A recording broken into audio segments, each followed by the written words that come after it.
Mr. Keith, before we start, I'd like to express my concern about reports in the press over the last few days of the contents of Mr. Johnson's witness statement to the inquiry and what his evidence will be. Until a witness is called and appears at a hearing, or the inquiry publishes the witness's statement, it's meant to be confidential between the witness, the inquiry and the call participants. And I wish to remind all those involved in the inquiry process that they must maintain this confidentiality so as to allow the sharing of materials prior to hearings between those most involved in the inquiry process. Failing to respect confidentiality undermines the inquiry's ability to do its job fairly, effectively and independently. Thank you, my lady. Well, my lady, today's witness is Boris Johnson.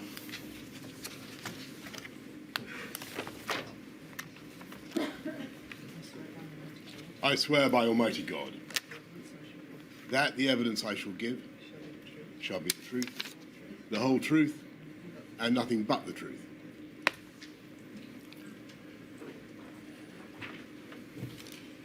Could you commence your evidence, please, by giving us your full name? Alexander Boris Johnson. Thank you, Mr. Johnson. Thank you for attending today and for the provision of your witness statement, 255836. It's dated the 31st of August, as you know, and it contains the usual declaration as to the truth of its contents on the final page, I think page 233. Mr. Johnson, you were, of course, Prime Minister between the 24th of July 2019, when you were invited to form an administration following the resignation of Theresa May, MP, as leader of the Conservative Party, and the 6th of September 2022, you having announced your resignation earlier that year on the 7th of July. Is that correct? Yes, it is, Mr. Keith. By your leave, my lady, can I just say how glad I am to be at this inquiry, and how sorry I am for the pain and the loss and the suffering sit down. Of please stop. COVID Johnson. victims. Please sit down. Please sit down, or I'm afraid you'll have to leave the hearing room. I'm sorry, if you don't sit down, I'm going to ask the ushers to get you to leave. Right, ushers, please, could you ask them to leave?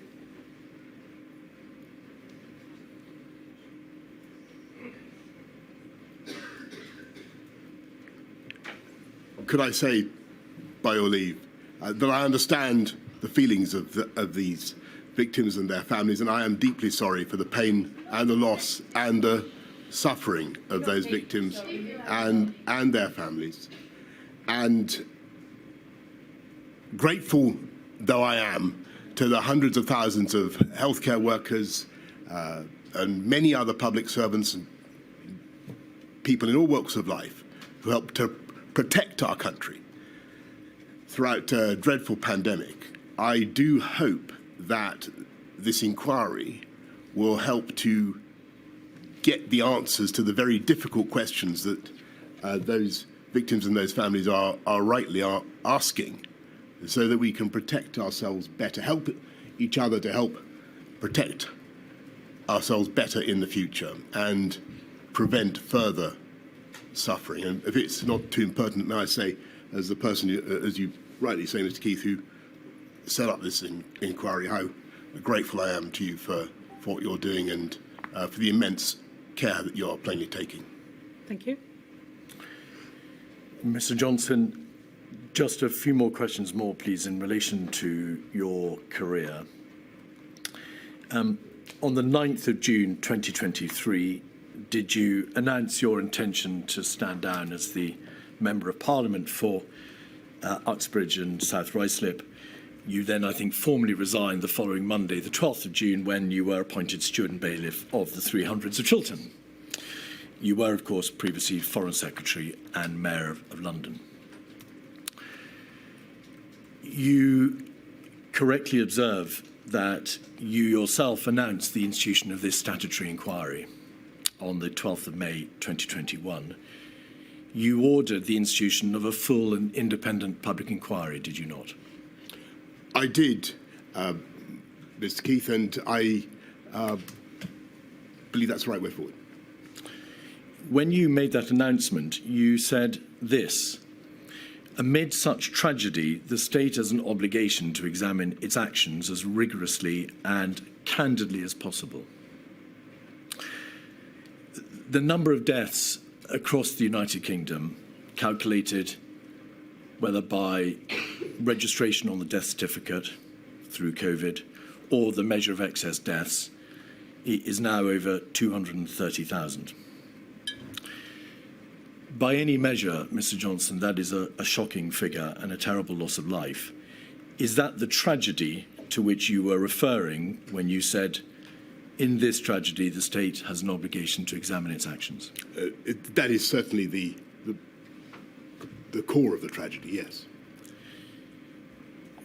Do you agree that if the protection of life is the preeminent duty that every government owes to its citizens, then the number of those who died is an important, if not the most important, marker against which your administration must be measured? I certainly think it was what we were trying to prevent, was the loss of life, absolutely. The virus left in its wake, of course, not just death, but injury and misery, and indirectly through the lockdowns, it left pain and incalculable economic and societal damage. Were those and are those impacts which you also envisaged this inquiry would look at when you ordered its institution? Of course. Do you accept, and we may, I think, presume from your opening remarks that you do you accept that the bereaved and those who suffered, of whom there are very many a number, are entitled to no less than an absolutely full and rigorous scrutiny? Of course. When you made that announcement, you also said that this process will place the state's actions under the microscope, and the government would be required to disclose all relevant information. In light of those words, could I just ask you, please, to confirm what your approach has been to the disclosure of your own COVID-related emails, WhatsApps and notes? I've done my best to give everything of any conceivable relevance. Has that always been your position, Mr. Johnson? Yes. Could we have 265619, please, page 68? This is a WhatsApp between your former Permanent Secretary Number 10 and then latterly Cabinet Secretary and your principal private secretary, Simon Case, and respectively Martin Reynolds. And the Cabinet Secretary said the Prime Minister is mad if he doesn't think his WhatsApps will become public via the COVID inquiry. He was clearly not in the mood for that discussion tonight. That date, the 20th of December 2021, was just 5 days after you had in fact appointed Milady as the chair of this inquiry. Was there a debate at that time within government as to whether or not your WhatsApps should be disclosed? And if so, whether or not they would become public by virtue of their disclosure in this process? I don't remember that, the conversation to which the Cabinet Secretary is referring, and I've handed over all the relevant WhatsApps. The inquiry has indeed requested all the key COVID-related texts, WhatsApps and so on from January 20 to February 22, and it must be made absolutely clear that throughout the course of the litigation in the summer and throughout these proceedings, you have made available, it would seem, everything in your possession. You made clear, I think, through your solicitors, however, that you had a phone which you used from May 2021, and you've made available the WhatsApps and the emails from that phone, therefore, between May 21 and February 22, the end of the period that the inquiry was requesting about. But following a well-publicised security breach, you had not been able to use to access the previous phone because you'd stopped using it and you were fearful that if you tried to access it, you'd delete its data. Is that right? That's right. Were you able to get access ultimately to the contents of that first phone, the old phone? Yes, so we sent it off to some technical people and they activated it. Was there a time gap, as your solicitors have described it, on that phone, a period between the 30th of January 2020 and June 2020, during which time the WhatsApps have not been Yes. capable of being reinstalled and disclosed? That's right.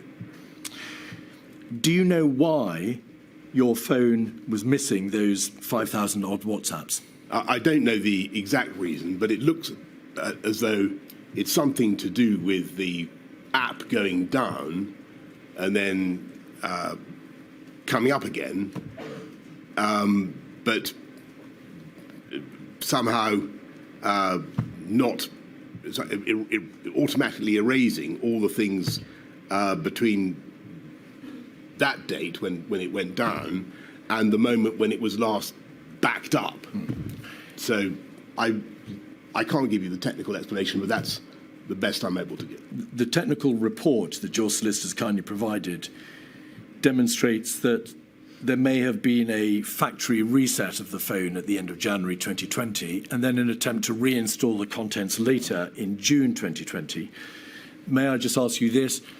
Was it you, if that was a factory reset that was done, was it you that tried to reset the phone or not? A factory reset? There is a device or a capability on the phone which allows its contents to be entirely reset. That wasn't you. I don't remember any such thing. All right. And during the course of the litigation this summer, between the inquiry and the Cabinet Office, did you, of course, make plain your stated wish that the WhatsApps which were the subject of that litigation should be disclosed? Yes. They being your own WhatsApps. All right. Can I, for the avoidance of doubt, make it absolutely clear I haven't removed any WhatsApps from my phone, and I've given you everything that I think you need. I asked Mr. Johnson because this issue has been trailed in the press. Yeah, no, I get you. And it's important that you have an opportunity of explaining why those WhatsApps are not available. In your witness statement, at paragraph 10, you say, Mr. Johnson, that unquestionably mistakes were made. And for those, you say you unreservedly apologise. We have the statement there. I'd like you, please, to set out in broad terms, of course we'll be looking at the detail of it later, but in broad terms, what mistakes you refer to there. Bearing in mind that we are only concerned in this module, Mr. Johnson, with the core decision-making, with the lockdown decisions, the NPIs, the non-pharmaceutical interventions and so on, not vaccines, therapeutics, antivirals.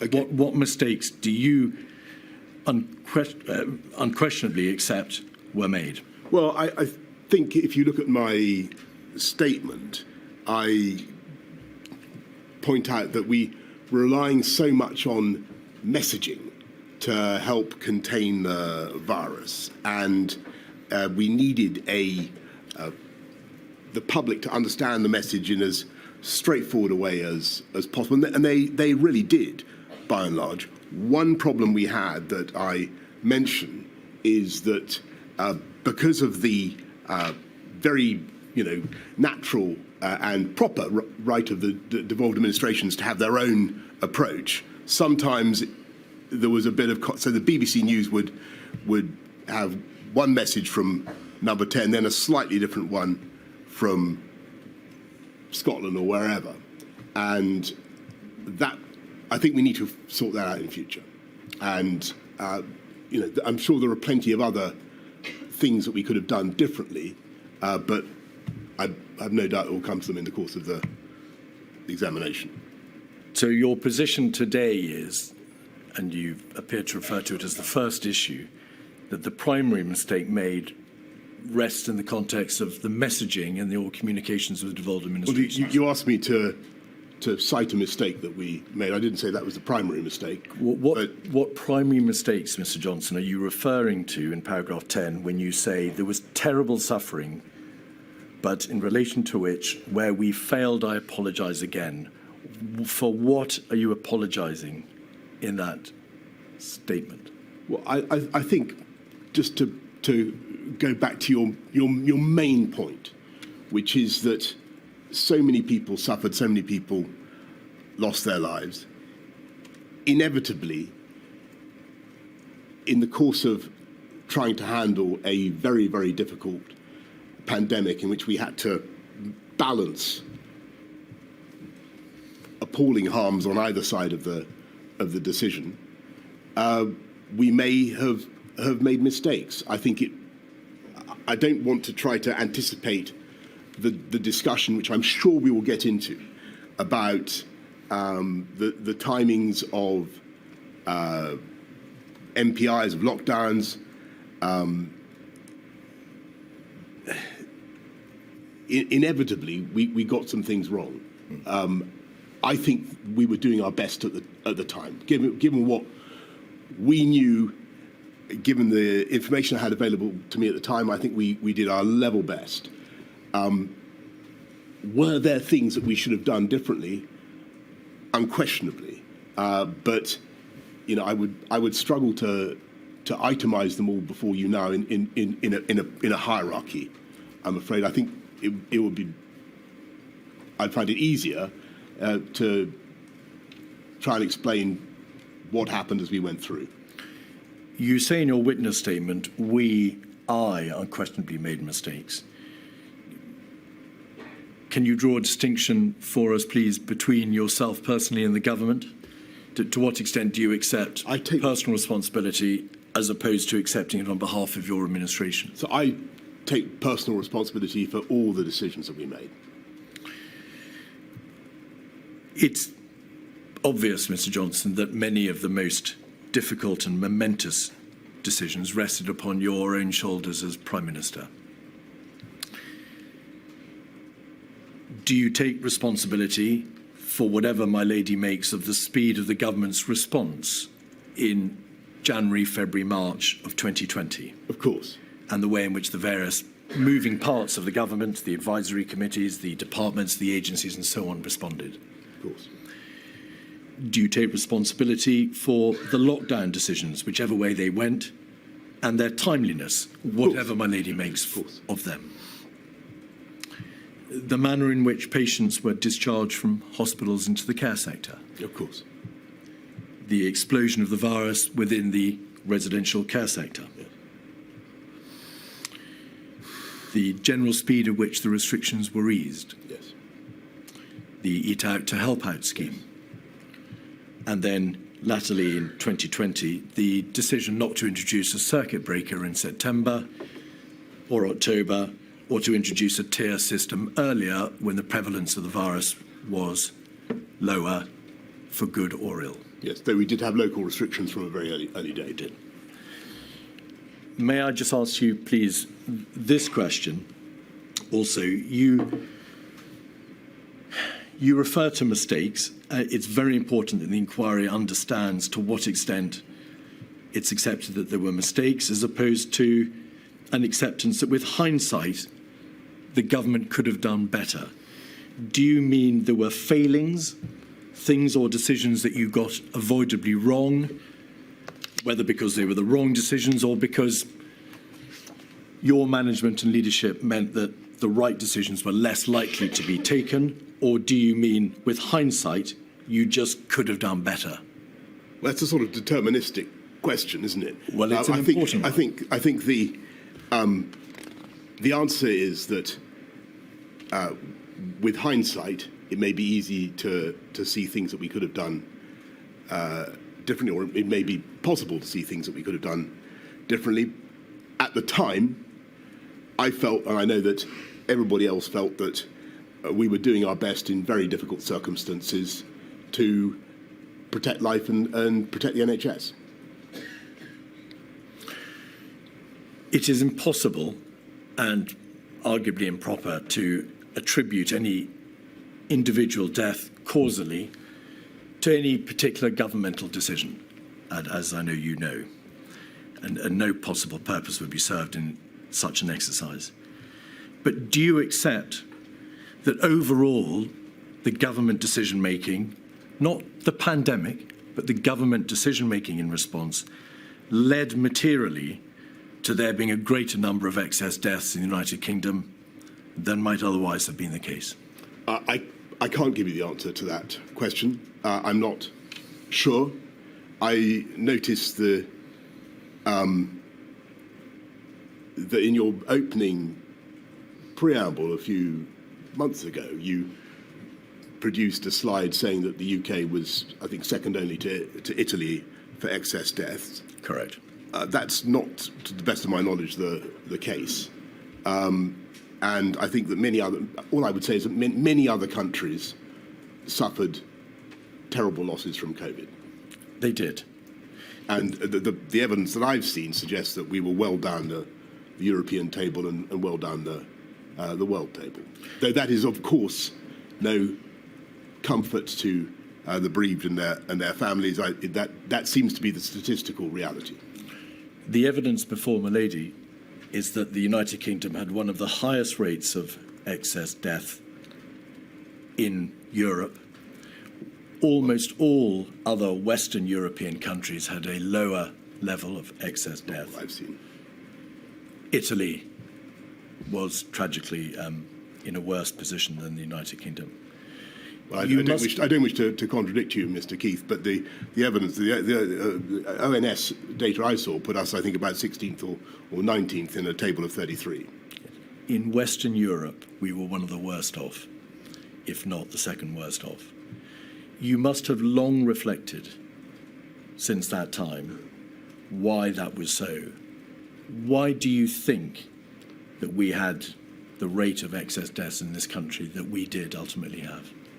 As I say, I think that the statistics vary, and I think that every country struggled with a new pandemic, and I think the UK, from the evidence that I have seen, was well down the European table and obviously even further down the world table.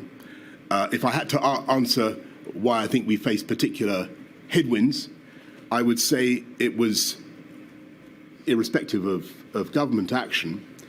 We have an elderly population, extremely elderly population.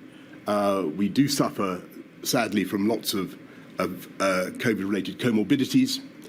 And we are a very, very densely populated country, the second most densely populated country in Europe, and that did not help.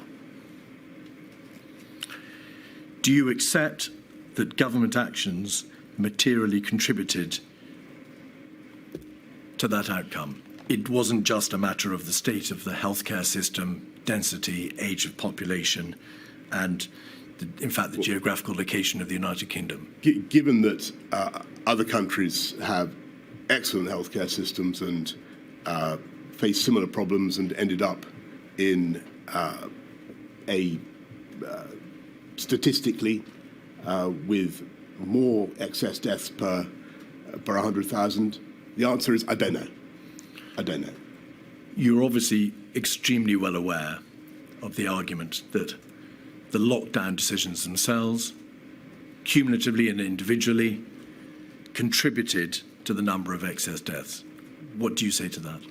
I say that I don't know, but I'm aware of the arguments that are made.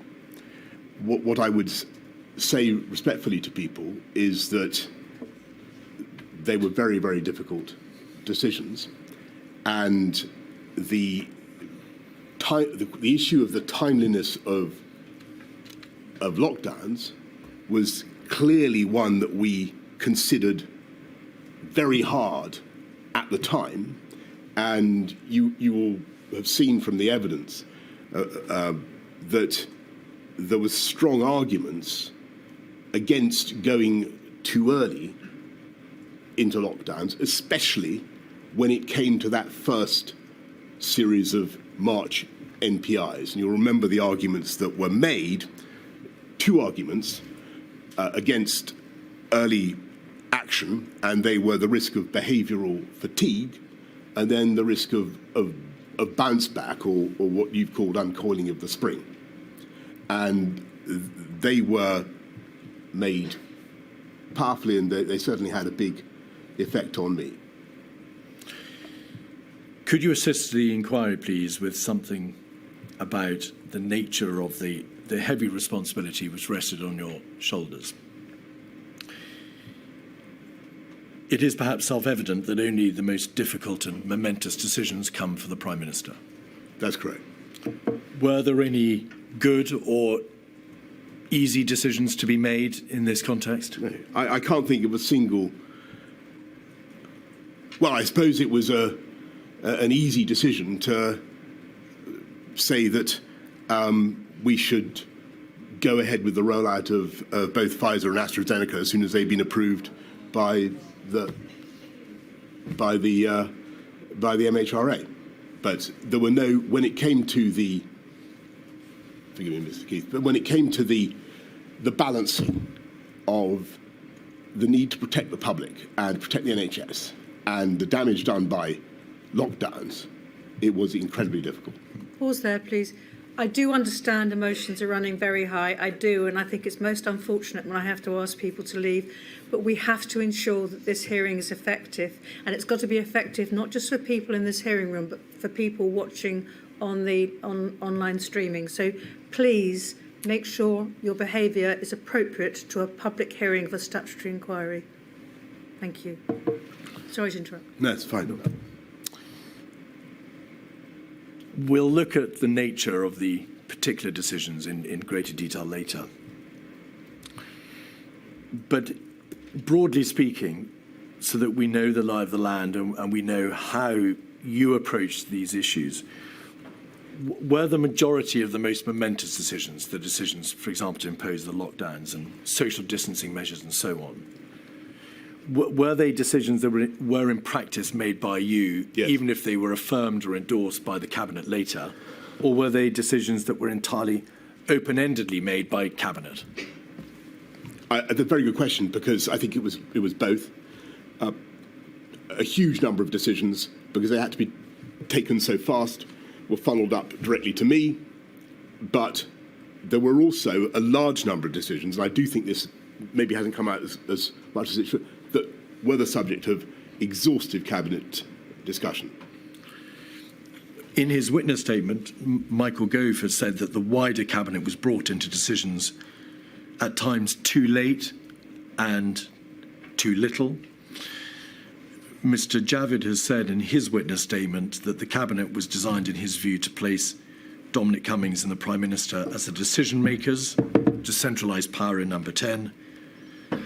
And in his own witness statement, Mr. Cummings has said that the Cabinet was largely irrelevant to policy or execution on account of the leaks, your inability to chair it, and because it was seen by Number 10 as not being a serious place for serious discussion. I don't think that's true. I think there were some really excellent Cabinet discussions about the trade-offs. If I had to make a comment about Cabinet as a whole in terms of the speed of lockdowns, which was what we're talking about, I think it probably would be fair to say that the Cabinet was, on the whole, more reluctant to impose MPIs necessarily than I was. That wasn't true for every member of the Cabinet, but that would be a general comment. The lockdown decision of the 23rd of March 2020 was debated, as you rightly say, at great length on the Sunday, on the Monday, by the various bodies, but in particular COBRA. But it was debated in COBRA on Monday the 23rd. A public announcement, we'll all recall, was made that day, that evening, in fact, and then it went to Cabinet on the Tuesday. So in relation to the first lockdown decision, it's obvious that Cabinet debated it after the event. In relation to the second lockdown, that of November 2020, Mr. Johnson, do you recall whether or not that decision was made by a COVID ministerial committee or by Cabinet? I'm afraid I can't remember the sequence there, but just picking you up on the first lockdown, which was actually a sort of crescendo of measures. I'm fairly certain we had a long cabinet call at least to discuss it. Well, we'll look at that in detail later. The inquiry's heard a great deal of evidence, Mr. Johnson, about the way in which your secretaries of state would naturally and permissibly come at the same issue, whether to have a lockdown, whether to ease, whether to have a tier system and the like, from different angles. The Secretary of State for Health and Social Care, understandably, would promote the public health consequences and the need to act in the public health. The Chancellor would frequently promote the economic considerations, but all, it's obvious, were aware to greater or lesser degree of the societal and economic harm that would result from the decisions that you were having to contemplate making. Who ultimately had to weigh up and determine the competing public interest considerations, public health, societal harm, economic damage, and so on? On whose shoulders rested that debate? That's the job of the Prime Minister, and there's only the Prime Minister that can do that. But I think that wasn't actually a bad way of doing it, to have different interests represented by different Secretaries of State in different departments. Presumably you needed the advice of your close advisors, your Cabinet Secretary, and those in the civil service, in addition to the advice that you were receiving from your Secretaries of State. Could you give, please, the inquiry an indication as to the identity of the persons upon whom you were most reliant in that debate, in that weighing up exercise? Well, I don't wish to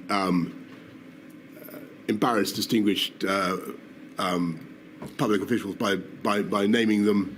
I don't know what the. Well, I find that civil servants, on the whole, are quite happy to remain anonymous. But I can certainly tell you that I had superb deputy private secretary, a mathematician, an economist who's brilliant in understanding healthcare issues, and an absolutely brilliant private secretary for healthcare. the inquiry's obviously heard from a number of advisors and civil servants. I think you've heard from both of those individuals. So there's no debate about their identity, Mr. Johnson, and no risk. You may need to make the question a bit more specific, Yes. Mr. Keith. The evidence is, Mr. Johnson, that you received advice from advisors in number 10. Yes. Obviously, your chief advisor, Mr. Cummings. Yes. You received advice from the Cabinet Secretary. Firstly, Yes. Mark Sedwell, and then latterly Simon Case. You received advice from the CMO, Yes. and then the General Chief Scientific Advisor. Yes, I'm sorry. I should More have ministers. cited them first. Yes. It's apparent that on top of the formal advisory structures, the meetings with the CMO and the GCSA, the meetings with the Cabinet Secretary, the meetings with your ministers, you had a profusion of meetings with your Chief Advisor, Mr. Cummings, with your Cabinet Secretary, with your Principal Private Secretary, and so on. There were a huge number of rolling meetings with your innermost group of advisors.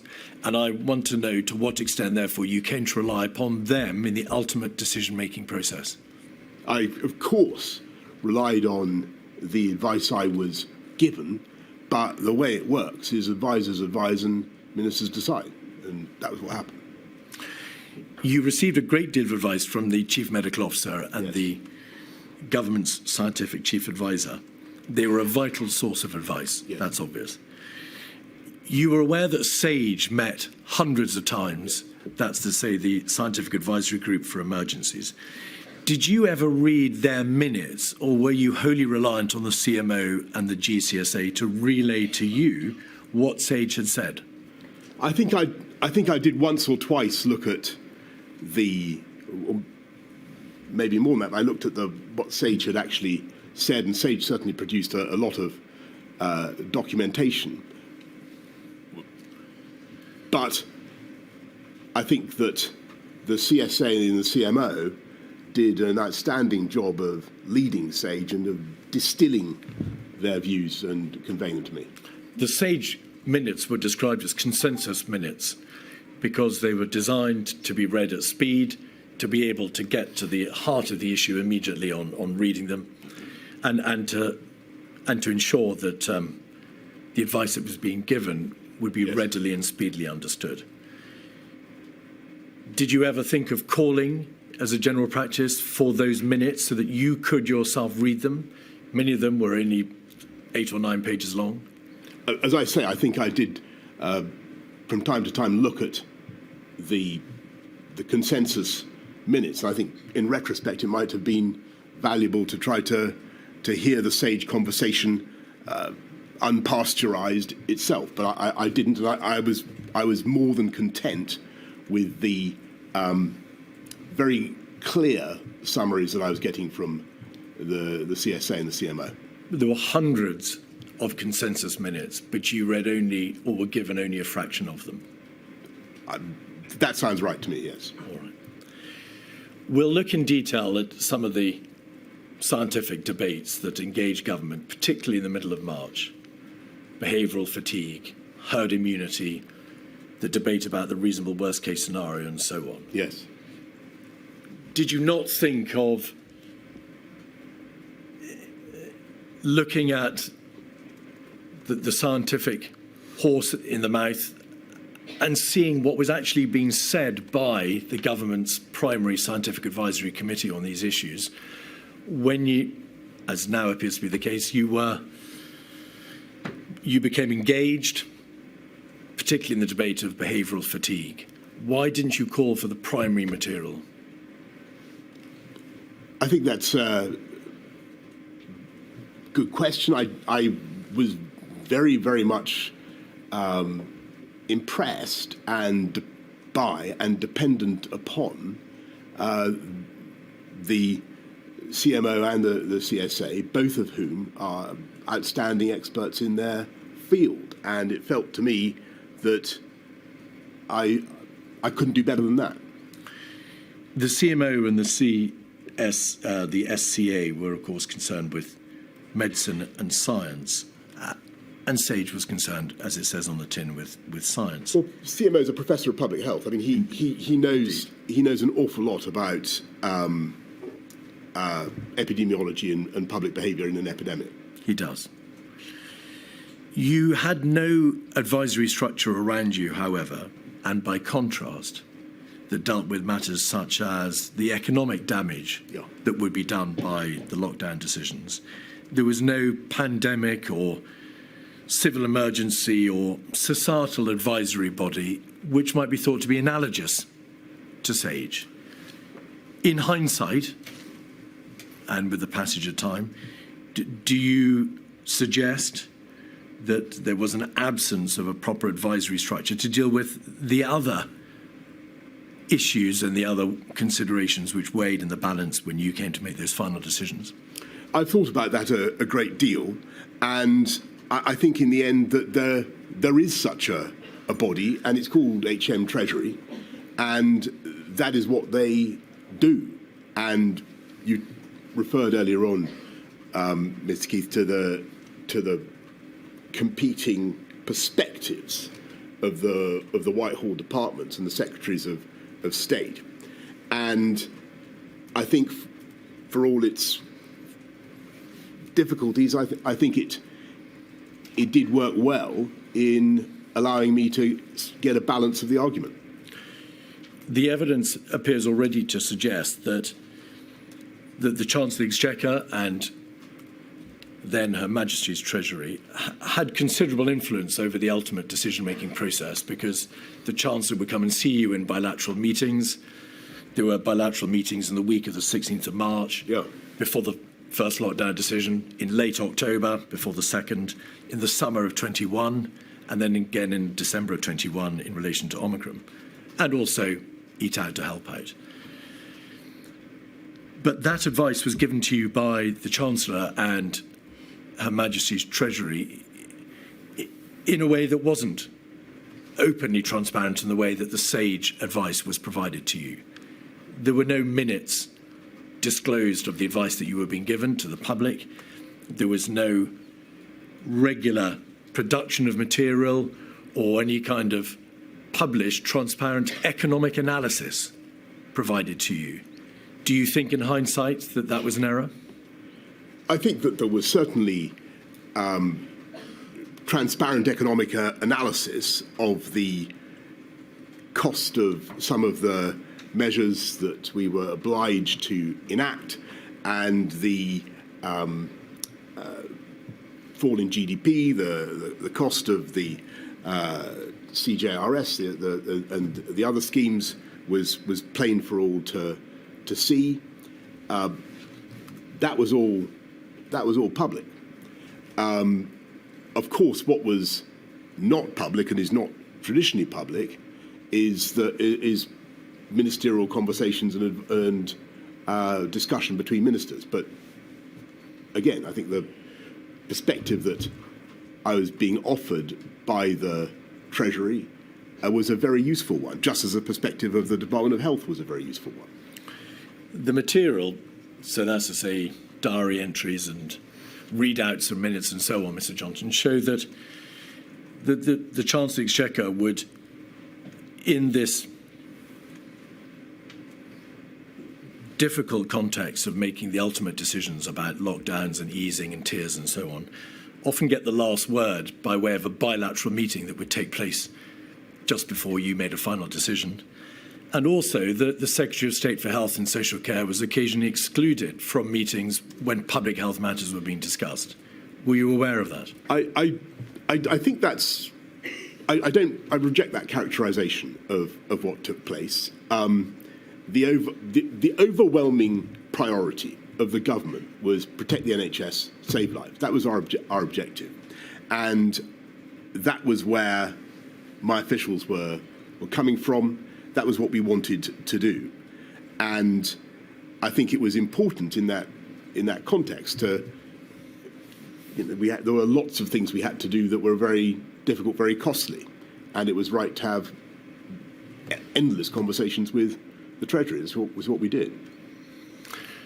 You know, of course, that a great deal of evidence has been given to Milady about the operation and the competence of your administration. It needs to be stated absolutely plainly that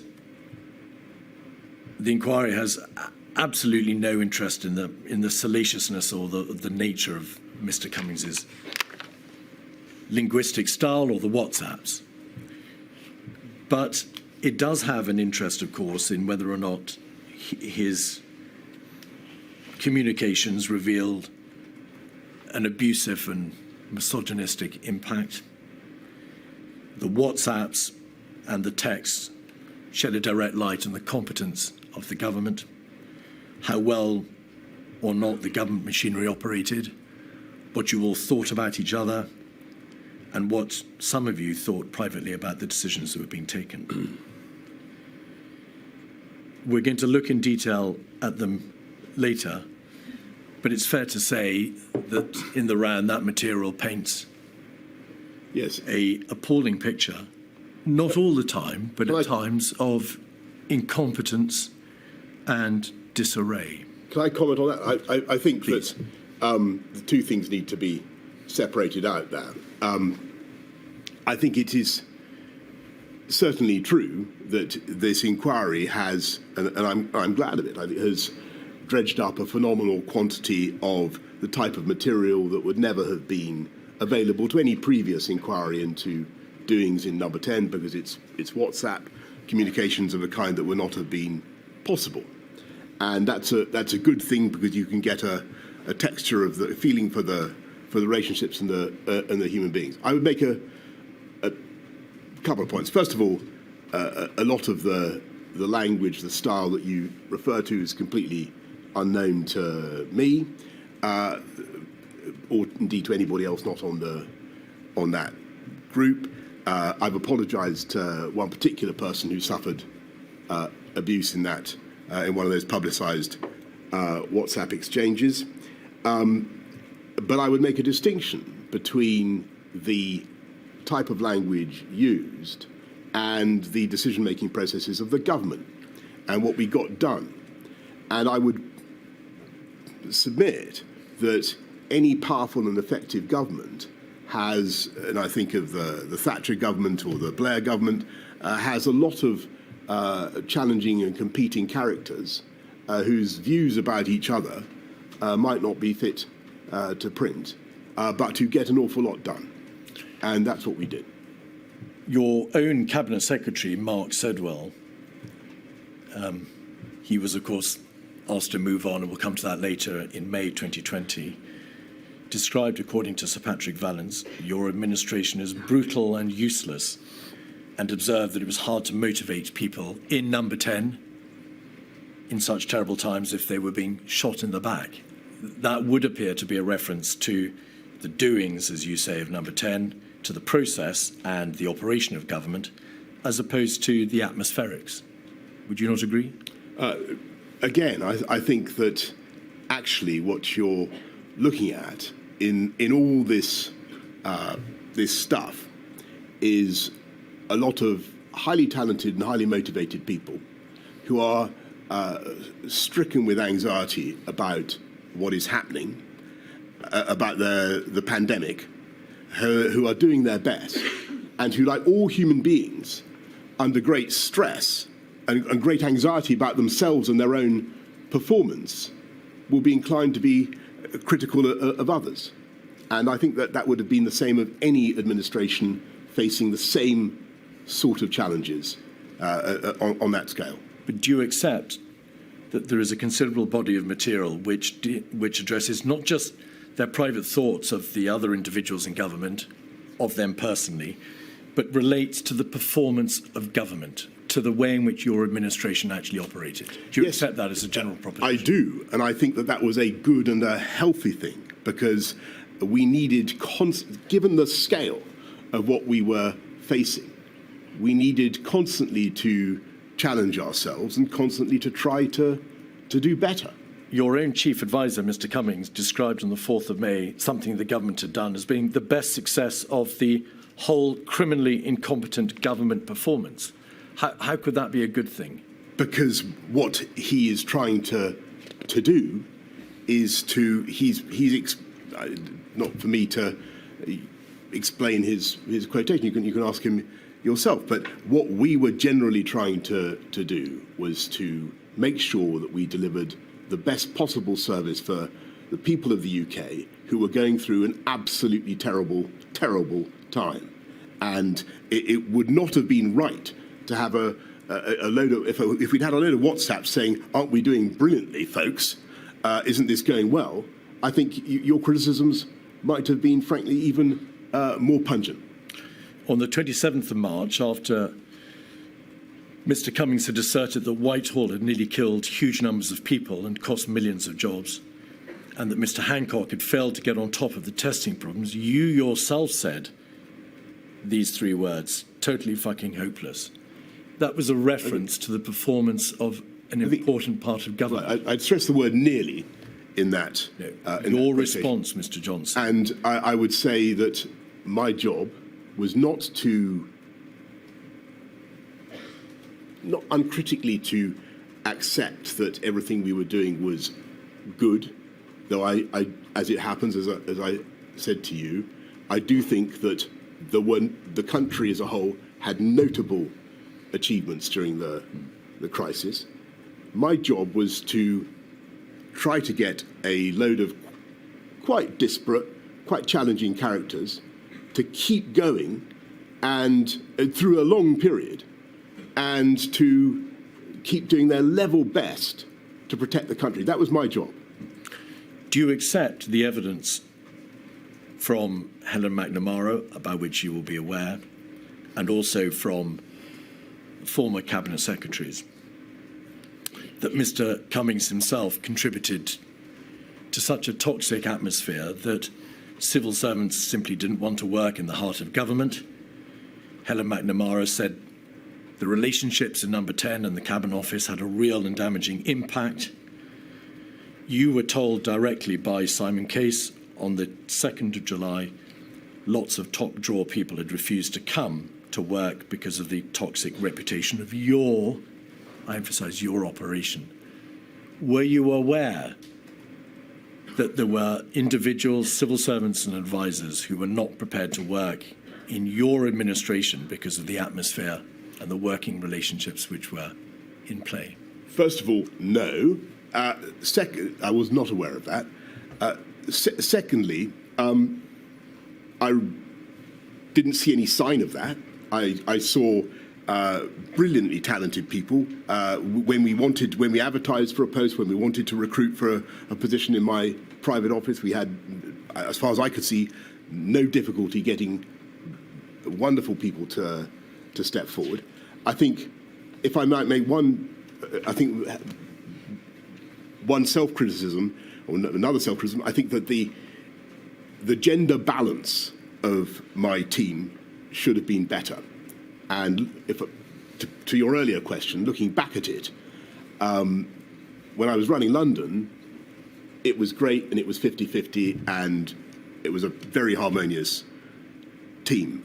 I think sometimes during the pandemic, too many meetings were too male-dominated, if I'm absolutely honest with you. And I think that was I tried sometimes to rectify it. I tried to recruit a former colleague from City Hall, but I think that was something we should have done better.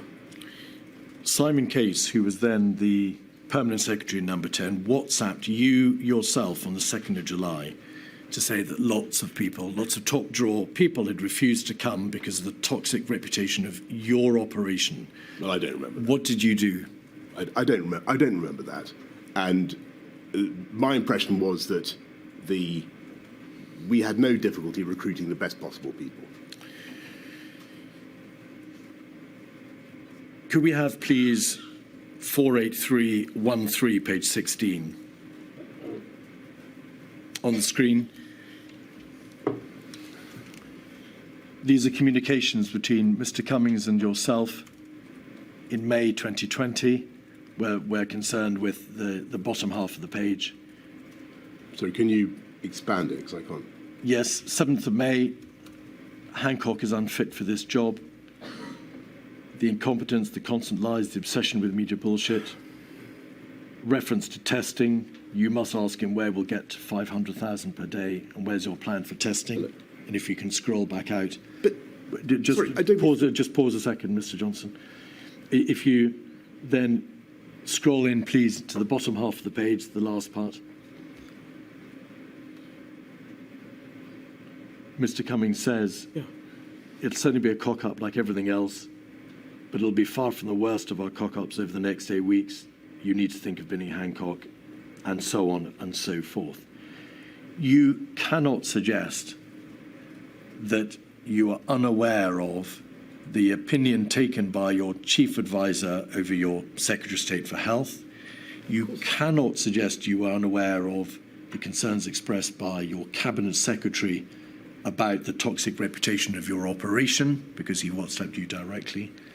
You cannot suggest that there weren't grave concerns being expressed in Downing Street, that there were people who simply would not come and work for you because of the atmosphere you allowed to develop. So, first of all, in politics, there's never a time when you're not, if you're Prime Minister, you are constantly being lobbied by somebody to sack somebody else. It's just what I'm afraid happens, and it's part of life. Everybody's constantly militating against some other individual for some reason of their right. It's just that I'm afraid that's the nature of it.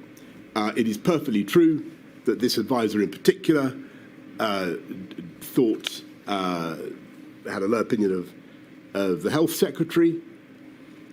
I thought he was wrong. I stuck by the health secretary. I thought the health secretary worked very hard, and whatever, he may have had defects, but I thought that he was doing his best in very difficult circumstances, and I thought he was a good communicator. Could we have 303-245? Your first and then your second Cabinet Secretary communicate by WhatsApp, page 9.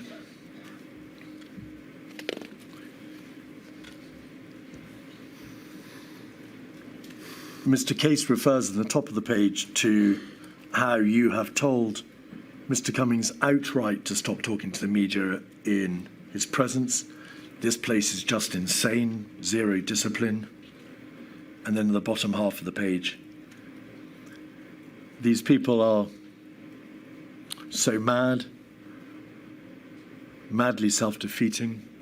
It's hard to ask people to march. It should be to the sound of gunfire. And then the Cabinet Secretary. The Cabinet Secretary is the head of the civil service. Is he or she not? I've never seen a bunch of people less well equipped to run a country. That's not a matter of atmospherics or lobbying or part of the general day in, day out friction within government, is it?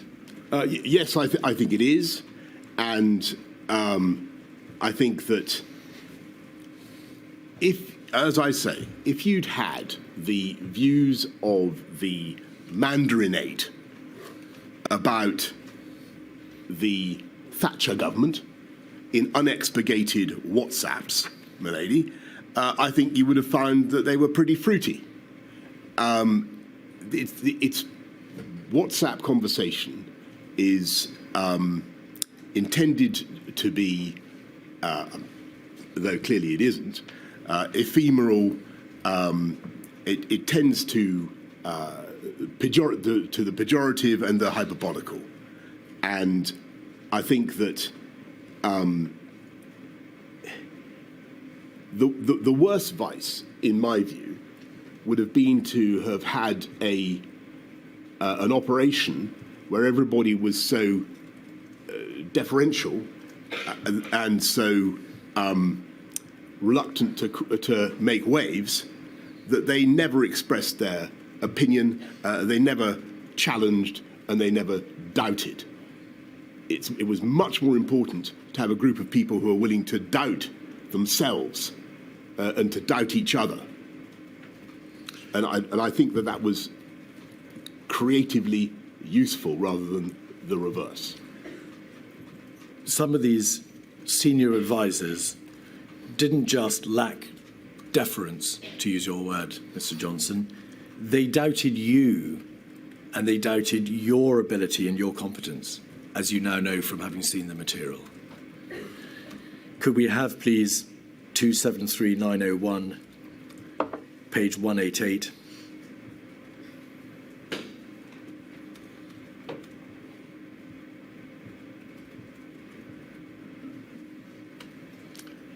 That's from the 19th of September. Page 229.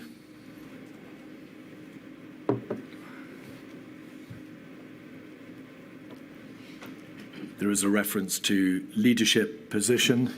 Would you like me to? Yes, I'm just going to put, because it's right and proper that, and fair that you're asked to give your response to some of the material which has been produced to this inquiry.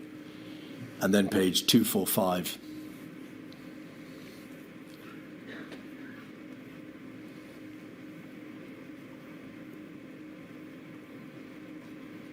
The Prime Minister begins to argue for letting it all rip. They've had a good innings. And there is a reference there to lack of leadership, the last line. This all feels like a complete lack of leadership. Look, let me put the question, whether or not these significant number of advisors correctly stated the position, whether or not this was genuine, whether or not there were significant failings in your own and your government's competence, would you accept that it is extraordinary that the government's chief scientific advisor, its chief advisor, its cabinet secretaries, its deputy cabinet secretary, should all be commenting in these terms about competence and about performance and about you? I think this is wholly to be expected, and this is a period in which we are where the country is going through a resurgence of the virus. You're looking at the October period, and Patrick, the CSA, talks about inconsistency, and we've just got to face the reality. I've got to face the reality as Prime Minister that the virus seems to be refusing to be suppressed by the measures we've used so far. We're going to need different measures. We've come out of lockdown. We're going into the tiering system. Of course we're changing, but so did the collective understanding of the science. And if you look back at what happened during COVID, we had radically different views over the period, over the efficacy of masks, over whether asymptomatic transmission could take place. We had a totally different view within months about whether ventilators would be needed. I was told to begin with we needed 25% of patients would need ventilators. That turned out not to be true.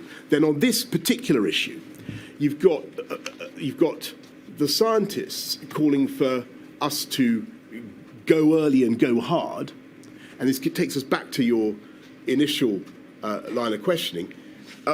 When earlier on, they had been saying expressly that if you go hard too soon, then you have two problems: behavioural fatigue and bounce back. And the problem that I was facing, and it was an appalling problem in October, was that we didn't have therapeutics, or we didn't have, well, we had some therapeutics, but we didn't have a vaccine. We didn't have a way out, a medical solution. We were being forced to use NPIs. And at this particular moment, I'm sure we'll come to the October-November lockdowns, my anxiety was that we were going to have to do the same thing over and over again. And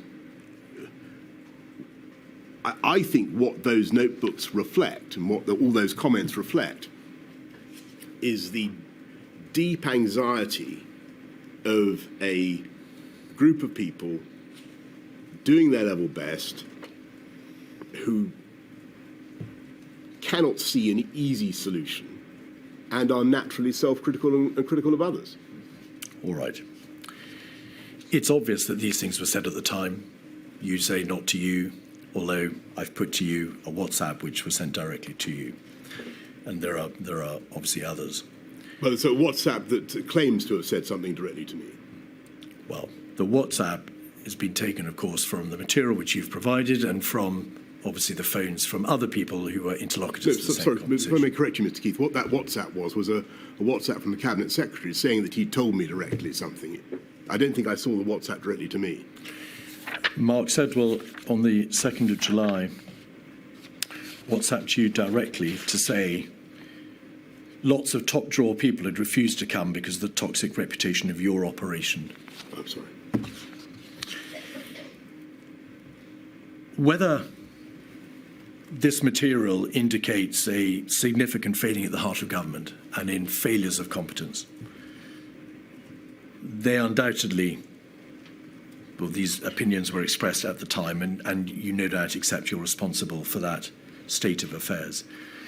You must have reflected, Mr. Johnson, long and hard, both whilst in office, in your dealings with Mr. Cummings, and afterwards, on what lessons can be learned from the way in which power is exercised and the way in which government performs at the highest level. Have you reflected upon whether or not the system of SPADs, the system by which you receive advice from your political advisors, needs to be reformed? Have you reflected on the function and powers and the extent of powers of SPADs, or on the competence of the ministers whose advice you accepted? Well, I think with hindsight, there's all sorts of things that you could do differently. I think at the time, I decided that it was best to have an atmosphere of challenge with some strong characters giving me advice, and I valued that advice. Well, with hindsight, you can now see what was going on, and you've had this material for some time. Have you reflected on whether or not the inquiry could, if my lady sees fit, make recommendations about the way in which a character such as Mr. Cummings, about whom some extremely strong views have been expressed, should be in the position that he was, views on whether or not the Prime Minister had access to the correct and proper forms of advice? Are these not issues that you've thought about? Yes, but I think overwhelmingly that I did have access to the correct and proper forms of advice. And if you ask upon whom I relied for that advice, it was the CMO and the CSA, together with the experts, the officials in my private office. You lost confidence in your Cabinet Secretary in May 2020, did you not? Well, he asked to step aside. Did you lose confidence in your Cabinet Secretary in May 2020? Yeah, he asked to step aside. Did you lose confidence in your Chief Advisor, whom you described as engaging in an orgy of narcissism at the heart of your administration? Well, I think he also stepped aside. Did you lose confidence in those senior advisers, Mr. Johnson, and effectively dispose of them both? Well, they both stepped aside from government, but it was a very difficult, very challenging period. People were getting, as you can see from the WhatsApps, they were getting very frazzled because they were frustrated. COVID kept coming at us in wave after wave, and it was very, very hard to fight it. And people were doing their level best. And I don't, when people are critical of the guy at the top, or they're critical of each other, that's a reflection of the difficulty of the circumstances. When it became easier in the spring and during the vaccine rollout, people's tone changed. Of course it did, but it was a reflection of the agony that the country was going through and that the government was going through. Ladies, that's a convenient moment. I'm about to turn to a completely separate topic. Right. I shall return at 20 past.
Mr. Keith. Mr. Johnson, we're now going to turn to look at the events of January and February. In your witness statement, you say that Mr. Hancock spoke to you about his concerns around about the 7th of January. You say he rang you again on the 22nd of January. To put this in its proper chronological place, the first SAGE had taken place on the 22nd of January, the first COBRA on the 24th of January. He says, however, in his witness statement that he called you directly on at least 4 occasions during January to try and impress upon you his concerns.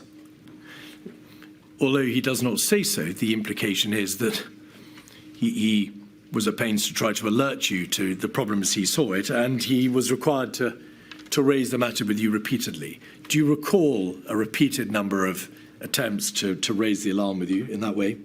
I certainly recall the conversation on the 7th of January and the context, and I remember thinking about it and saying to him, well, keep an eye on it, and I've set out in my statement my initial instincts about it. I don't, to be frank, remember all those conversations, but it's true that we would have spoken on many occasions because we generally spoke quite a lot. I think that in that period, January really to the end of February, towards the end of February, COVID was pretty much like a cloud on the horizon, no bigger than a man's hand, and you didn't know whether it was going to turn into a typhoon or not. And I certainly didn't. I was unsure, and it became clear much later. The matter was first raised with your Cabinet Secretary, Mark Sedwill, formally on the 21st of January, which was the date, in fact, of the World Health Organization first novel coronavirus situation report. Do you recall when the matter was first brought officially to your attention? You were obviously aware from news reports, and you'd been aware from your conversations with Mr. Hancock as to the possible crisis or the emergence of this virus in China. But when officially do you recall it was put before you? I'm sure it's in my in what I've submitted to the inquiry, Mr. Keith. I think certainly there are cabinet discussions in January and in February, and a crescendo of activity about it. But in government, it wasn't yet being escalated to me as something of really truly national concern. Indeed. A COBRA was convened, chaired by Mr. Hancock, on the 24th of January. And then he chaired a further COBRA meeting on the 29th of January, then the 5th of February, then the 18th of February, and then the 26th of February. Right. It's plain that was quite permissible. COBRA doesn't have to be chaired by a Prime Minister. Yep. Indeed, it can be chaired by an official. But the sheer frequency of those COBRAs, there were then 5 COBRAs within 1 month, all on the same issue of this emerging virus. Didn't the seriousness of the position in late January make itself plain to you? How could there have been a need for a COBRA every week for 5 weeks in relation to an issue that didn't require your direct involvement as the Prime Minister? I think for the reason you've given, which is that a COBRA is a regular occurrence in government when there's something that a particular government department is leading on. In this case, it was health.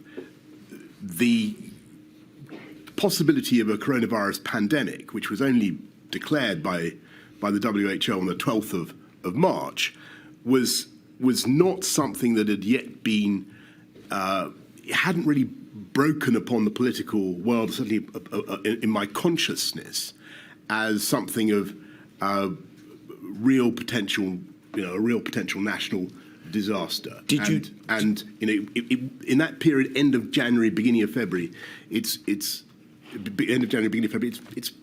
not much in the political world. I wasn't asked about it, for instance, at all at PMQs. Were you even aware that Mr. Hancock was chairing COBRAs to deal with a new and emerging respiratory virus on those 5 dates? I think that I was aware that Matt was handling it. I couldn't swear that I was aware that he was handling it in that way on all those particular dates. My instructions to him were to keep me posted, and I would do whatever I could. But by the end of the month, clearly, by the end of February, I'm getting anxious about what we're doing. We'll come there.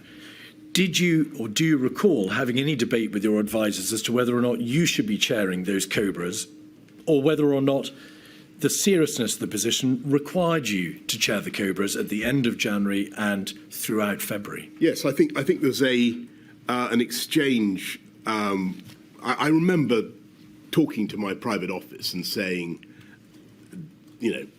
this is clearly becoming an issue of national 24th of February. Thank you.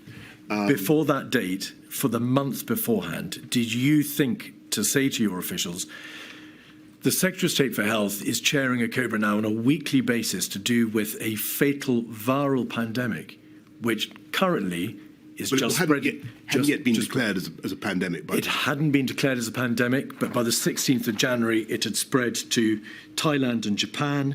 The scientists in the United Kingdom had reported on the 12% hospitalisation rate. It was clear from the material in government that only a small fraction of the infections in Wuhan were being detected, and there was already evidence of limited human-to-human transmission, all by the 16th of January. So, in an overarching sense, why do you think that the Prime Minister, yourself, was not informed earlier as to those extremely worrying features of this emerging virus? I think that here's what I really think happened.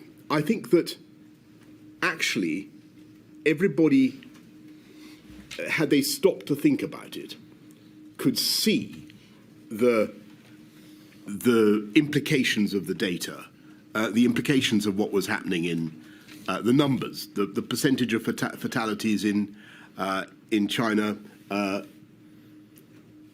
But I don't think that they necessarily drew the right conclusions in that early phase, and which is no fault of theirs. I think what happened was something that was completely outside people's living memory.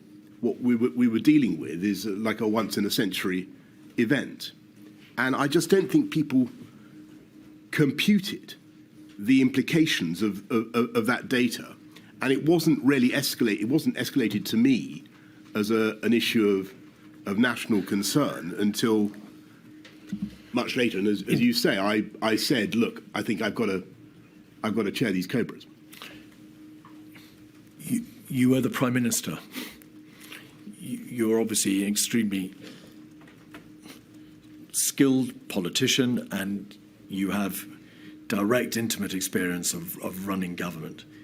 From the viewpoint of the bereaved and those who are terribly damaged and harmed by this pandemic, how could a government have generally failed to stop and think? The system is there to make you think. The risk assessment processes and civil emergency procedures are there to make sure that you don't have to stop and think. It responds. But on this occasion, generally, and it's not a personal point, generally the system did not stop and think and say, this data shows there is a greater problem than we currently understand. I think that's, I think I've tried in a way to give you the answer to that. I think that what really happened was outside our living experience. We hadn't seen something like this for a century or more. And unfortunately, what we did remember was not helpful. Because what the system did remember, was things like SARS and MERS and swine flu and so on. Other zoonotic diseases that certainly had an impact in Asia, which is what we were seeing, but ultimately were relatively, if not wholly, benign in the UK. And if I had to guess an answer to your question, Mr. Keith, I would say that was probably the default mindset, and that was basically because of people were operating on the basis of their lived experience. So a failed mindset. I think it was a human, natural response of people based on what they had themselves seen and observed in their lifetimes. But from the context, from the prism or from the viewpoint of the efficacy and the competence of the government response, regardless of the psychological issues that may have been preying on the minds of its constituent individual parts, that the government failed to wake up, did it not? It failed to understand the significance of the crisis, and therefore it must follow, failed to take steps speedily enough. I think that it would certainly be fair to say of me, the entire Whitehall establishment, scientific community included, our advisors included, that we underestimated the scale and the pace of the challenge. And you can see that very clearly in those early days in March, from late February through to the sequence of NPIs, of lockdowns. You can see that we were all collectively underestimating how fast it had already spread in the UK.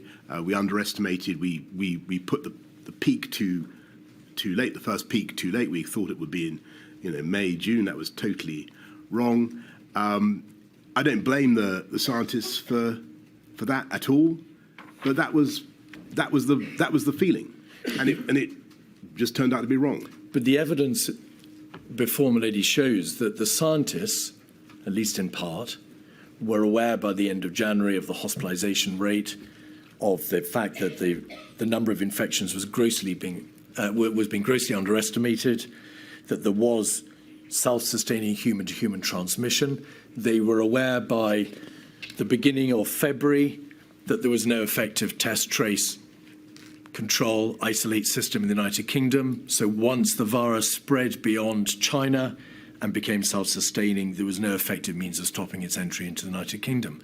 That was all known to the scientists, at least by the beginning of February. Why wasn't it known to the on the test, trace, ministers? On the test, trace and isolate, on the whole diagnostics question, I think if you look at the evidence, you can see actually that we were being assured, I was being assured that we were in a good place on that until it became clear that wasn't quite right. But I'm asking about the system. Forgive me. I'm asking about the system. If the scientists knew and had the data from which the government could draw the proper conclusions, why didn't the government systemically rise up in light of these alarm bells and do something? I don't wish to say that we were oblivious, because we weren't.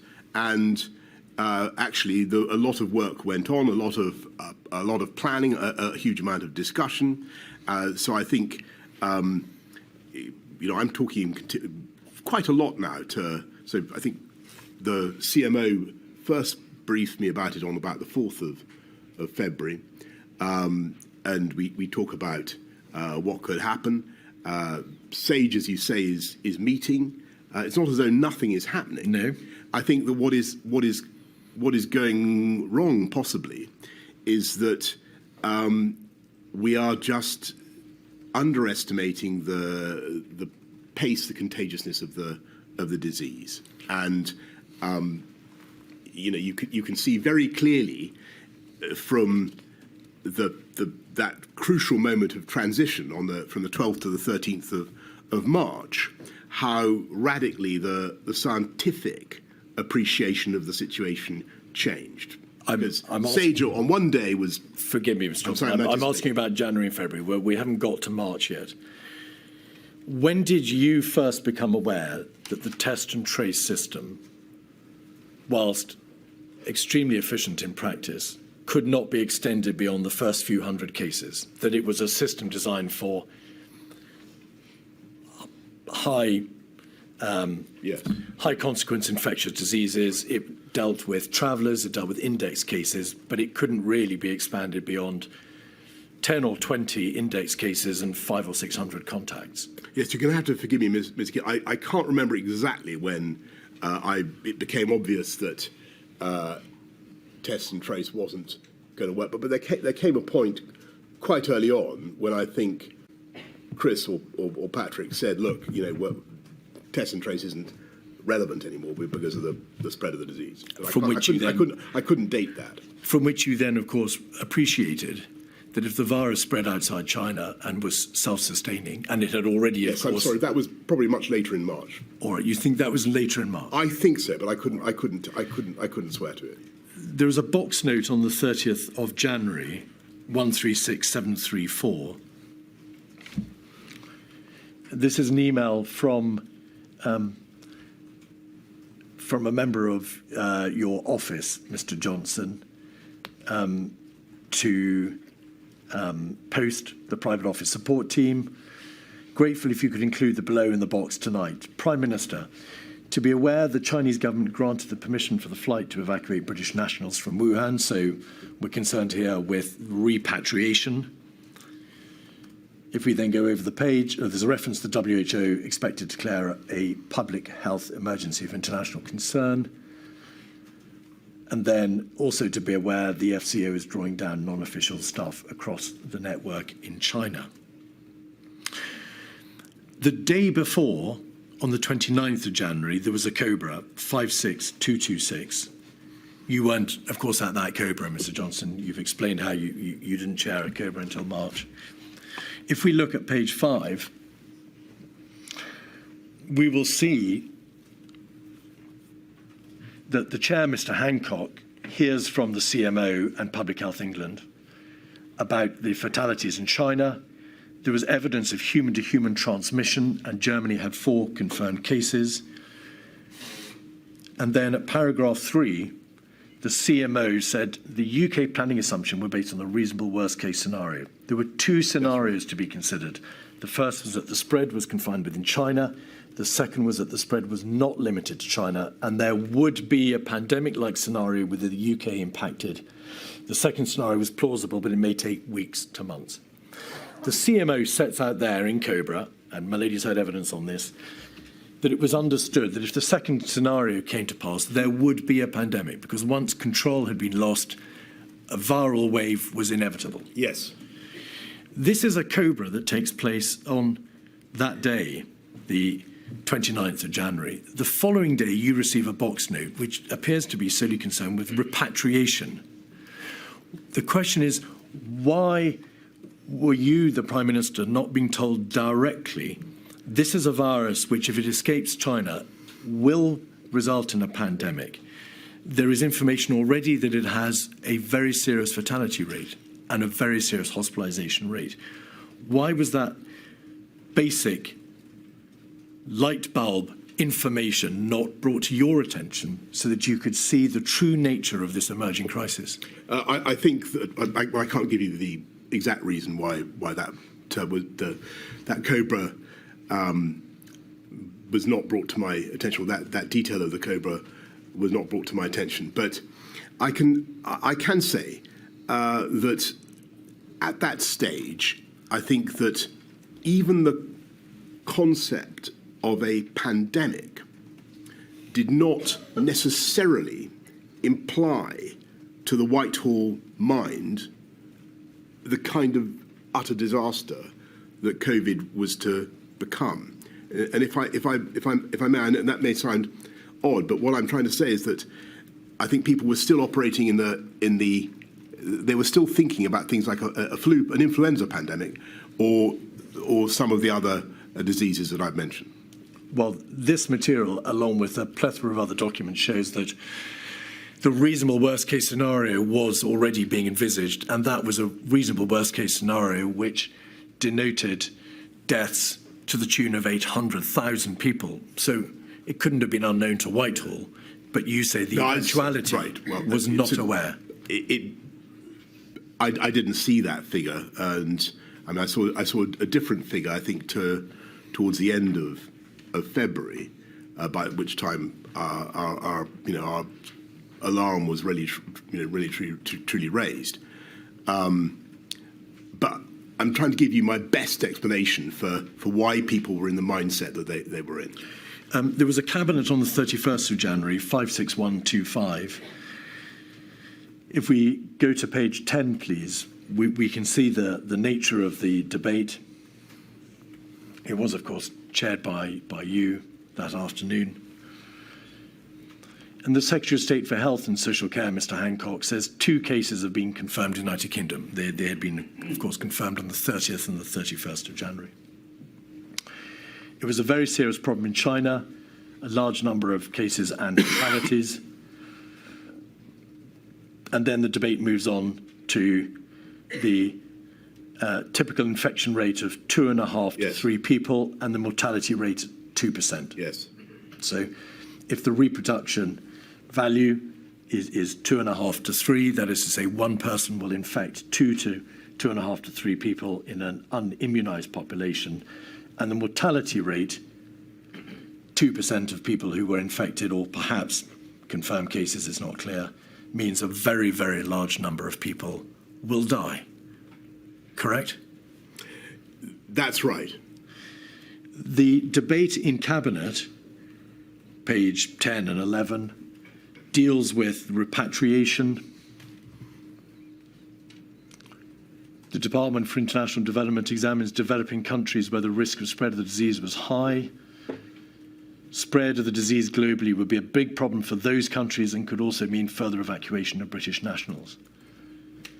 So the debate focuses almost exclusively around the position abroad, the repatriation issue, and despite the reference to the mortality rate, the reproduction figure, and the knowledge which was already in the possession of government that there was confirmed cases outside China with sustained human-to-human transmission, nobody stopped to say this means inevitably a huge number of deaths, a wall of death, and this country, if it escapes China, being overrun by the virus.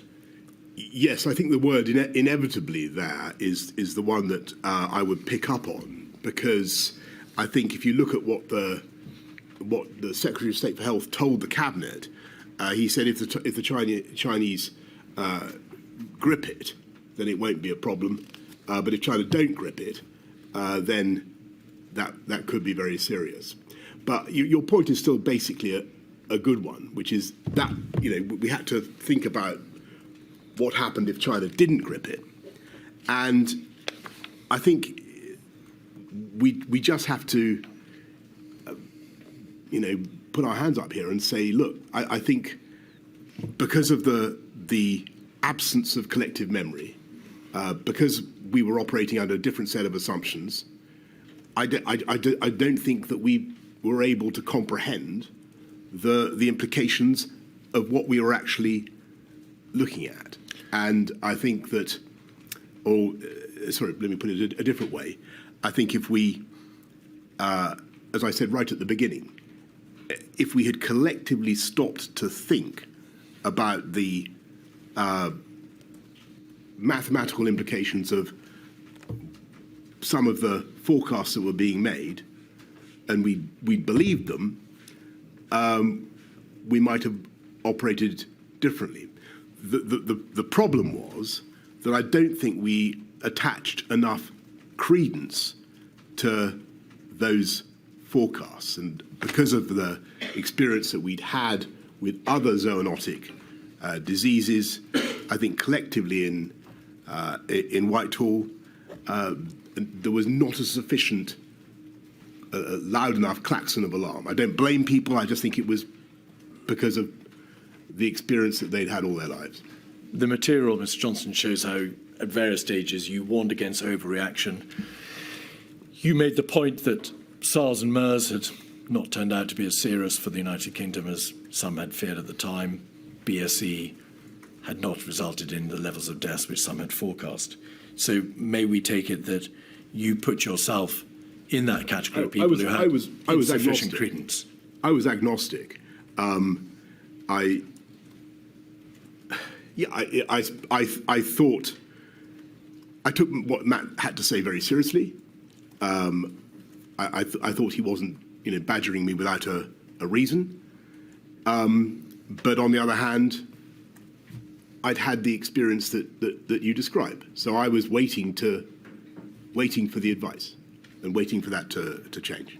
In your statement, you say, looking back, it is clear, and this is in the context of January, it's clear that we vastly underestimated the risks in those early weeks.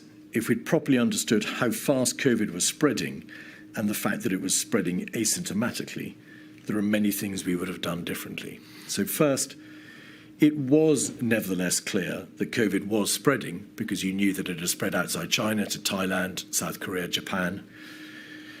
And there is material or a growing understanding that it can be transmitted asymptomatically. But what things... What there is now? There was a dawning realisation, Mr. Johnson.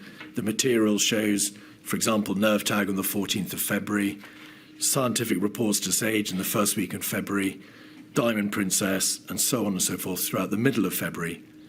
So it was clear it was asymptomatic. But what are the many things that you would have done differently had you, as you say, properly understood the true nature of the crisis? Well, could I just come back on the asymptomatic Please. quickly? Because I do think it's important.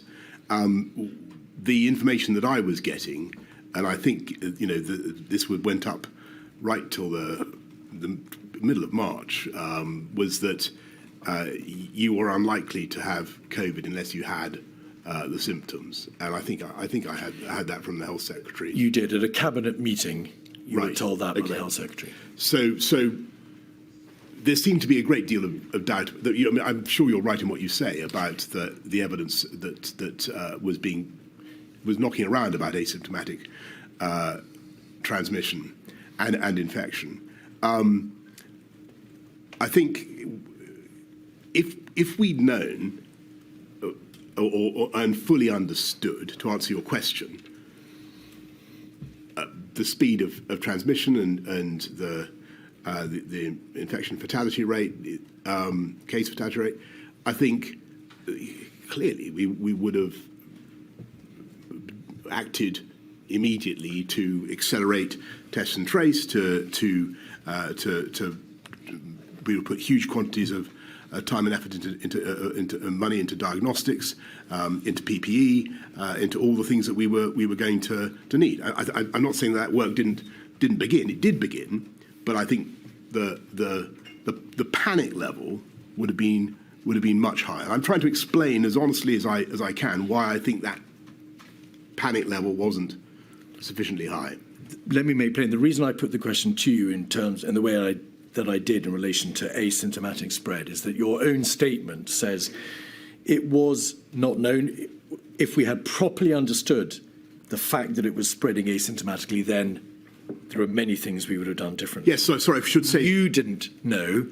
You've explained that you didn't know it was spreading asymptomatically, but my suggestion to you is important parts of the government knew by mid-February that it was spreading asymptomatically and that there was therefore a governmental failure to act on that information in the way that you have very eloquently described. Well, I can't comment on that because I don't know, what people thought about the issue of asymptomatic transmission in February. I do remember what we were being told. I do remember the view around the cabinet table.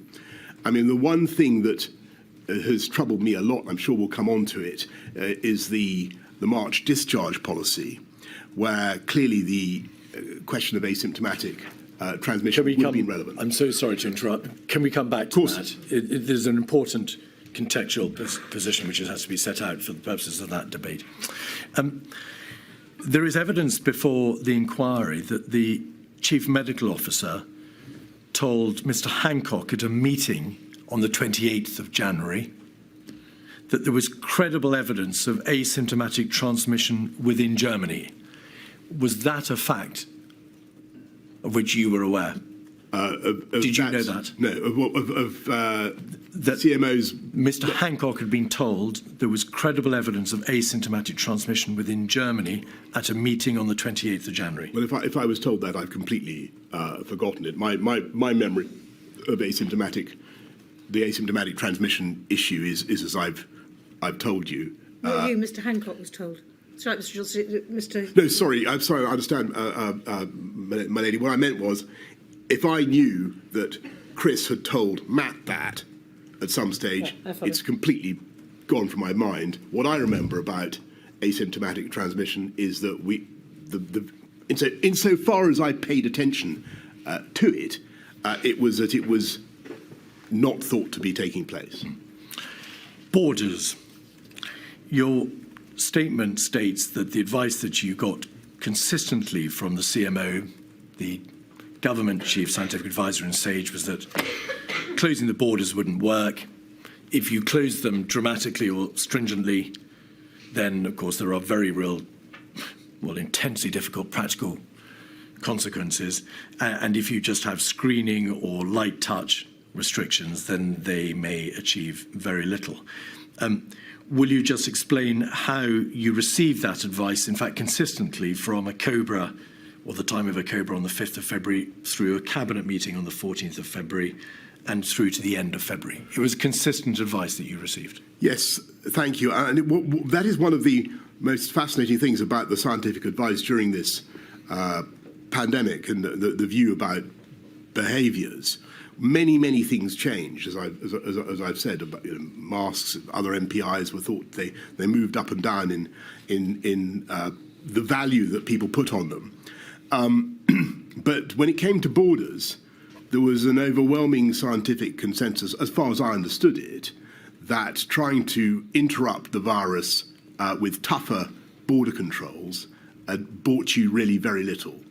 You might delay by a matter of days or perhaps weeks, but you would not stop the virus from entering the UK. And I think that was, I think a lot of people in the country found that very hard to understand, because I think intuitively we think, if you just stop this thing coming in.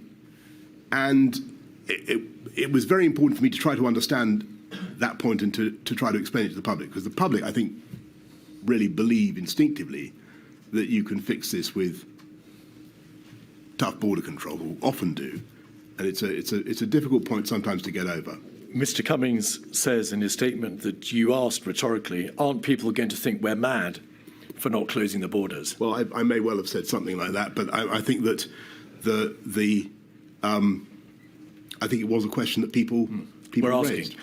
He also says, Mr. Johnson, that because of your general attitude that COVID was like swine flu, you weren't particularly inclined to challenge the scientific advice at all, to the effect that border restrictions would make no difference. Is that true? Well, the two statements seem to me to be inconsistent. Well, is it true or not? I certainly thought it was. I thought it was a point worth picking up with the scientists. I wanted to understand the reason why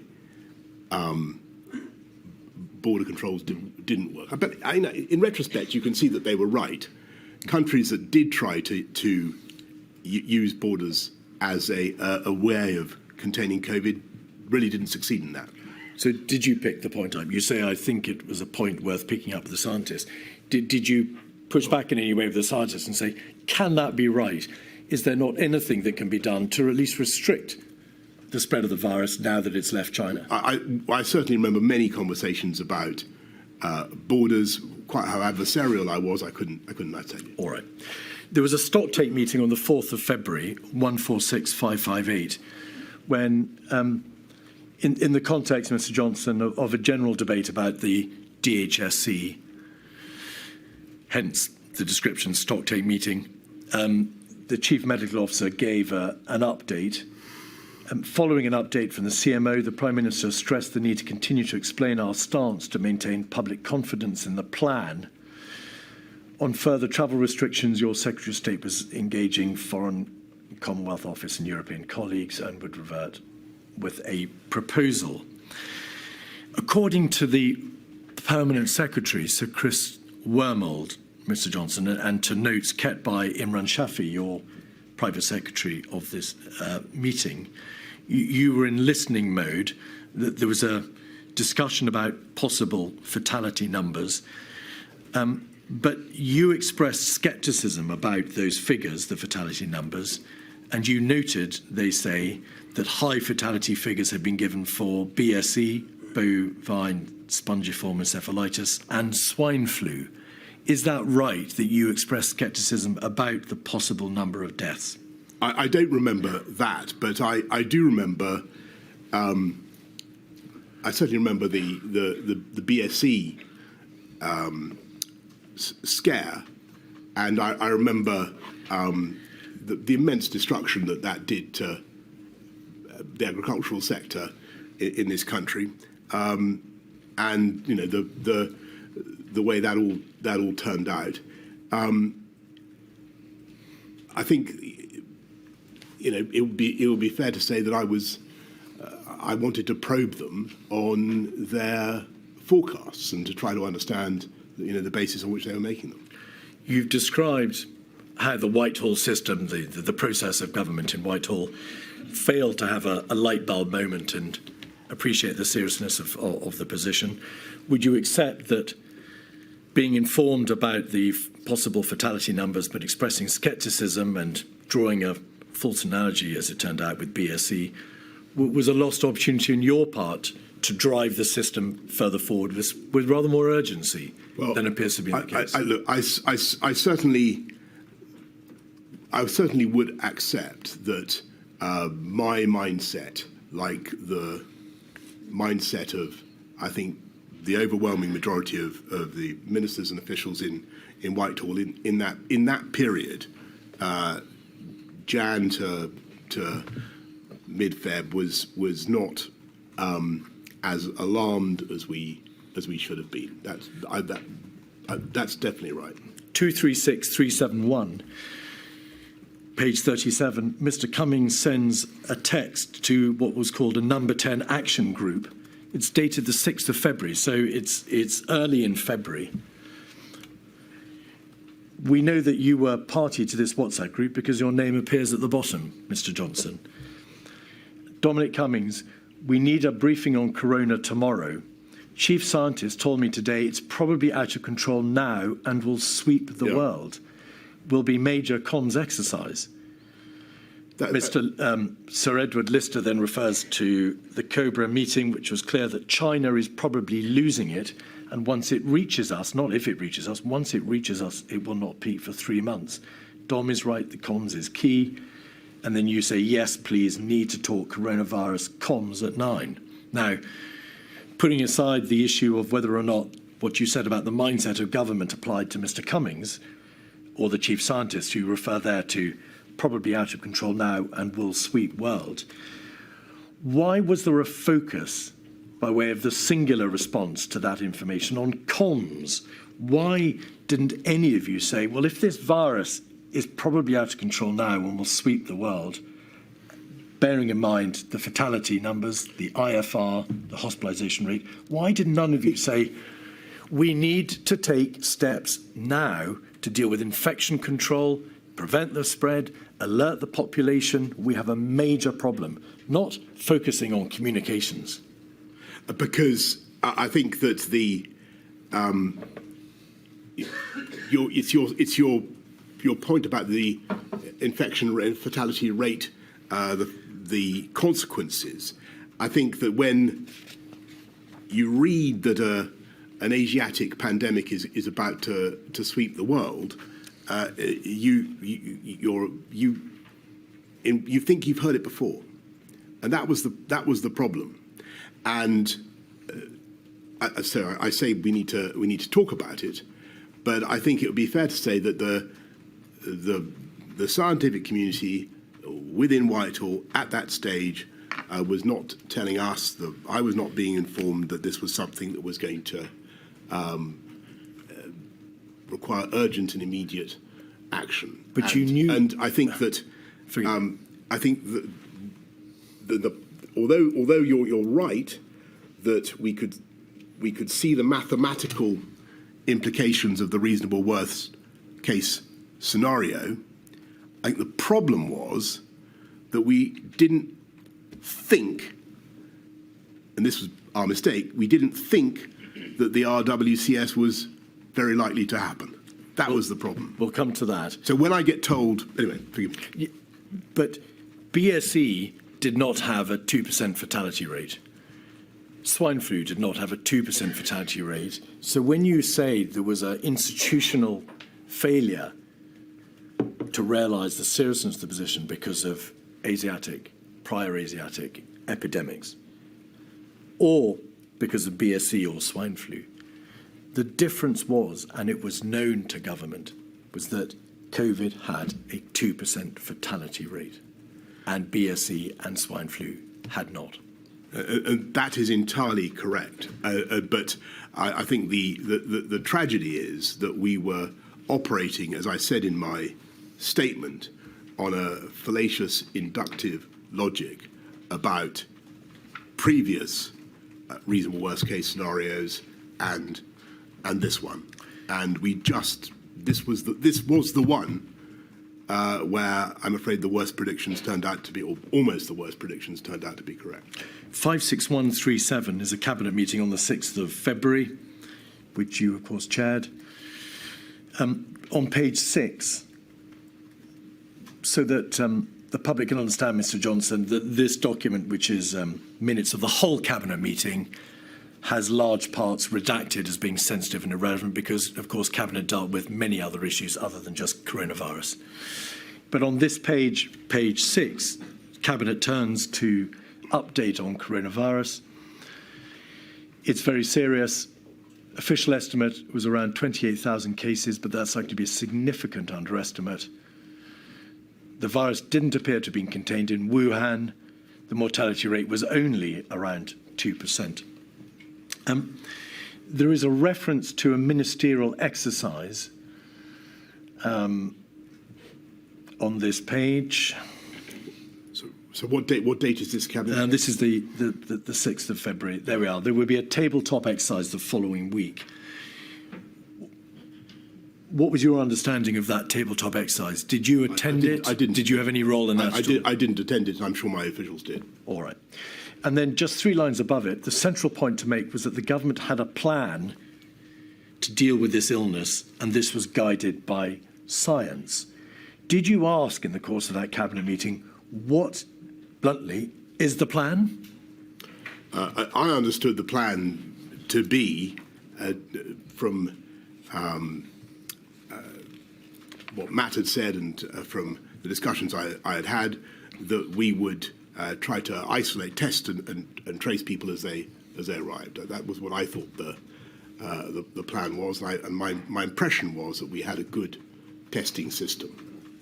But I don't. To answer your question directly, I can't be confident. I said in that meeting, what is the plan? But that is my understanding of what it was.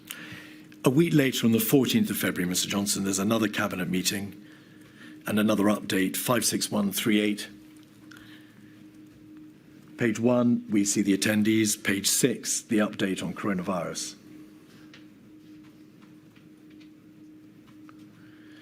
The Prime Minister said the government and the country needed to be ready for the coronavirus situation to get worse.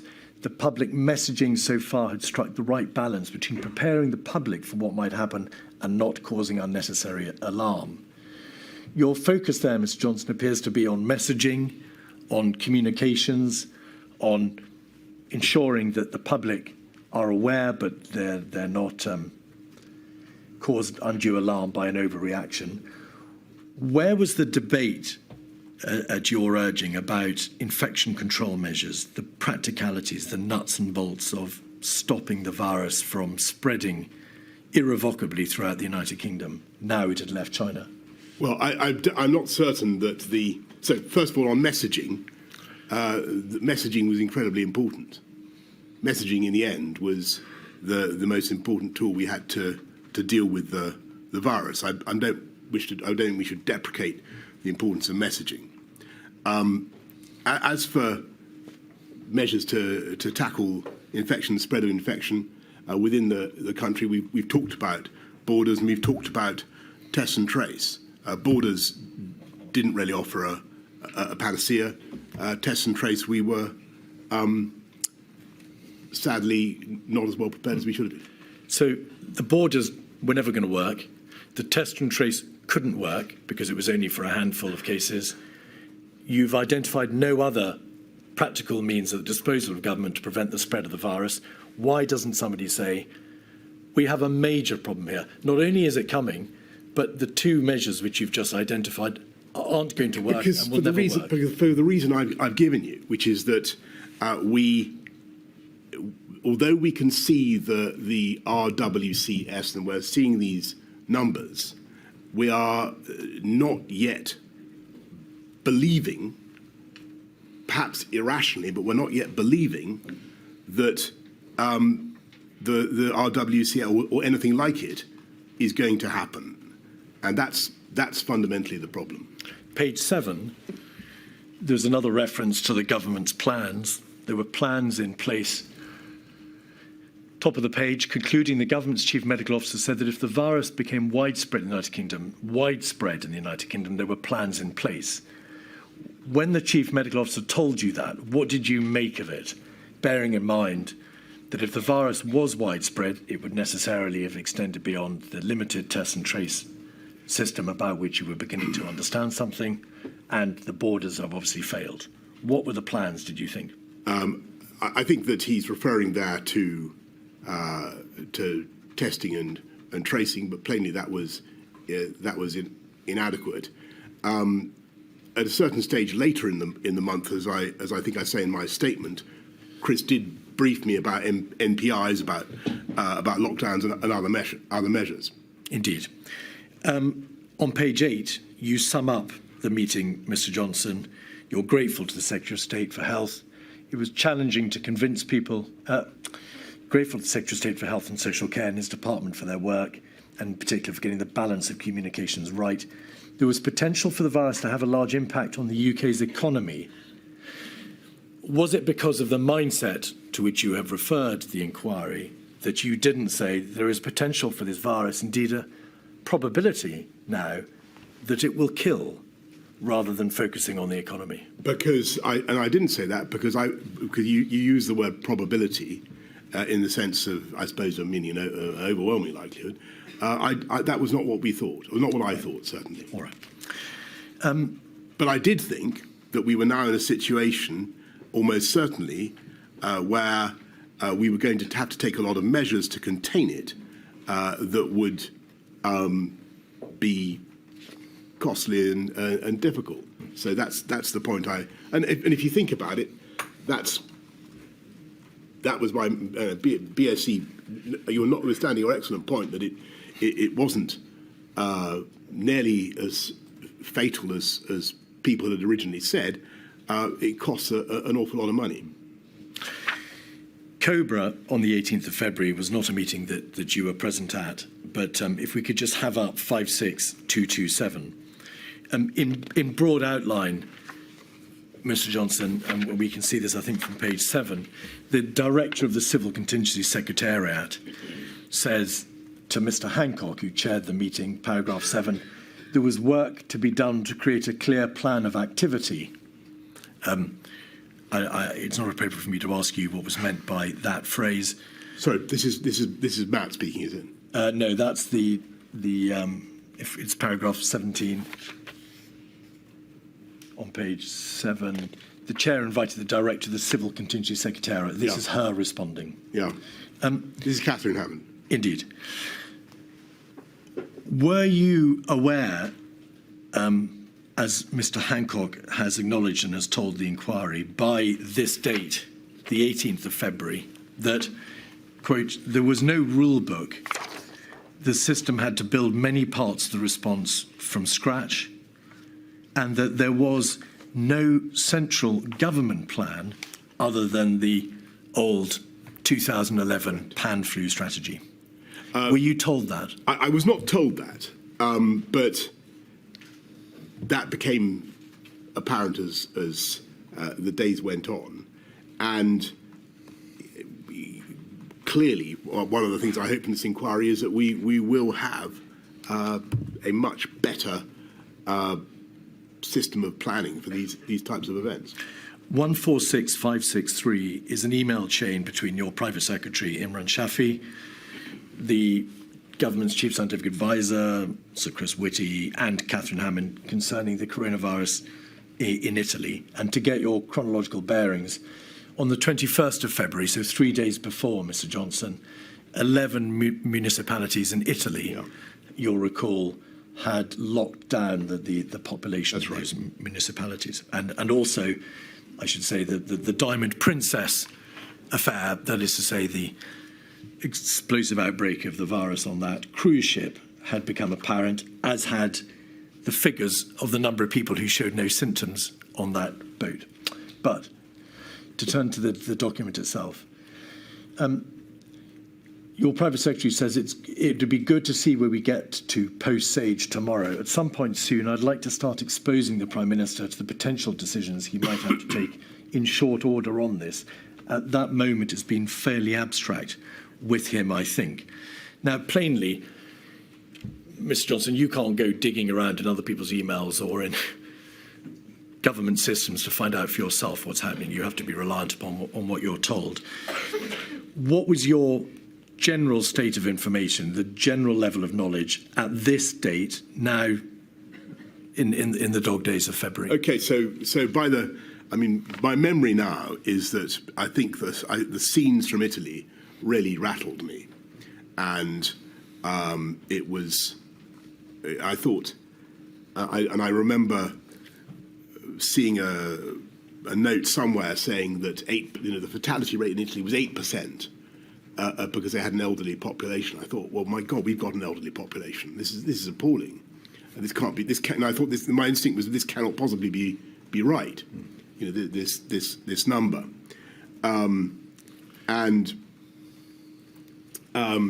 Just so you know, I look at all this stuff in which we seem so oblivious with horror now. I mean, we should have twigged. We should collectively have twigged. Much sooner. I should have twigged. I think what Imran is trying to do here is to get the scientists to take me through the idea of the MPIs and what that would involve. This is the 24th. There'd been a COBRA on the Tuesday before, the 18th of February. There wasn't a COBRA, in fact, again until the 26th of February. This was just on the cusp of half-term.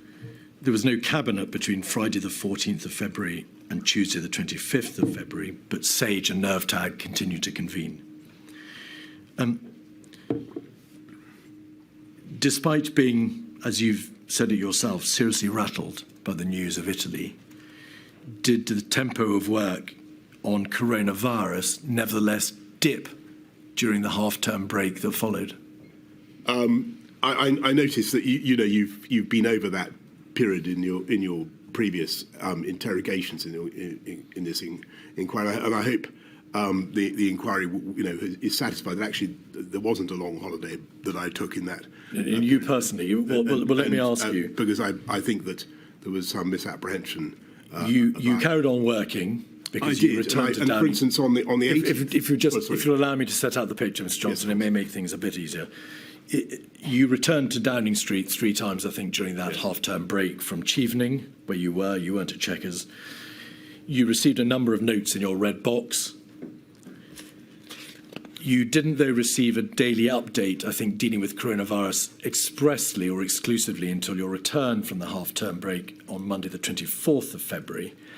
And the question to you is, in the box returns, the box notes that you did receive, what proportion focused on coronavirus? Well, I can't tell you that. Because I can't remember.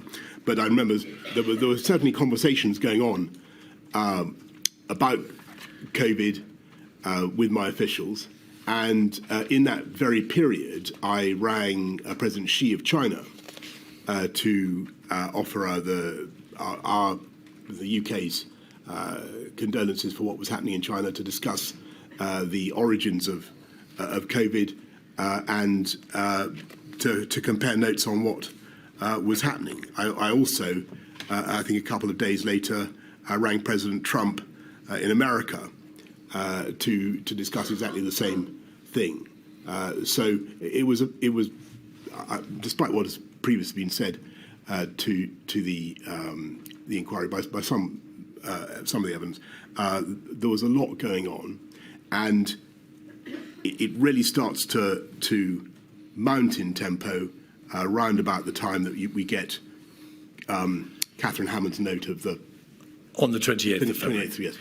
So the question to you, Mr. Johnson, is this, and nobody is suggesting you put your feet up at Chevening during that week. Well, apart from you, that is.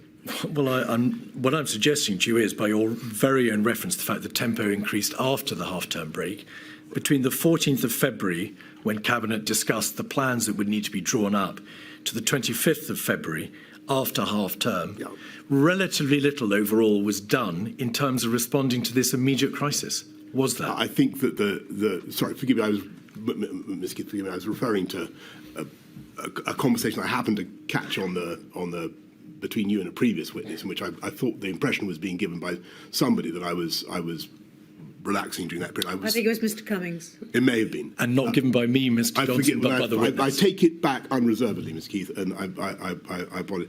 I was working throughout the period, and the tempo did increase, particularly during when we got when I saw the message from Catherine Hammond on. I think it was the 2nd of March, but I'm told it was earlier. But there was a meeting on the Friday, the 28th of February, that you attended. That's right. With the CCS. That's right. And what troubled me was the sheer number of potential fatalities under the RWCS, and this was just a horrifying figure, and I couldn't believe it. I've got to be honest with you. I thought this because what the paper also said was it may be like a bad flu pandemic, or it may be milder than that. And I thought, well, we have plenty of bad flu pandemics in the UK, and we also have, and if it's milder than that, then it won't be an exceptional thing at all. So why am I also being told that the RWCS is 520,000? Well, that was, of course, a meeting on the 28th of February. But I want you, please, to answer the question about the tempo of work on coronavirus between the 14th of February and the 28th of February, when that paper was produced to you. Would you accept that there was a lost opportunity on the part of government to react with sufficient speed and attention to the nature of this crisis in that 2-week period? For whatever reason, because of the mindset, because parts of government were away, it matters not. Overall, the government took its eye off the ball in that 2-week period by failing to act sufficiently speedily. I think that there were clearly things that we could have done if we'd, and should have done, if we'd known and understood quite how fast it was spreading, but we didn't. All right. And that was the reality. There's a COBRA on Wednesday, the 26th of February, 56216, page 6. This is a crucial moment, although it's not, again, a COBRA that you were present at, Mr. Johnson, but it is a COBRA of the utmost seriousness, because on page 11, the chair, Mr. Hancock, said the reasonable worst-case planning assumptions looked close to becoming the reasonable planning assumptions as cases in Italy demonstrated the need for heightened alertness. Turning that into plain English, what Mr. Hancock was saying was that the government, which had hitherto been working on the basis of planning for a reasonable worst-case scenario, planning for the worst but hoping for a better outcome, had realised that the reality of the scenario identified by Sir Chris Whitty in January, the second scenario, was looking close to becoming the reality. That is to say, the reasonable worst-case scenario was indeed coming to pass. Not there quite yet, but it was looking close. Would you agree that that understanding was a crucial moment? Sorry, what date is this? This is the 26th of February. It's a COBRA you weren't present at, and it's in advance of the receipt by you of the civil contingencies paper. It does look as though that meeting informed Catherine Hammond's, or helped to inform Catherine Hammond's paper, and perhaps was the reason why I got had the meeting I did. But I couldn't swear to that. I haven't asked you that, in fact, but it may well be, as a matter of my lady, the material shows that the CCS were tasked to provide the paper for you before this meeting. Okay. But the question from this paragraph for you is, as the Prime Minister, were you told that the COBRA, which you had not chaired, had been told that the reasonable worst-case scenario was looking close to becoming the reality? I don't remember that. I don't remember that. The CCS paper, 28th of February, is 182331. The first paragraph, Ms. Hammond says, COVID-19 looks increasingly likely to become a global pandemic, although this is not yet certain. It's the first sentence of this report. Did you ask Ms. Hammond, how can it not yet be certain when the virus has escaped China, there is sustained human-to-human transmission outside China, there are cases now in the United Kingdom, and we have no means of preventing its spread? Why is she saying it's not yet certain?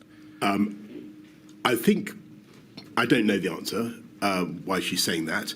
I think, formally speaking, it had not yet been declared a global pandemic, and I think it was up to Tedros Ghebreyesus at the WHO to do so, and maybe she's referring to that. But I read it as meaning it's not yet certain to be a major problem. Paragraph 2, based on existing assumptions for severe pan flu outbreak, in a reasonable worst-case scenario, about half of the UK's population would become ill, and up to 520,000 people could die as a direct result of COVID-19. Just pausing there, note the reference to could die as opposed to would die once the virus has self-sustaining community transmission. The scientific advice is to use these numbers for planning. They're not a prediction. Did anybody at that meeting, or the meeting in which you had, and we'll come to the actual meeting itself in a moment, but did anybody at the meeting at which this paper was discussed ask Ms. Hammond, why is the sole paper from the Civil Contingency Secretariat, the crisis management body in the heart of government, suggesting that these figures are not a prediction when, as you've just described, the information to COBRA on the 26th of February was saying the reasonable worst-case planning assumption looks close to becoming reality? I can't answer that question, but it's a very good question. Page 2, paragraph 9.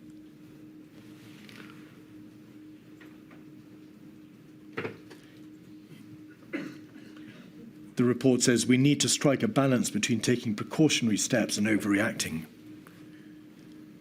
As cases spread, the risk of overreacting is reducing. We're now planning for a potential global pandemic that would inevitably spread to the UK, so it would, in this paragraph, inevitably spread. Did you assess, reading this report, Mr. Johnson, that the reference to overreaction was long past, and that, in fact, in the striking of that balance, there was now a real emergency and a need to take precautionary steps straight away? I think that I found the paper very alarming, arresting. I think I remember going to talk to my officials about it, saying, which is it? A severe to mild flu pandemic or an RWCS of 520,000, because I couldn't understand what I was being asked to anticipate. So I've referred to the meeting. Your private secretary, Imran Shafi, refers at 146636 to the meeting. It's difficult to read his writing, but there is a reference to the PM asking, what's the strategy? There we are. Thank you. Prime Minister, what's the strategy? When are we going to take big decisions? Of what evidence? On what evidence? Of what evidence? And then you say biggest damage done by overreaction. So it looks from the face of this note that your sense that there was a real crisis, that you were extremely rattled, is prevalent in the first sentence. But in the second sentence, perhaps in reflection of the CCS report, you say the biggest damage is done by overreaction. I think I'm leaving both possibilities open, because that's how it still struck me. I think that in disasters such as this, the actions that government take inevitably also have costs, and I'm sure we're going to come on to this, but that's the balance you have to strike. As the Prime Minister, instead of directing government to respond to the threat of a near existential crisis, you instead warned of the dangers of overreaction. No, I say no. That's, well, forgive me. I say, when are we going to take some decisions, and on what evidence? Because I'm looking at a problem that's been presented to me. I need to know what the plan is going to be. I've told you that I don't like the look of the way it's going in Italy at all, and we need to do something. And that is the day, I think, the 28th, when I remember, though I'm not sure if Chris would confirm this, I remember having a long conversation with him at some stage around that date, when he takes me through MPI's, what we later refer to as lockdowns, and he tells me about the pros and cons, he gives a sketch of the behavioural fatigue argument, and he takes me through the issues. So I think what I'm saying is, well, if this is the problem, then when am I going to be given a menu of options about what we're going to do about this? The readout from the meeting, 136750, shows that you called for a major ramp up of OGD, other government department activity on domestic preparedness.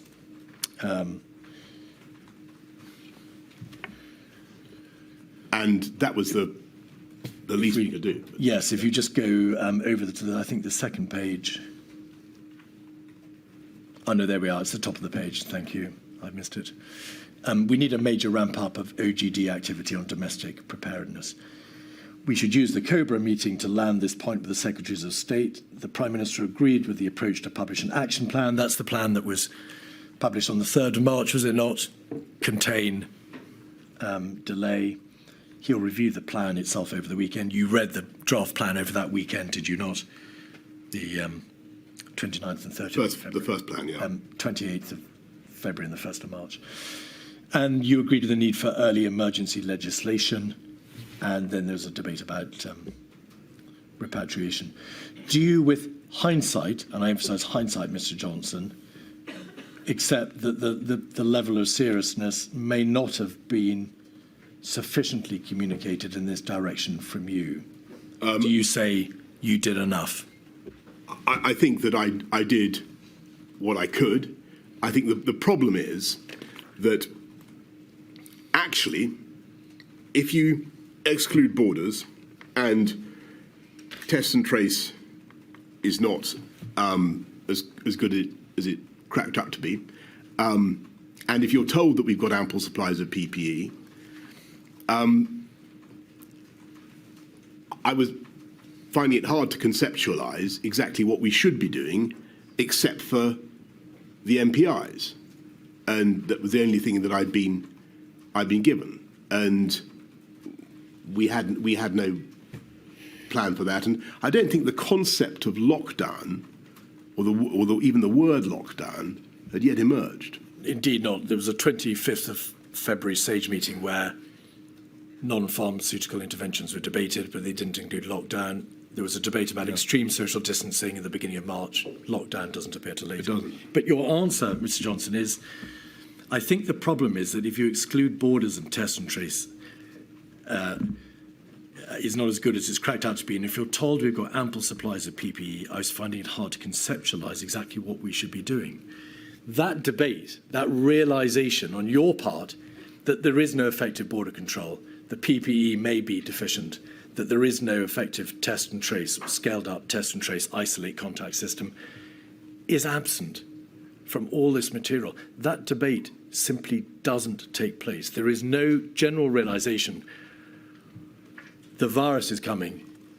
It's a 2% fatality fatality rate or 1% fatality rate, and we haven't got the measures in place to be able to deal with it. That debate doesn't take place. And I think that's right. And I think it's basically for the same reason that I've given, which is that although people intellectually can see that the RWCS could happen, as Catherine Hammond puts it, they still don't think that it's very likely to happen. And that's the reality. Now, in March, on the 2nd, you chaired your first COBRA. 56217. If we look at page 5, paragraph 2, we can see that you're told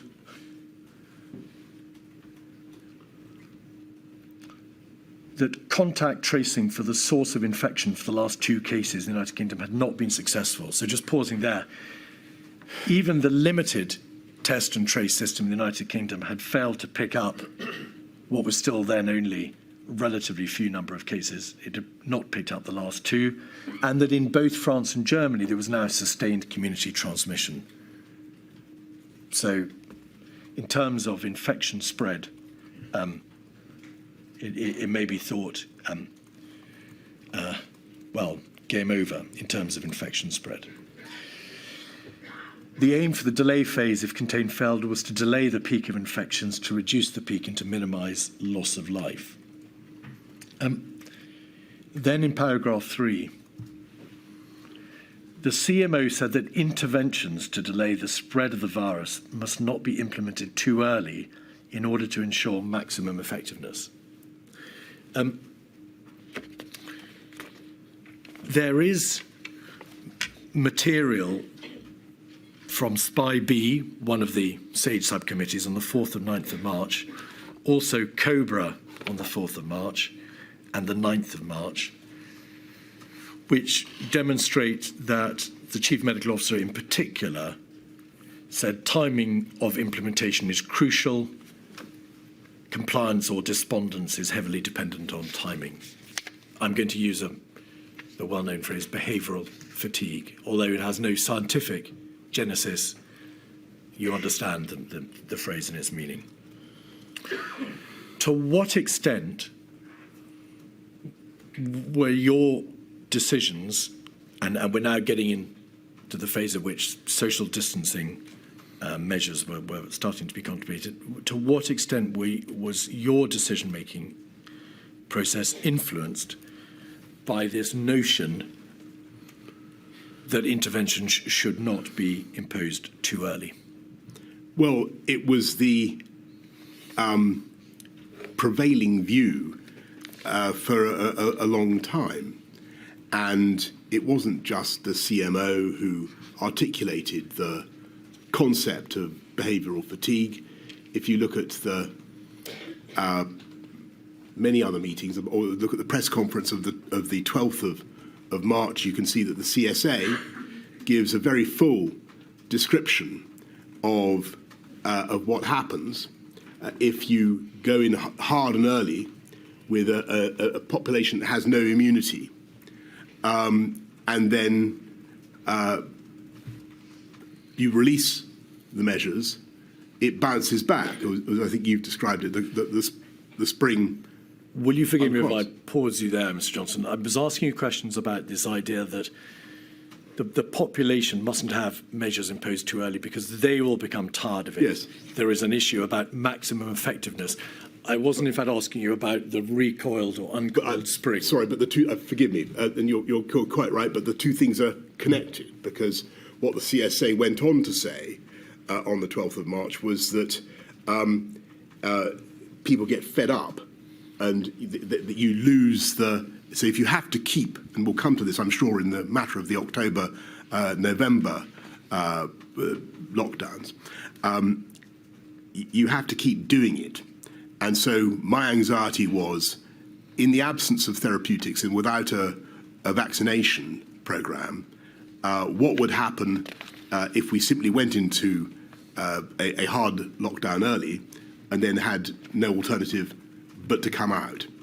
And so to answer your main question, it was an anxiety, a problem that was very prevalent during those early days. This issue appears to have been raised with you at a relatively early stage on the 2nd of March. We must not implement too early in order to ensure maximum effectiveness. To what extent do you think it likely that you would have proceeded to implement measures earlier than you did had you not been told you mustn't go too early to ensure maximum effectiveness? What is the impact of this? What should the inquiry make of this debate? Is it important? Did it make a difference? It's fundamental, and it goes because I'm afraid it's what happened. We have to be realistic about 2020, the whole year, that whole tragic year. We did lock down, but then it bounced back after we'd unlocked. And so sorry, Mr. Johnson. May I bring you back? Sorry. It's the first week in March. Had you not been told, don't go too early, because there's a limit to which the population will be able to bear the implementation of these measures, would you have gone earlier than you did, and by what time were you effectively forced to delay?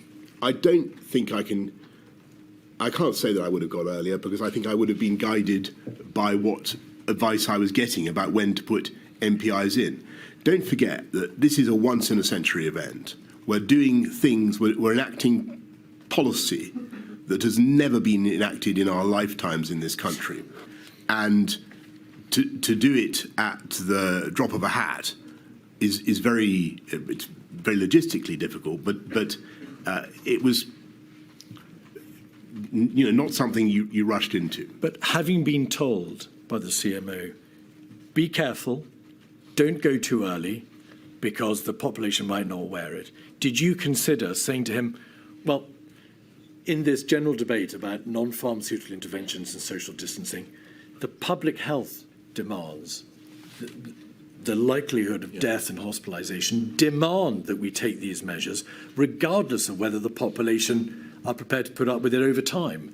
Did you push back against this notion of don't go too early? I thought that the short answer is no. I don't remember. I don't remember saying to myself, absolutely candidly, I don't remember saying to myself, this is so bad, they must be wrong, I must overrule the scientists, or I must ignore the scientists, I must go... No question of overruling the scientists, So you were following the science. Correct, forgive me. I must ignore the that's a very important distinction. I must ignore the scientific advice and the threats to public health and of worse outcomes if we go too early, and I must simply maximise. I've got to deal with the problem in front of the windscreen. I've got to deal with it now. I didn't do that, and perhaps with hindsight I should have done. But as I said to you right at the outset of this hearing, I just don't know the answer. No, that's clear. Mr. Keith, is that a convenient moment? But by all means. It's just that we usually break every hour and a quarter, and I think that's probably enough this morning. Thank you. 20 to 2, please.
Mr Keith. Mr Johnson, may we start with a WhatsApp message that Mr Cummings sent to Lee Kane.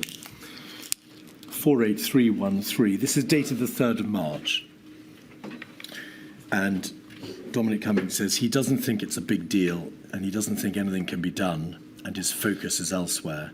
He thinks it'll be like swine flu and he thinks his main danger is talking economy into a slump. There are a number of parts to that message, and I'd just like you, please, to say whether or not you accept that there is any truth in this message, bearing in mind it's dated also the 3rd of March, or whether you think there is a degree of accuracy in it. Well, we've just had the previous day, Mr. Keith, we just had the COBRA that I've chaired. I think we're planning to deal with something that I actually think, as I've told you, is starting to be an issue of concern to me. I was, as I say, rattled by the images from Italy. I couldn't figure out why I was getting these conflicting messages about whether something could happen, the scale of the RWCS and what it was going to be. I think the part of the message that is still correct at that point is that if at that point you had asked me what is going to be the lasting damage from this, I still would have probably said it's going to be what we do to fight it, rather than the actual impact of the disease. But I was increasingly concerned about it. You have, in fact, already given evidence to the inquiry in relation to why, you suggested at an earlier stage, there were comparisons properly to be drawn with swine flu, and you've described the importance to you of not talking the economy down. The first line, he doesn't think anything can be done. May I just ask you this? This date, the 3rd of March, comes, of course, after your meeting with the Civil Contingency Secretariat. It comes after the COBRA, at which there is some early debate about measures and what can be done. And if you did say on the 3rd of March to Mr. Cummings, I don't think anything can be done, that casts a very significant light upon what you were being told around that time. I don't think I can't say exactly what I said to my advisor, nor would I necessarily place too much reliance on his reporting of what I said. But I think my impression was at that time that, because of what we've said about borders, because of what we said about the other measures open to us, that it goes back to the questions I was asking. I couldn't see yet the plan. I couldn't see what. So the NPIs were, to me, and this is probably what Imran is getting at in his email,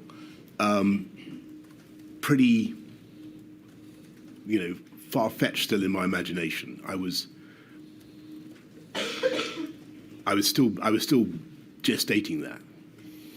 At a press conference on the 3rd of March, you said that we were, as a country, extremely well prepared. Of course, as it turns out, that was not so. But I want to ask you, the weekend before, you'd received the draft action plan, the contained delay document, which you'd been shown in draft form. And in that document, there is that assertion. We are well prepared and we have plans in place, etc. Do you think you told the world that we were well prepared on the 3rd because you had seen it in that action plan, the draft of which you've been reading over the weekend? Yes, this is the second. This is the weekend of the 28th of February, 1st of March. 29th. Was it a leap year? Was there a 29th? I really don't know, Mr. Johnson. I can't assist you with that. anyway, it's certainly true that I was the general reassurances I was getting were that we were well prepared. So the scales had not yet fallen about, for instance, test and trace. Indeed. And you shook hands with patients at the Royal Free Hospital on the 1st of March. You know that, of course, you were later criticised for that. May we take it that you hadn't seen, or at least you hadn't been advised of the contents of the Spy B paper of around that time? In fact, the paper came later, the 3rd of March, but advice was given generally before that, advising against greetings such as shaking hands. Did you know? I didn't, but I do think that it was. I shouldn't have done that in retrospect, and I should have been more precautionary. But I wanted to be encouraging to people, and so I think it's on that day that I go to Colindale, to PHE, and although I've been told, sorry, this is in my statement, but although I've been told that we have a fantastic belt and braces system, I was a little bit concerned about. I had a feeling that perhaps they weren't really as across the situation as I've been led to believe. Mr. Hancock gave evidence to the effect that he was told on the 18th of February by Public Health England that the test system was unsustainable, that it wouldn't be able to operate beyond the handful of first few hundred cases. Did you know that when you visited Colindale? No, and in fact, I think I gave a clip to the media, which I gave some figure for the number of daily tests that I believed that we were doing, and I do remember Chris being CMO, being quite sounding confident, at least to me, about the number of tests we were capable of doing at around that time. Now I can't remember the exact. All right. Cobra on the 4th of March, you chaired that. You were presented with a paper, Potential Impact of Behavioural and Social Interventions, 56158. Again, it's illustrative of what you were being told at the time, Mr. Johnson, because it makes plain that behavioural and social interventions can be applied as part of an HMG response, including the expected impacts. The note doesn't cover economic, operational, policy considerations. SAGE has not provided a recommendation of which interventions or package of interventions the government may choose to apply. So the first question is, did you understand that SAGE was never going to be telling you, Mr. Johnson, you must do this? It could only ever provide advice about the nature of the interventions and the consequences and the risks and so on. It could never tell you what to do or what you had to consider doing. That's right. I mean, SAGE is like it's a doctor-patient relationship. The doctor can't order you to do things. The doctor is not responsible for what you do. The doctor says, if you do this, then that. If you fail to do it, then the other, and that's basically how it works and should work. Was the chief medical officer around that time, the 4th of March, telling you, however, you must now start considering these behavioural and social interventions? And of course, the first one, you'll recall, is imposed on the 12th of March. Yes. So we don't know when you first started to. So as I said before the break, actually the CMO and I had a heart-to-heart about non-pharmaceutical interventions, about a lot of aspects of it, particularly from a public health point of view, the costs, and he really stressed that. So we had thought about it, and I could see that was the direction in which things were starting to go. And it's only a few days later when I actually tell the public, I think for the first time, I think on the think it's the 9th or thereabouts, we're going to have to start Ramping. We're going to have to start restricting social contact. And that answers perhaps my next question, which is, why was there a delay between the first debate between you and the Chief Medical Officer about the possible imposition of these behavioural and social interventions and the 12th of March, when the first really significant intervention was imposed? I think there we have to go back to the earlier conversation that we had about Mindset. timeliness. No, not timeset, but mindless. Going early. About going early. About the issues that were raised by going hard, going early, which later became the mantra, but which in March the problem was that if you, so I was told repeatedly by both CSA and CMO, you risked bounce back and behavioural fatigue, and yet more behavioural fatigue as a consequence of bounce back. There's a graph on page 2 of this document which shows what the waves, that's to say the transmission of the virus, would be likely to be, depending on whether or not there was mitigation, that's to say intervention, or no mitigation, or moderate intervention. And you can see the different colours of the graph of the lines, Mr. Johnson, depending on whether or not they were very stringent or less stringent. So it was plain to you, wasn't it, that if no steps were taken, there would be a massive first wave. That's the black wave. But if it was reduced to some extent, there would be moderate transmission, the blue wave, and then a more severe intervention would be the high transmission reduction. But to make absolutely plain, if we look at page 5, there was at this stage on the 4th of March no mention of a lockdown as such. There were a range of potential interventions, from stopping large events, closure of schools, home isolation, whole household isolation, social distancing, impact. We can see there on the right. All these things. But no lockdown. No, and that's quite right. So this is the sort of the double hump graph that really became very influential in all our thinking, and indeed is what, I'm afraid, tragically, is more or less what happened. But the measures that we could take to depress the first curve, first wave, were all very much couched with caveats about timeliness and not going at the right moment.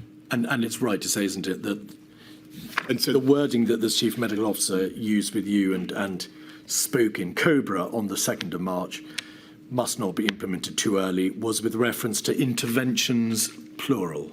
Yes, and if I could offer a suggestion as to what was really going on, I think that,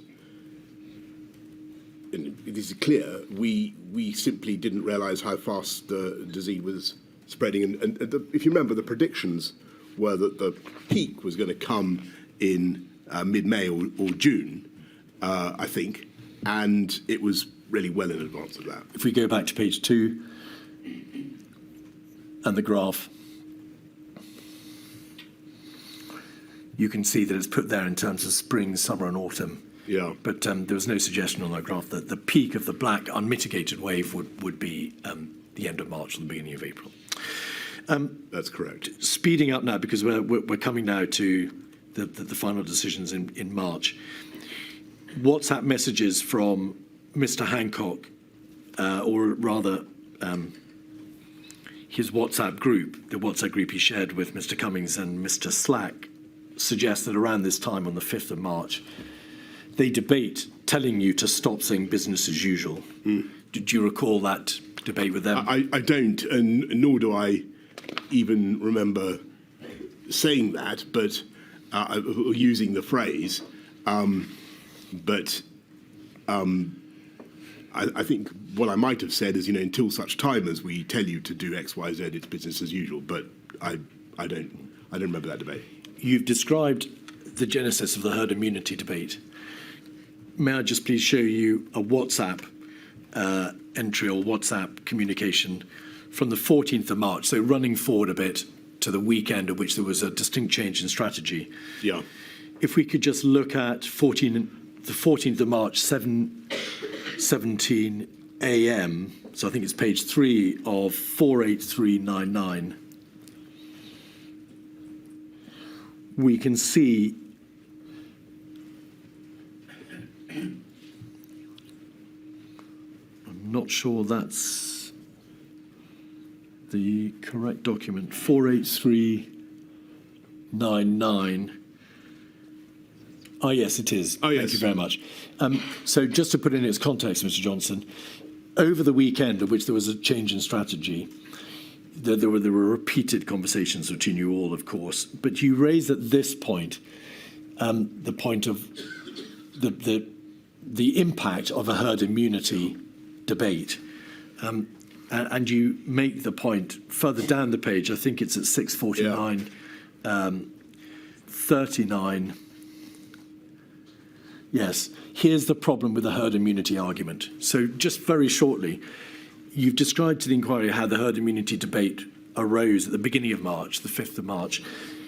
It appears that you were still debating, or your advisors and you were still debating, the full meaning of and the nature and the extent of the herd immunity debate as late as the 14th of March.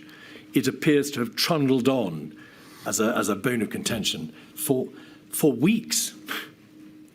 Can I think I can understand I'm looking at this for the first time, but let me try to explain what I think this is about. What happened on the 12th of March was that there was a press conference in which we were trying to deal with I had to level with the public and say, I'm afraid a large number of people are going to lose their loved ones before their time. And it was a pretty grim press conference. And in that discussion, we were asked about how the way through. And I think Patrick said the idea was to flatten the curve, suppress the virus, with some measure of herd immunity by September being, I think, a good outcome, was what he said. And I think he also said something to the effect of, it might not be, you need to suppress the curve, but not, it might not be necessary to stop everybody or even desirable to stop everybody getting the virus, because again, you might want some measure of herd immunity. Anyway, that was the moment when people all pricked up their ears and say, are they trying to allow this thing to just pass through the population unchecked with a view to establishing herd immunity, which was not what we wanted, not what Patrick meant. And we had to do quite a lot of work to clear it up, because our objective was to protect the NHS and save life, and to save life by protecting the NHS. That was our objective. Our strategy was to suppress the curve and to keep the R below 1 as much as we could. We were going to use everything we could to do that. Herd immunity was going to be, we hoped, a byproduct of that campaign, which might be very long and very difficult. At the same time, in Cobra on the 9th of March, in Sage on the 12th of March, in Cobra on the 12th of March, and in an interview that the Chief Medical Officer gave to the press on the 13th, there were repeated references to the need to delay the peak of the virus as opposed to suppressing it entirely because of the risk of an uncoiled spring, of it bouncing back, yes, the second wave. If we could just have that document back, 48399 and 7:39:42 a.m., please, the 14th of March, probably page 3 of that document, 48399. It appears that this debate about herd immunity and the debate about uncoiled spring had caused you considerable concern, because at 7:39:42, you say that's why I was concerned when some on the team were suggesting last week that we actively need a proportion of the population to be infected. And then you say civil service need to grasp. What did you mean by that? So can't say exactly what civil servants I was thinking of in that context. I think probably what I mean is, look, we've set a hare running by mistake. I think Patrick, really did a huge job to try to clear it up. We all need to set the public's mind at rest and explain what we're doing. It's protect the NHS and save life, and that's the priority. Further down the page, 10:49:15. In fact, it's the 15th of March, page 6 of this document. You could be seen to be saying, given what's happened in Italy, we simply have no time. Yeah, and we can this see is that the 15th. 10:49:15. There we are, 2/3 of the way down the page, 15th of March, we have no time. We've jumped forward, but that, of course, is the Sunday, the 15th of March, in the middle of all the debates that you were having with your advisors. Yes. All right. Just to finish off some other points which you've addressed, in relation to behavioural fatigue and you being told that the timing of implementation of interventions was vital, the evidence before the inquiry shows that the SAGE meeting on the 13th of March, that's yes. to say on the Friday, you weren't, of course, an attendee at SAGE, no, was told, and the minutes of the SAGE meeting make this plain, difficulty maintaining behaviours should not be taken as a reason to delay implementation. Ben Warner, your advisor, was present at that meeting, and he was reporting back to number 10. Were you told that, in contrast to what you've been told about the need for timing and behavioural fatigue and so on, SAGE was in fact saying by the 13th, don't take that as a reason to delay implementation? Well, in effect, yes, in the sense that that was and I wasn't told that particular detail about behavioural fatigue not being a reason to delay implementation. But what I was told was that we had a new data. We were at least, 5 to 7 days further on, possibly more, in the curve than we thought we were, and that the margin of manoeuvre that SAGE had seemed to think we had and was offering to us on the 12th. If you remember, they say then, there are 4 things you can do: self-isolation for 7 days if you've got any kind of symptoms. Though even that they say we could postpone till the Monday, the 16th. Then there's household isolation for 14 days. Then there's a couple more measures. Advice for the elderly, for the vulnerable, and then for those over 70s. And those last 3, they say can actually be put off for 1 to 3 weeks on the 12th. Then on the 13th, that's the key moment, really, because that's when I get called back on the Friday evening. I come back on the first thing in the morning, and you know the rest.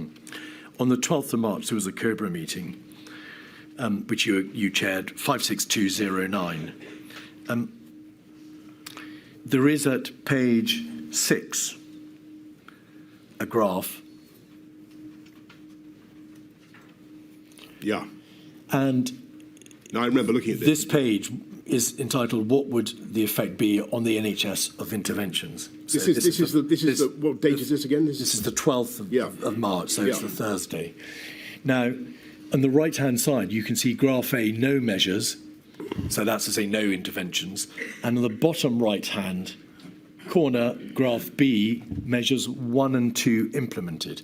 1 and 2 were 7-day isolation, and number 2 was household isolation. If we could scroll back out again, please.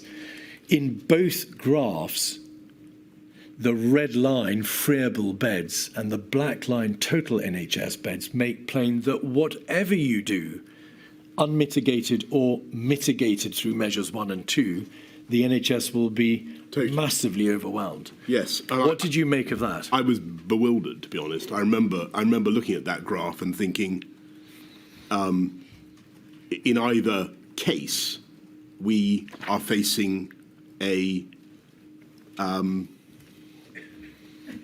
absolutely intolerable situation, and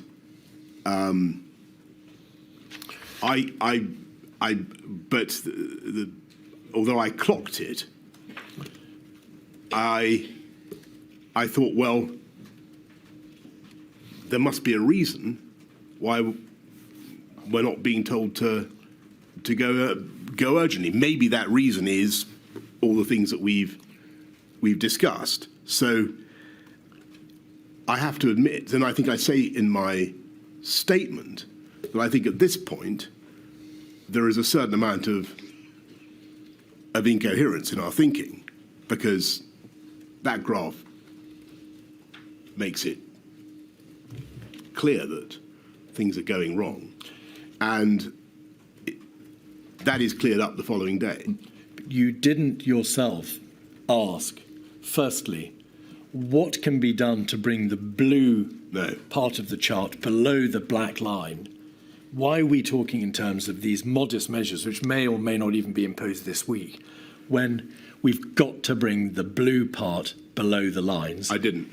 And secondly, why didn't you ask, why are you presenting me with this and at the same time telling me we mustn't go too early with interventions? Well, because I'm afraid, listening to the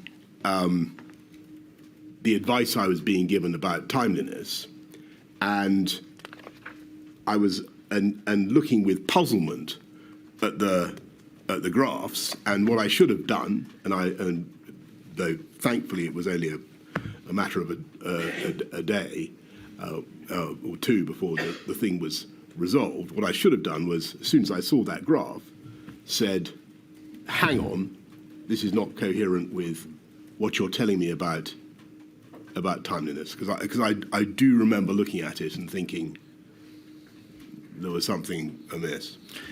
Around this time, on the 5th of March, going back to the beginning of the week, on the 5th of March, there was a COVID-19 meeting at which advice was given to the effect that a prohibition on mass gatherings was not necessary. Did you, throughout that week, as you had, in fact, during earlier weeks, receive advice that, for epidemiological purposes at any rate, there was no need to shut mass gatherings, sporting events? That was but to be fair to the people who were giving the advice, it sounded reasonable at the time, given what we knew, because what they said was, look, if you do this, what you will do is push everybody into the pubs and the warm enclosed spaces where transmission will be even faster. So that was the point that was made. You were, by your own words, of course, only following the science rather than being directed by the science. It must have been apparent to you that this was presentationally disastrous to keep mass gatherings open whilst you were debating the closure of schools as one of the possible interventions. That's true, but I felt that it was certainly the public didn't get it. That was true of many of the measures that we put in place throughout the pandemic. There was often a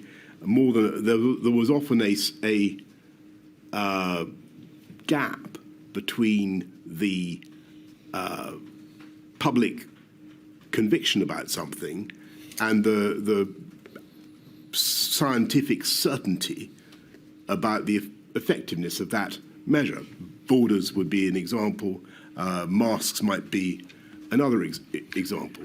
You've highlighted the importance of communications, Mr. Johnson, in terms of leadership and in terms of beginning to direct the country that there were terribly difficult times ahead and impossible choices to be made. The closure of mass gatherings would have sent a vital message, would it not? And I had already told people on the 9th, so several days before, that they were going to have to restrict social contact. And on the 12th, I had given them I think, a pretty powerful and, in many ways, frightening message about what was going to happen. But Cheltenham, And excuse me. the effect, I'm so sorry. sort of, forgive me, the effect of that, I think, did show up in people's behaviour. So that we are clear, the Cheltenham Festival continued the week of the 10th. There was an Atletico Madrid match. Yes. And mass gatherings, sporting events were not, in fact, shut Yes. until the following week. Yes, and as with hindsight, as a symbol of the government's earnestness, rather than just as being guided by the science,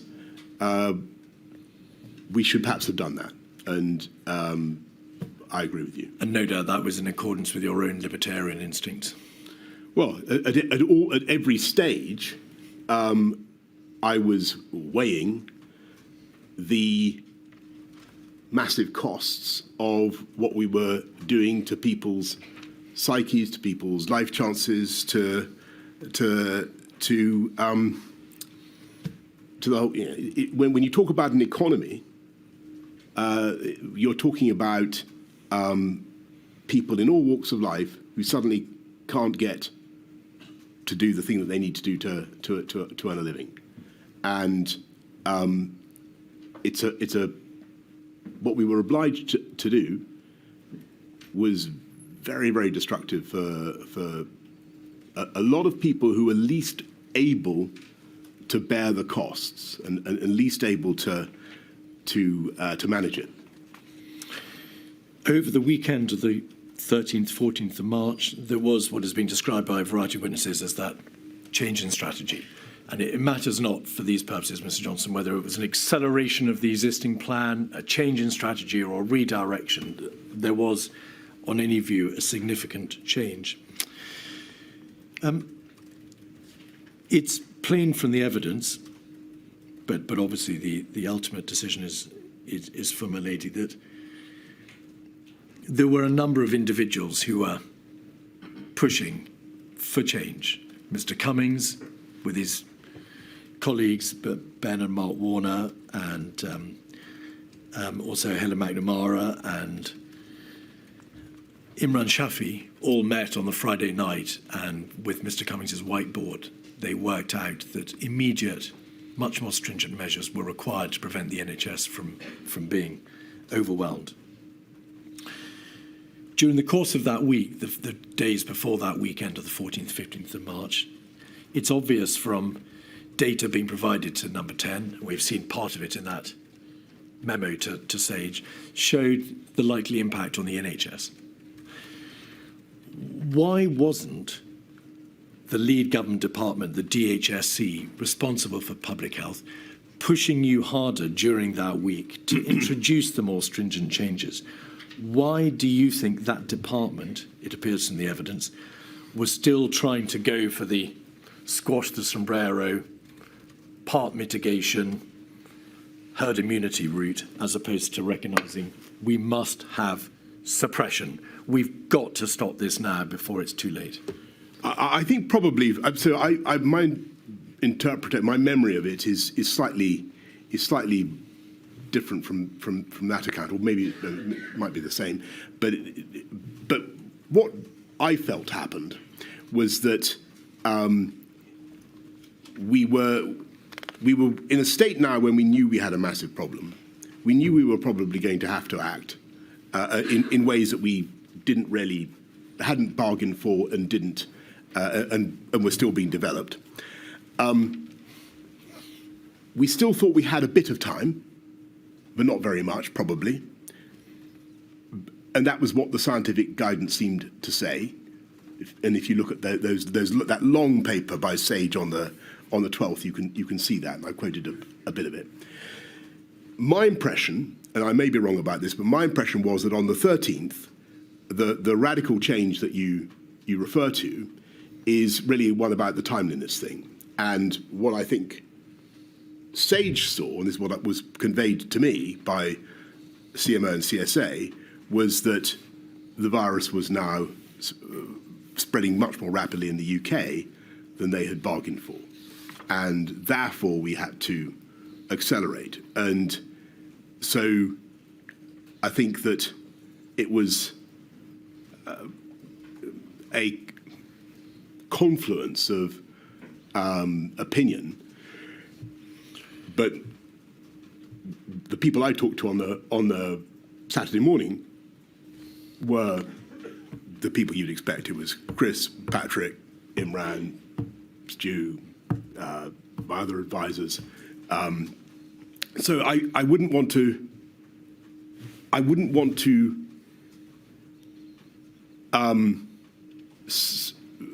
allow the inquiry to run away with the idea that it all would have sailed on had it not been for the intervention of Number 10. I think that Sage themselves on the 13th had seen very seriously and very clearly that something needed to be done. That was at any rate was my impression. Until Saturday, the 14th of March, when Mr. Cummings presented his whiteboard in the middle of numerous other meetings and talked about Plan B. Until that point, no one in the DHSC has said, we're off the mark, we've gone wrong, we've got to accelerate and impose more stringent measures, did they? My impression is that the critical moment was indeed, as you say, that SAGE meeting when I think that a number of scientists, epidemiologists, looked at the data and said we are. I'm afraid we're off the pace here. And I think that was what happened. In his evidence to this inquiry, Mr. Hancock said that on that Friday, the 13th of March, he called you to tell you that there needed to be an immediate lockdown. Do you recall that call or not?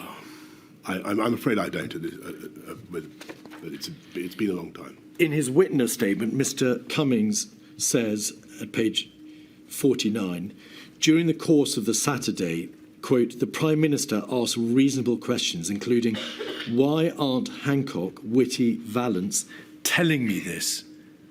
Do you recall that discussion? I remember them being there, but I might be. There was a meeting, well, there were four meetings. There was a meeting with Sedwell, Vallance, Whitty, then a meeting with Cummings, Reynolds, Shafi, Lister, Whitty, and a host of others. Then a follow-up meeting yourself with Mr. Cummings and the Warners. Then a second follow-up meeting, and then another meeting. You had a lot of meetings that day. Yeah. At one of them, Mr. Cummings says you turned to him and said, why aren't Hancock, Whitty, Vallance telling me this? Do you recall that debate? I think I don't recall it, but what's certainly possible is that I was alluding to. I was looking with, dismay at what was happening, dismay about what we were going to have to do, and reflecting that, this was not the message. I'm conjecturing. This is not the message that I've been having from them in the past few days. You don't recall? I don't recall saying that. All right. Let's have a quick look at one of the papers, the briefing on the COVID response that was put before you on the Saturday, 183889. This is the document which sets out the current plan and the proposed alternative plan. Briefing on COVID-19 response. There's a variant on the graph that you saw before, but you can see at the bottom of the page, current plan. If you could scroll back out again, we can see current plan and alternative plan at the bottom of the page. And in summary, is this correct, Mr. Johnson? Throughout that weekend of the 14th and 15th of March, there were multiple meetings. A variety of different people pushed for different speeds of intervention. We can see from the WhatsApps that some people said, go now. Other people said, we've got to move fast. But there was, in any event, a very real understanding that more had to be done, more stringent measures had to be imposed, and Cobra would have to consider all that on the Monday when it next convened. Yes. My impression was that what Ben Warner and others were doing, and I don't know about the differences in views, but what they were doing was trying to take the SAGE meeting of the previous day and really give to me the logical consequences of that. But only you could decide the strategies, and you decided, did you not, by the Sunday night when you called Sir Patrick Vallance and Sir Chris Whitty to another meeting, you decided that the alternative plan would have to be followed, and you gave, as we'll see in a moment, a number of directions as to what needed to be done. Yes, I mean, it was absolutely clear by the Saturday that we had to act, and we were out of time. The inquiry needs to ask you this: to what extent did you appreciate by the Sunday night that a lockdown decision, a stay-at-home mandatory order, was inevitable? It obviously wasn't imposed until Monday, the 23rd of March, and during the course of the week, there were a great deal many complex, extremely complex operational issues to circumnavigate, a shielding system having to be built effectively from scratch, getting hold of data from the NHS. We can see there were real issues about the preparedness of the Cabinet Office around that time, from Mr. Cummings's WhatsApps that refer to cab off being terrifyingly shit, no plans, totally behind the pace. Was it a question, A, of you deciding that there had to be a lockdown, but that time would be needed to put it into place, or B, you would start the arrangements which could accommodate a lockdown, but that decision wouldn't then be taken for another week? I think that looking at the graphs, I was reconciled, or getting increasingly reconciled, to the fact that we were going to have to do a huge amount more to suppress the virus. And I, just to get back to an earlier point, this was not something we'd done for a country that had been through. It was hard to get one's head round. The legal complications were enormous. How to do it, as you rightly say, Mr. Keith, that all that needed to be worked through. We had started the bill a long time ago. I mean, 5th of February we start the coronavirus bill. But I think my state of mind then is I'm now more or less in virus fighting mode. I'm thinking we this is there's absolutely nothing. We've got to throw that. We've got to sort this out. And so there's then a series of things that we do leading up to the 23rd. But you weren't entirely in virus fighting mood. If we look at 273, 872, page 55, we can see part of the seemingly perennial debate in your own mind as to what should be done. Mr. Cummings asks Lee Kane if you could just scroll into that screenshot. Get in here, he's melting down. Yeah. Richie saying bond markets may not fund our debt. He's back to Jaws mode. I've literally said the same thing 10 times and he still won't absorb it. I'm exhausted talking to him. I've had to sit here for 2 hours just to stop him saying stupid things. Mr. Johnson, you would be inhuman, perhaps, if you hadn't, in that terrible week, oscillated and backed and veered in your own mind about what had to be done. But is it fair to say that you made your doubts and your oscillation clear to those around you? I think it was my job to address all the consequences of what we were doing and to test the policy, which I was, as you can see, determined that we deliver and get on and do, and it was, even though it was a completely novel policy, absolutely a dramatic thing to do. What he's referring to here is a conversation with the Chancellor, where I'm talking about the downsides, I'm talking about the costs, and how negligent it would have been, totally negligent, not to have had such a conversation, not to have gone through with the HM Treasury the economic ramifications of what I was proposing to do, I need to do that. It didn't in any way. I think the key thing is, it didn't in any way stop us, divert us from the crescendo of actions that we took. Forgive me. The suggestion is not being made here that you, having reached a view on public health grounds, took yourself off to speak to the Treasury and see what arguments needed to be made properly on behalf of the economic consequences that would ensue from a lockdown. It is that your own decision-making, your own judgment backed and veered, and that by implication, this is a poor example of leadership function. You couldn't make up your own mind as to what should be done. On the contrary, I've made up my mind. We are getting on and doing it. We are not being diverted. I've got the Chancellor of the Exchequer with me, saying that there's a risk to the UK bond markets and our ability to raise sovereign debt. This matters massively to people in this country. It matters to the livelihoods of people up and down the land.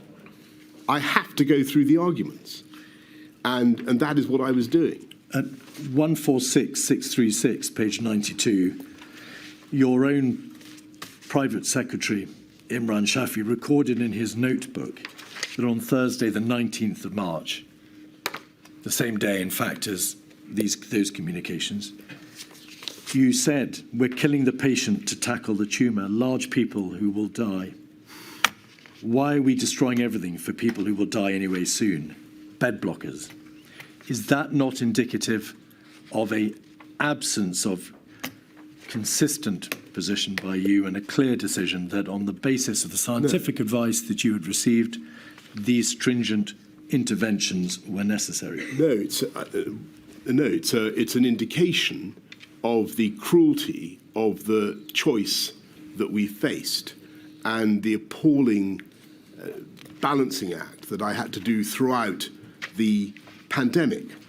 And in order to what, if I said something like that, what I was saying, which is the truth, which is that in order to drive down the virus, to stamp out the virus, you have to do things that are going to be very damaging in all sorts of other ways. It's, perhaps it's not, it wasn't designed to be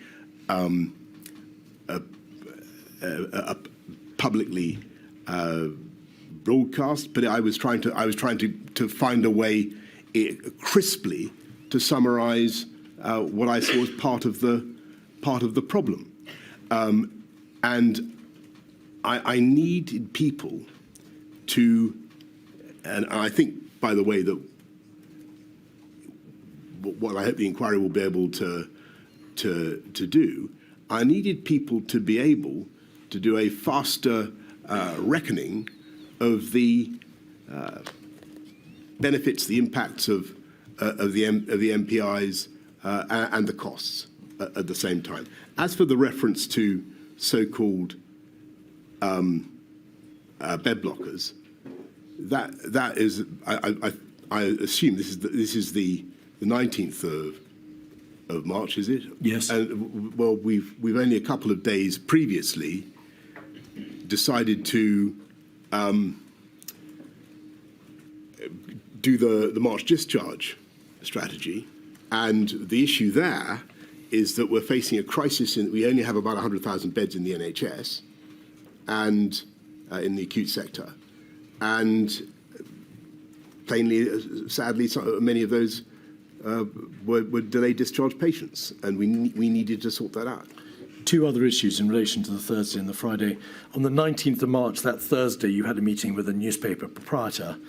Mr. Cummings has suggested that that meeting, which appeared in your diary as a personal social matter, was not perhaps the best use of your time in the middle of this crisis. Well, I can't remember exactly what happened at that meeting. It was a very brief meeting. The newspaper proprietor in question doubtless wanted to know about what was happening to London and why and the way he owns and indeed the whole country and wanted to be informed, and I wanted him to be supportive. So was the meeting to do with COVID? Was it COVID related, Mr. Johnson? I can't remember, but I'm absolutely certain it must have been. On that Thursday and Friday, there was then debate also, wasn't there, about whether or not, in light of the figures showing that the NHS in London would be overwhelmed sooner, there might have to be a lockdown for London first before the rest of the country. But that debate resolved itself, didn't it, when it became apparent that there was little point in locking London down if the rest of the country was going to be locked down, just a matter of days thereafter. Yeah, that's exactly right. Yeah. All right. The final weekend of the 21st, 22nd of March, Sir Chris Whitty produced a paper dated the 22nd of March, in fact, called Coronavirus Summary of Strategic and Tactical Approach to the Epidemic. And that was presented to you at the second of a COVID-19 strategy meeting on the 22nd. The lockdown was, of course, ordered on the 23rd, following a meeting of COBRA and a strategy ministerial group meeting. The material put before you, Mr. Johnson, over that weekend shows that whilst there were some positive trends, the level of compliance by the population in relation to the measures which had previously been imposed on the 16th and 20th of March failed to reach the necessary 75% required to have some degree of certainty that the R number could be brought below 1. Is that a fair summary? Yeah, that's completely right. And I remember, I think Patrick making points about there being too much social mixing in parks and so on. Now, obviously, the schools had been shut from the 20th. You had directed the closure of non-essential retail and leisure outlets and everything else on Friday the 20th. Yes. A few days before, on the 16th, you'd had the first set of interventions. Why, on that Monday, did you not wait to see whether or not the measures from the previous week, which had, of course, been imposed in good faith and specifically designed to bring the R below 1, which was your overriding strategy, might work?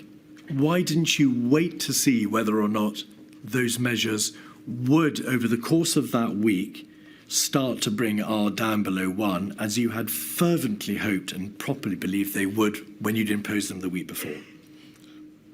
I think that by this stage, for the simple reason, the scientific advice was starting to become much more precautionary, and I think that I sensed from what I was being told about the effectiveness of the previous messages that we had to do more. And looking at the shape of the curves that I had seen, I thought that we'd run out of wiggle room, and I thought we had to do what we could. There was no hard data, of course, as to when the NHS would be overwhelmed.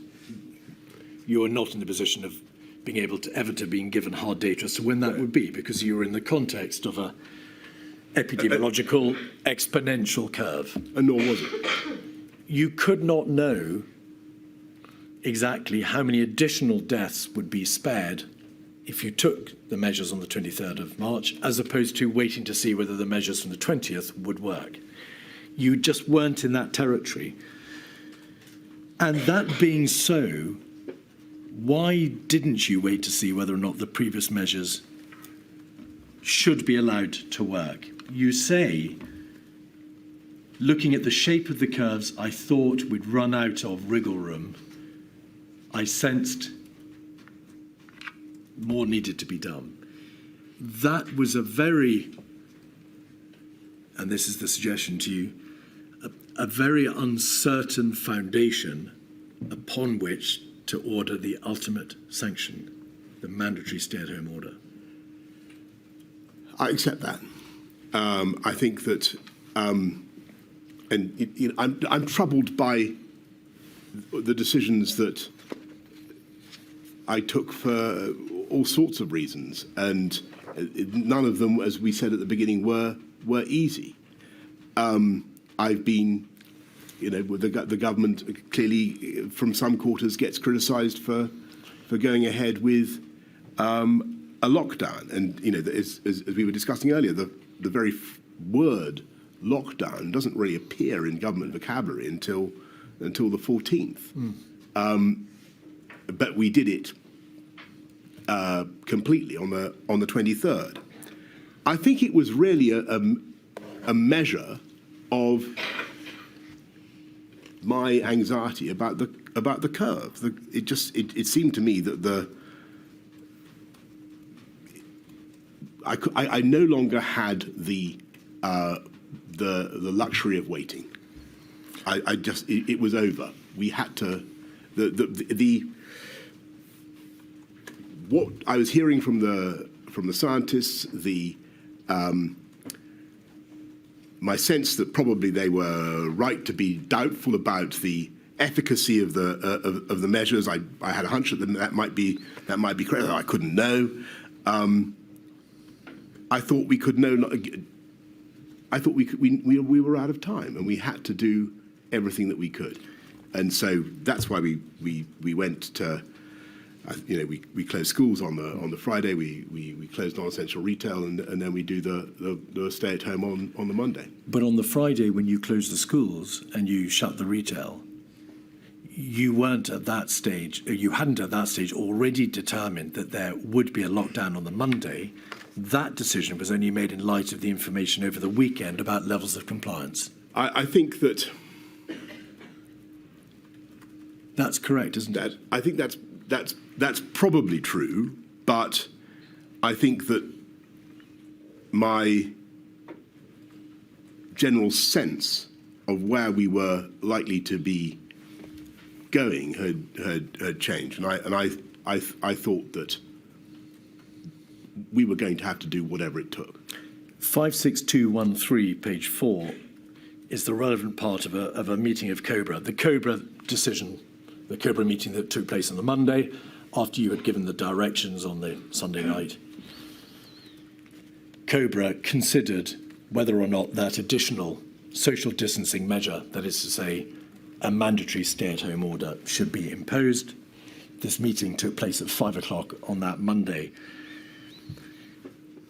If you look at the current situation update in the first 3 paragraphs, you will see a reference to the figures for compliance being positive in part. For social distancing measures, the figures were positive and showed there had been an encouraging drop in footfall, but in some areas these were not where yet at a level that was acceptable. But park attendance, paragraph 3, had gone up by 200%. And you'll recall in the press pictures of thousands of people attending parks across the land, and queues in shops had increased. There were regional differences and there were lower compliance rates in some areas outside London. If we just scroll, and we needn't pause for long, but if you just scroll over the document, we can see there is much more detail provided about levels of compliance, the tube, and then on page 6 at the top, the chair said the measures were not to stop all work. There was work in government and other offices that must be maintained. There was a balance. The Attorney General gave advice on legal matters. Some points were made about enforcement and deterrence. And at 12, the measures needed to be taken as social distancing was not being adhered to at present. It appears, Mr. Johnson, from that paragraph, that you understood there to be a binary issue. Either the 20th of March measures were being adhered to, or they were not. And if they were not, there was no option but to go the ultimate step and impose the lockdown. There was no debate in that meeting, was there, as to whether or not, to use the words of the Chief Medical Officer, the measures from Friday might yet do the job. I think that's fair, but I want to try to explain to you why I still thought it was right to throw everything at it. And the basic reason is that I had seen from the events of the last, which we've discussed extensively, of the last 2-3 weeks, that we'd systematically underestimated speed, underestimated prevalence, and we didn't have any other shot. We didn't have the systems to control the virus that, perhaps I believed earlier in the month that we did. I didn't know what other tools I had as Prime Minister to protect large numbers of people from this virus.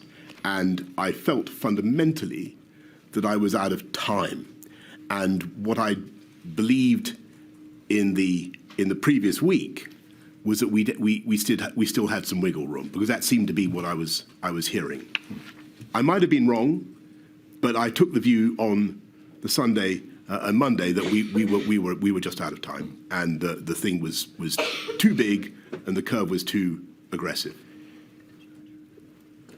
The inquiry has put this proposition to Sir Chris Whitty and also to Mr. Hancock. Did you act because, in effect, you were told by the Chief Medical Officer and the government's Chief Scientific Advisor that the nature of the exponential growth was such that, regardless of the actual number of NHS places, regardless of any data that might indicate that the NHS would be overwhelmed or when it would occur, and regardless of the number of additional deaths that would be caused if you didn't act, the nature of the exponential growth was such that huge numbers of additional deaths and collapse were inevitable at some point, and you simply couldn't gamble that they would not eventually occur. Is that the nub of it? I took very seriously, and I listened very hard to Chris and Patrick, and it felt to me as though they were basically saying that the UK was now in a position where we had to do everything we could to restrain contact, and that was our best shot at protecting the NHS and saving life. And so that was what I did. Can I interrupt for a second? Forgive me. I'm so sorry, Millie. No, it's just, you mentioned earlier, Mr. Johnson, about how some would say you shouldn't lock down at all. When you did decide that we had to lock down, did you consider the arguments that say you should never go that far and impose that kind of level of draconian restriction on the liberty of the population? Did you consider the argument against lockdown, or did you? I did, and I mean, I didn't. I'm afraid to say at that stage I gave it pretty short shrift, because I thought that my job was to protect human life, and that is the number one duty of government. And I thought that if the NHS was overwhelmed, then the risk of truly tragic scenes in the UK of the kind we'd seen in Lombardy was very real. And thank heavens that did not happen, thanks to the amazing work of the NHS and, as I said right at the beginning, hundreds of thousands of people. But I felt I had to do what I could to give them the best possible chance, and I had no other tool, literally nothing else. Thank you. And is that why, Mr. Johnson, examination of the COVID-19 strategy ministerial group meeting on the Saturday, the COVID-19 strategy ministerial group meeting on the Monday morning at 9:15, and of the COBRA meeting that we've looked at 5 p.m. on the Monday, shows very little, if any, debate about the countervailing non-public health argument. It's just not there. That doesn't mean that it wasn't happening, and as you've seen a reference to it in my conversation with the Chancellor. There was a huge amount of thought going into it, but the higher objective had to be saving human life.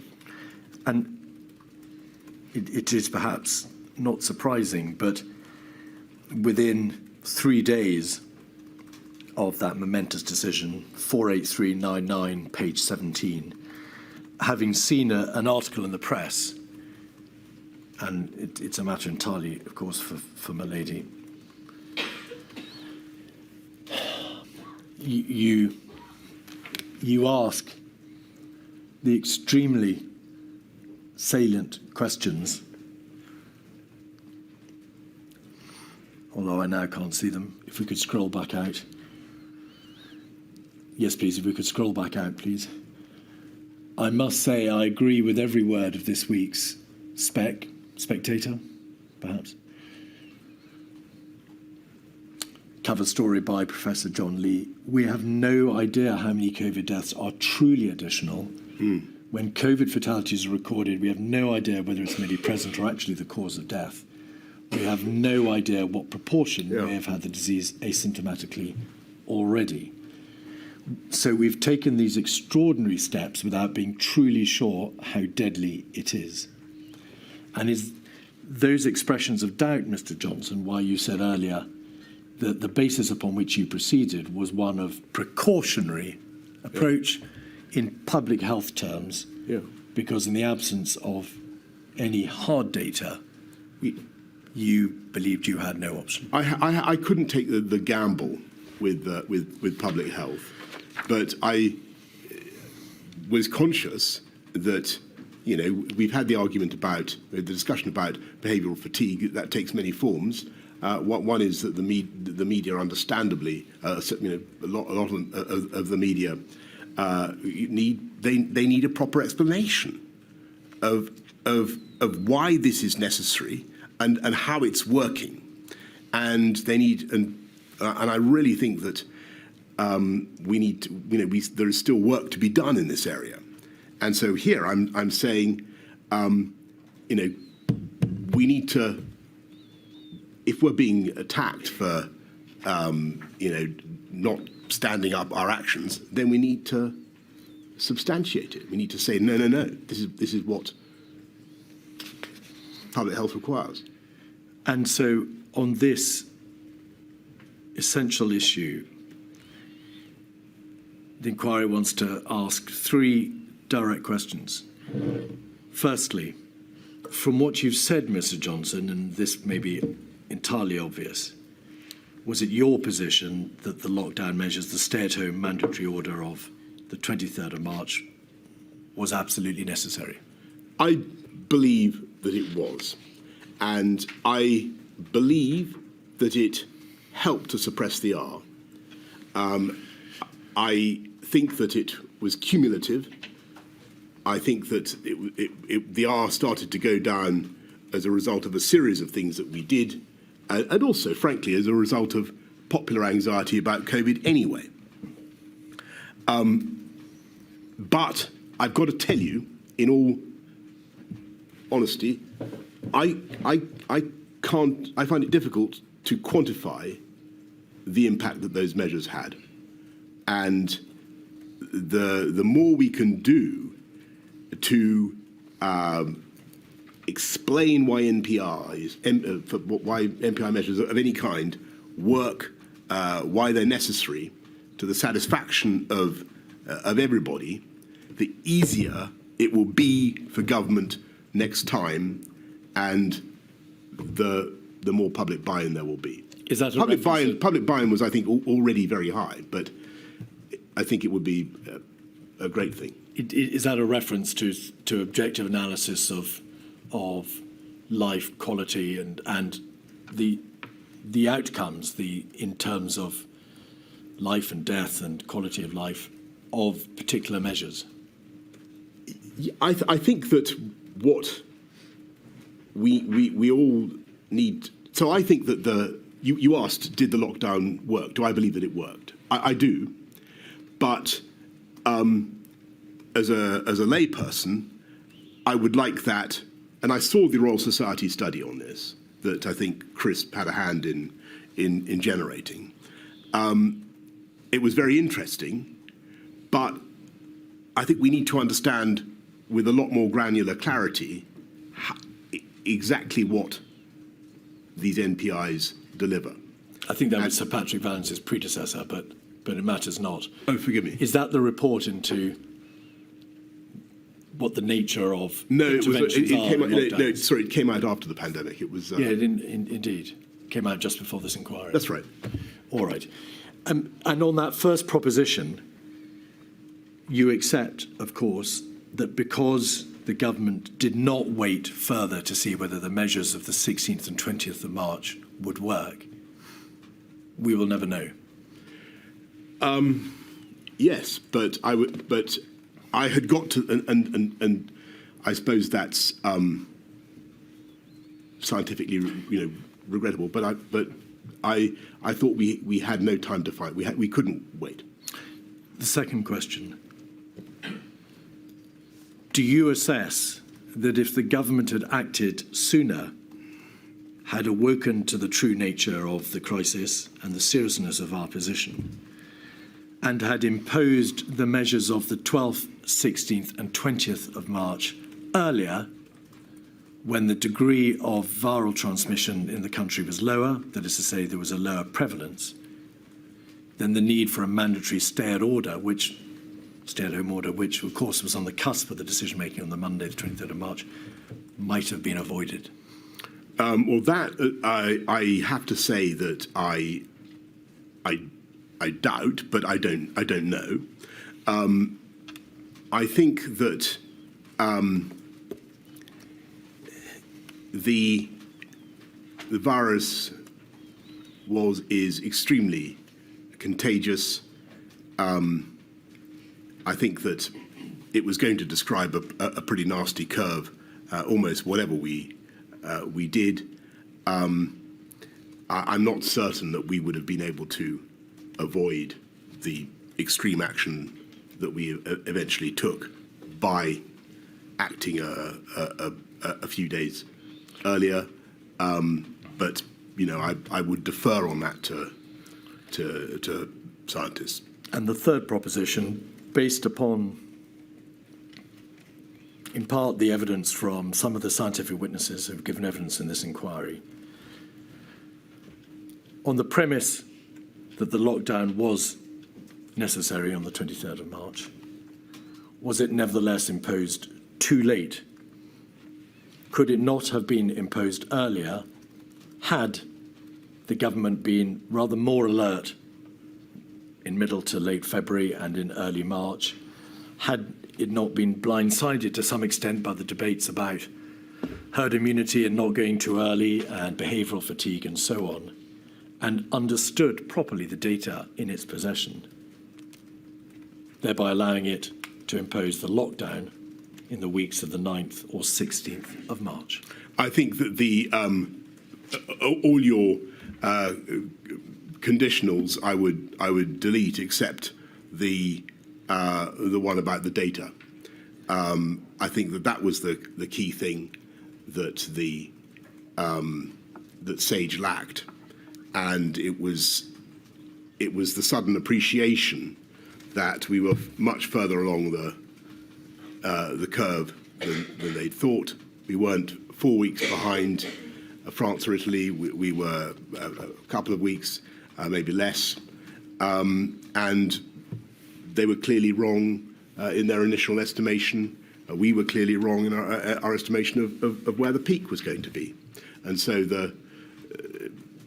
that penny dropped. That we realised that on the evening of the 13th into the 14th, and then we acted. But I think once we decided to act, I think it was pretty fast from flash to bang. Perfect timing, Mr. Keith. We'll take a 15-minute break. Thank you. Back at 10 past.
Keith.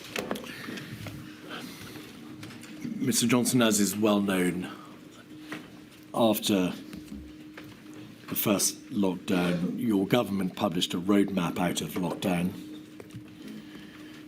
in May. Yes. On the 10th of May, I think it was presented to Parliament, our plan to rebuild.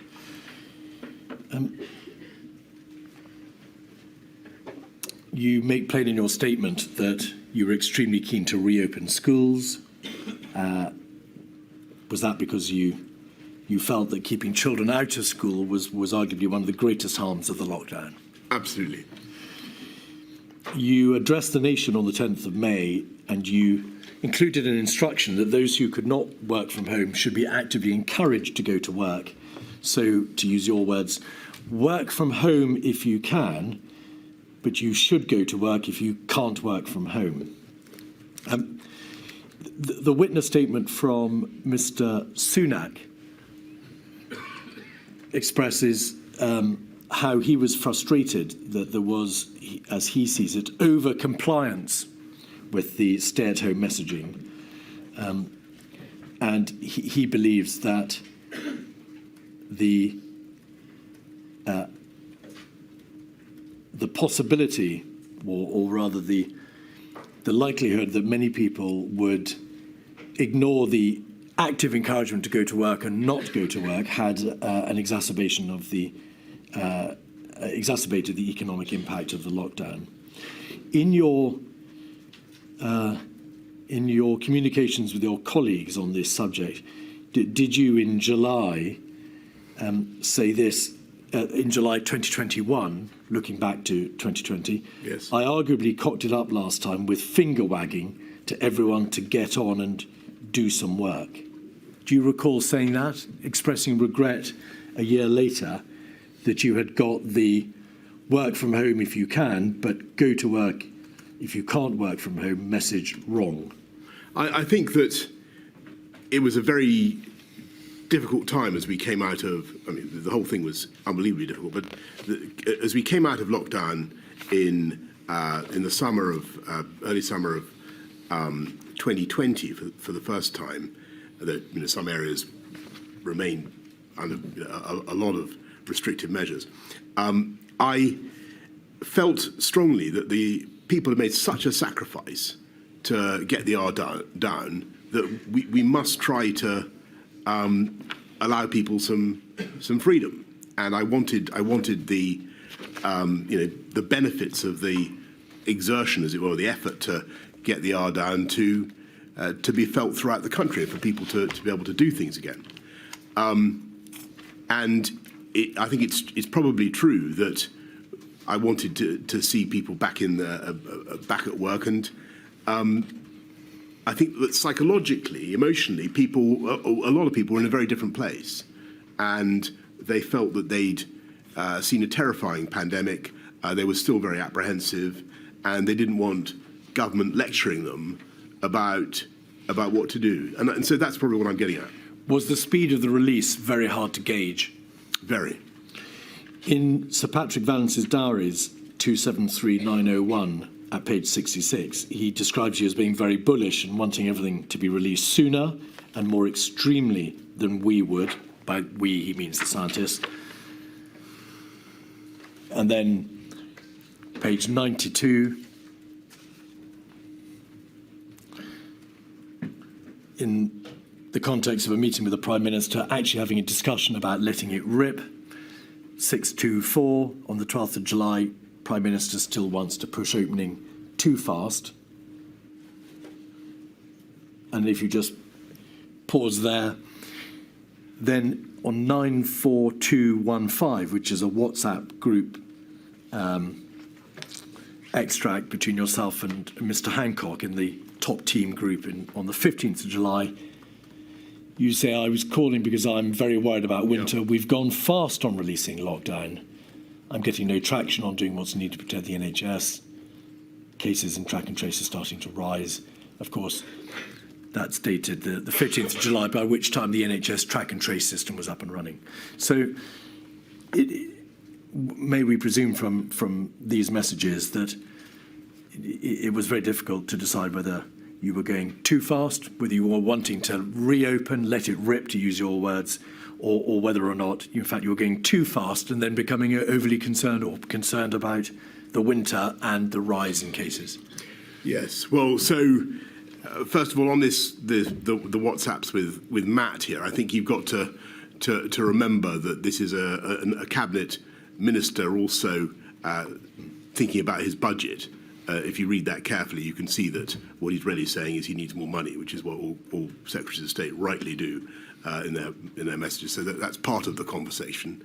But clearly, the issue was that I think I always realised, and certainly nobody disagreed with me, that when we came out of lockdown, when we went into lockdown, as Patrick said in that first important press conference on March the 12th, you can push it down, but with an unimmunised population, it will bounce back.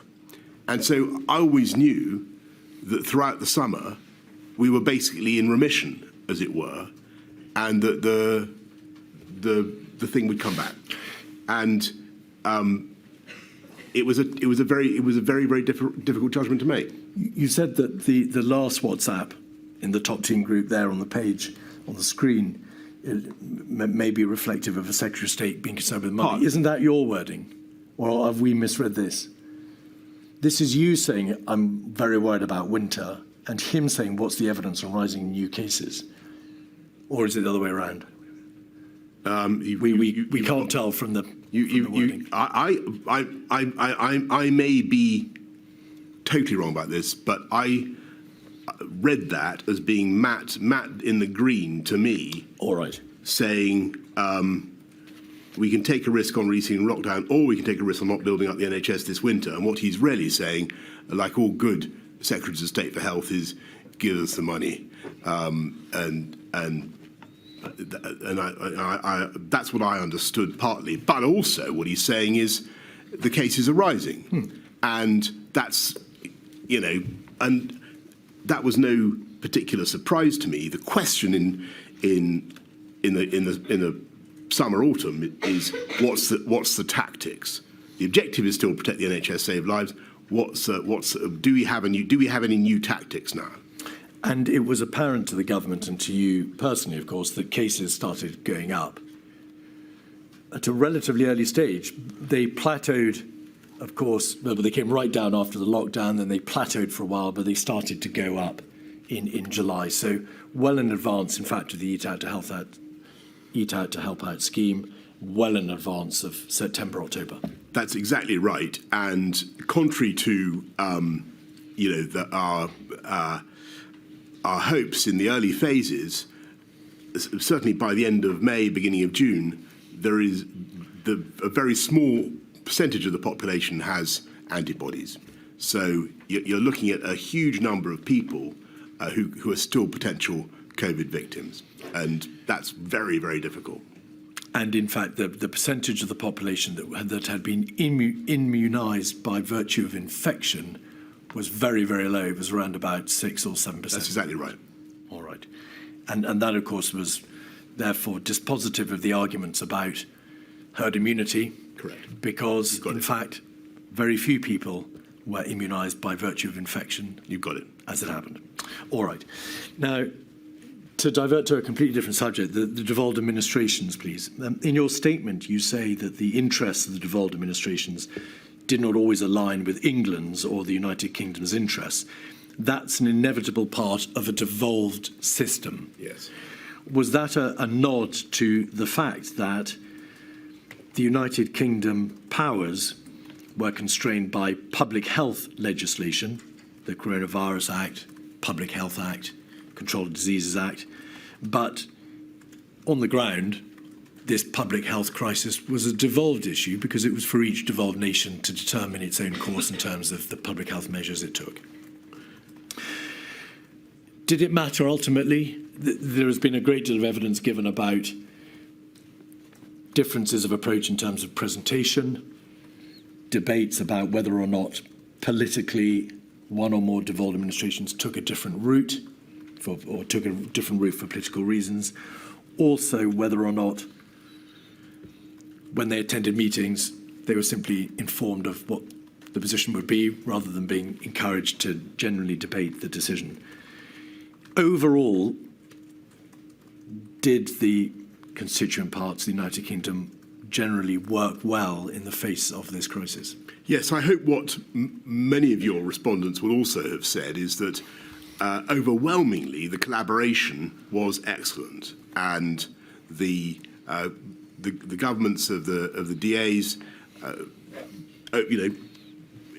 there was far more that united us and divided us. I know that sounds trite, but it's got to be said, and it was really a big UK effort, and the country really pulled together. I was making a much more limited point, and it is no disrespect to the First Minister of Scotland or anybody else, Chief Minister of Northern Ireland, Wales. They understandably were looking to talk directly to their own electorates. There were going to be times when they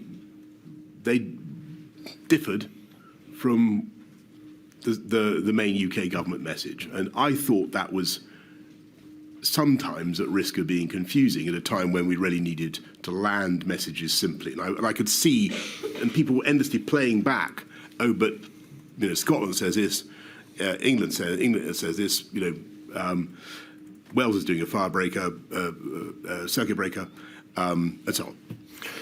You didn't, I think, perhaps help yourself, though, Mr. Johnson, in this debate, because emails between Mr. Cummings and Helen McNamara show that Mr. Cummings said the PM's view and mine on Cobras, this was in the context of debate about who should attend Cobra, is they're hopeless as decision-making entities and actively cause trouble for communications because some attendees at Cobra, and Mr. Cummings had in mind the devolved administration's leak immediately afterwards.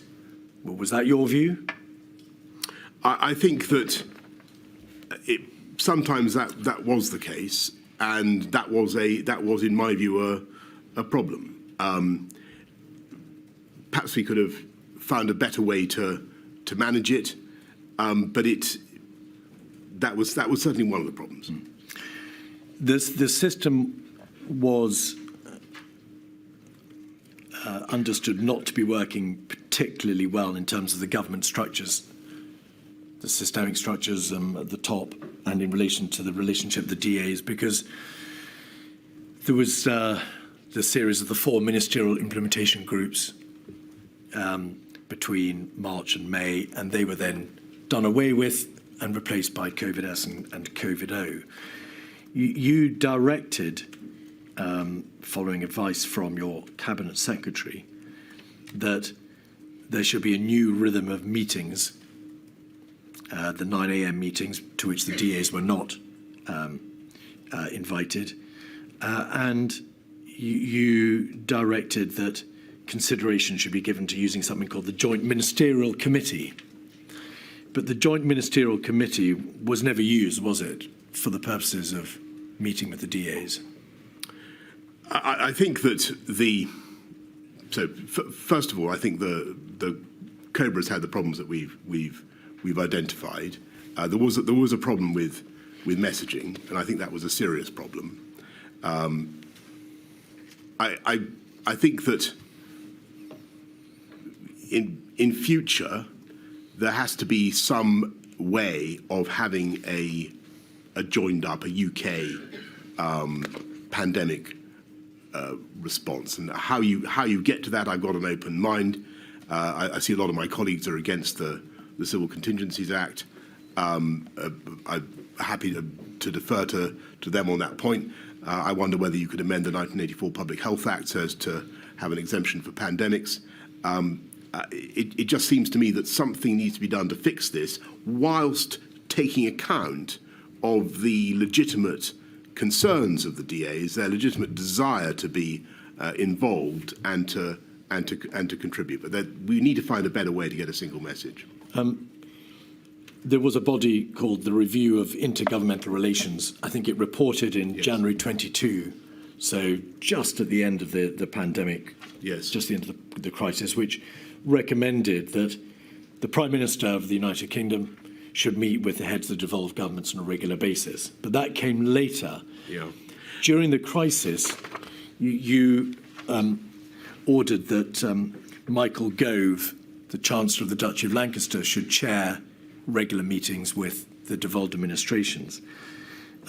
But there were difficulties, whether or not, in setting up that structure. It took time for those meetings to be arranged. Do you recall that?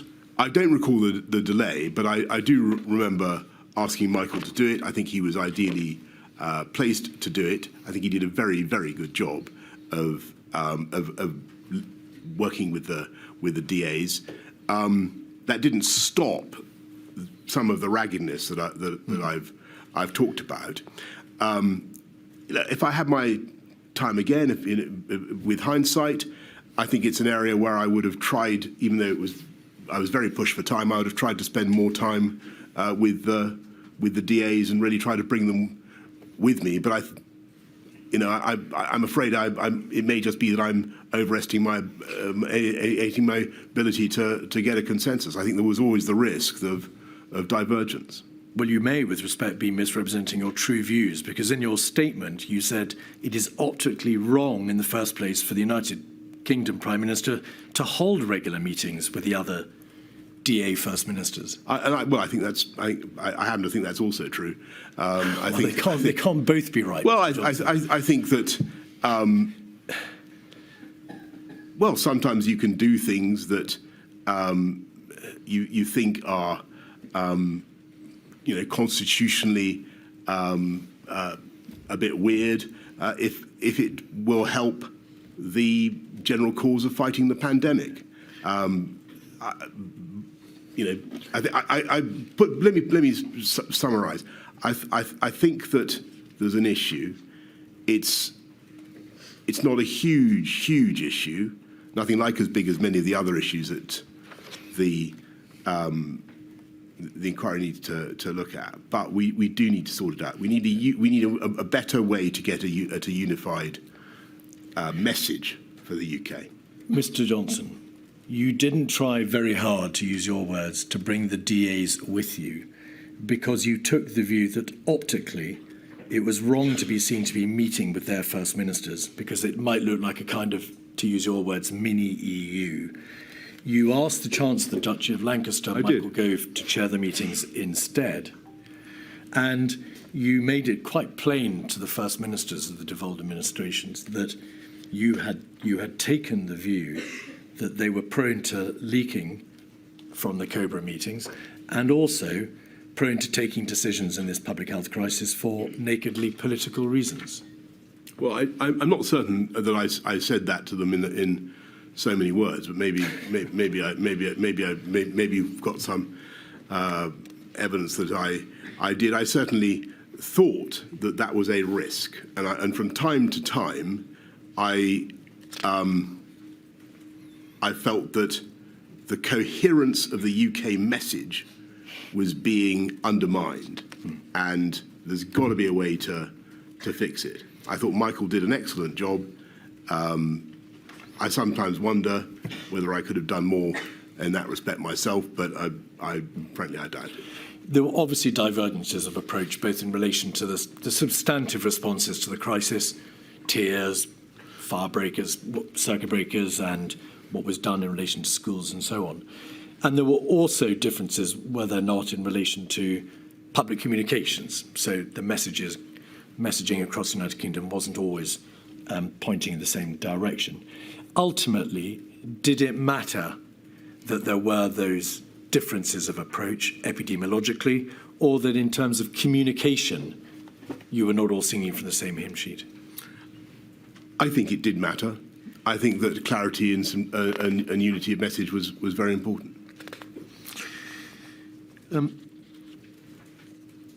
Data. Plainly, the United Kingdom government was, where it could, taking decisions in relation to what should be happening in each of the four nations of the United Kingdom. as I say, not directly in public health terms, but obviously it was trying to apply an allied or a unanimous approach. Did you feel that you, as the Prime Minister of the United Kingdom government, had sufficient data, sufficient scientific advice as to what the position was on the ground in each of the other nations epidemiologically? Well, I think that when the pandemic broke out, we were short of data about many things. We didn't even know the number. I think I said in my statement, we didn't even know the number of beds in the NHS, and it took a long time to extract relevant data. There was a general continuing concern raised with you because Ms Sturgeon wrote to you in September 2020 about whether or not the devolved administrations were receiving enough financial support in order to be able to enable them to put into place the public health measures that they had ordained. In essence, because they are devolved nations, they don't have access to the same levers of fiscal power as the United Kingdom government. How was that issue resolved, or did it continue throughout the crisis? I think that the issue of financial support was obviously allied with the issue of divergence of approach, because clearly, if it was open to a DA to take for instance, a much more precautionary approach, or to say that they wanted to do X, Y, Z policy that would be more expensive, then that was something that we were going to, that the whole of the UK Exchequer was going to have to cover. Now, that it wasn't that I wanted unity of message for that reason, but that was certainly an extra complication. In his statement, Michael Gove says, in the early stages of the response, there were occasions when insufficient notice was given to the devolved administrations of decisions that were likely to be taken. And in her witness statement, Ms Sturgeon says, I believe both that communication should have been better, and more importantly, that the devolved administration should have been integral to that decision-making. Would you accept, perhaps with hindsight, that the decision-making process, insofar as it involved the DAs, was not as good as it might have been? I think some form of integrated decision-making that doesn't leak is what you're after. Local government, it would seem that in March 2020, there was a deliberate decision within Downing Street not to invite the Mayor of London to meetings until the 16th of March. He says that he made repeated requests to attend. He requested to attend Cobra on the 2nd, 9th and 12th of March, but was not permitted to do so. Did you know that? Do you agree with that? Certainly, London was very, very much in the forefront in the early stages of the pandemic, and I know that the Mayor of London was repeatedly consulted by my advisors in Number 10. I'm sure that there was a lot of traffic between them and Sadiq Khan. I think that he was invited to a meeting from memory, on the 16th. I may have that wrong, but I certainly spoke to him pretty early on. But as you said, right at the end of the last session, we began by thinking we might do London first, but then we dropped that idea. The Mayor of London was not invited to the government's formal crisis machinery, Cobra, until after the first national measures had been imposed by the United Kingdom government. Is that correct? And that is because we didn't, in the end, do London first measures, and there was some sensitivity about other metro mayors.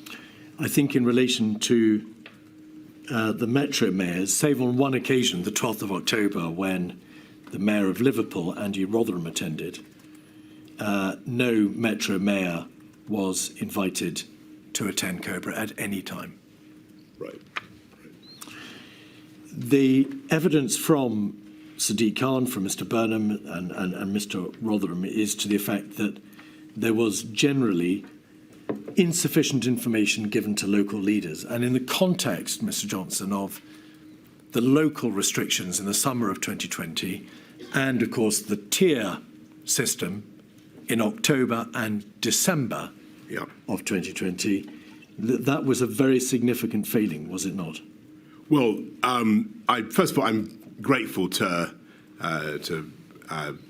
Rotherham, to Andy Burnham, to Mr. Khan, all the mayors for the work that they did and the leadership they gave to their own communities. And you talk about Andy Burnham. There were parts of the country that barely came out of measures for the whole of the year. Manchester. Exactly. And they had a very, very tough time. And we did our best to offer support and to engage with them and to help. But some of the negotiations, as I'm sure we'll come to, were extremely difficult. One of Sir Patrick Vallance's entries appears to suggest that in relation to Manchester and Mr. Burnham, a COVID-esque meeting at which you were present openly drew a distinction between the support and measures that would be given to Manchester as opposed to Liverpool for nakedly political reasons. Would you agree? Did that happen? Are you saying that I'm not certain there was a Conservative mayor of Liverpool? No, it's that a view was taken upon the nature of the local leadership in Manchester, and a view was taken about how cooperative it was being. Oh, I see. And therefore, Manchester would be treated differently to Liverpool. I don't remember that at all. I think that Liverpool certainly was the people who were heroic in trying to get mass testing going, and again there was terrific hardship because of the lockdowns, but they made they were vital to the campaign to get mass testing going. And another separate issue, please, the consideration of vulnerable and at-risk groups. And you'll appreciate, Mr. Johnson, that on account of your position as Prime Minister, many of these issues would only perhaps fleetingly have come to your attention, and of course only at the highest possible level, and therefore there is a distinct restriction on the detail into which we can go in debating them. Helen McNamara, in her statement, makes this general point, that across the advice and discussions in the Cabinet Office and in the heart of government, there was a striking absence of humanity or perspective about how people or families actually lived. And her sense was that the group of people in your inner coterie and in the Cabinet were a most homogenous group of people, and were taking decisions that probably called for a much broader representation across society. Would you agree with that general proposition? I think that there is some force in that, and I mean, but so some force in the description of the people in and around those meetings at some of those key times. I don't accept what Helen says about the measures that we took, but it is certainly. And she said some things. I think, and I pay tribute to Helen. She did an amazing job, but I think that it is not right or fair to say that policy was conceived and driven forward without regard to the particular needs of women, for instance. A huge amount of thought went into the question of hidden harms, of domestic violence. There was the access to abortion, to drugs necessary. We put money into. We had a domestic violence bill, as you may remember, in I think March 2020, which goes through the Commons very fast. We put money into ISVAs and IDVAs. We set up a helpline. We have a system whereby victims of domestic violence can identify themselves without risk of exposure by going to certain premises. We were very, very alive, and I was personally very alive to this issue. So I was surprised when she said that, because I know how much she cared about it, and I believe that we did a lot on that. On the broader question about leaving aside the issue of gender, I think there was and this needs flipping the other way around now. I think sometimes we didn't think hard enough about the impact of lockdown on different groups. And sometimes, frankly, it was easy, or much easier, for people with professional jobs to sit out the lockdown than it was for others, whether they're in the hospitality sector or whatever. And a lot of people who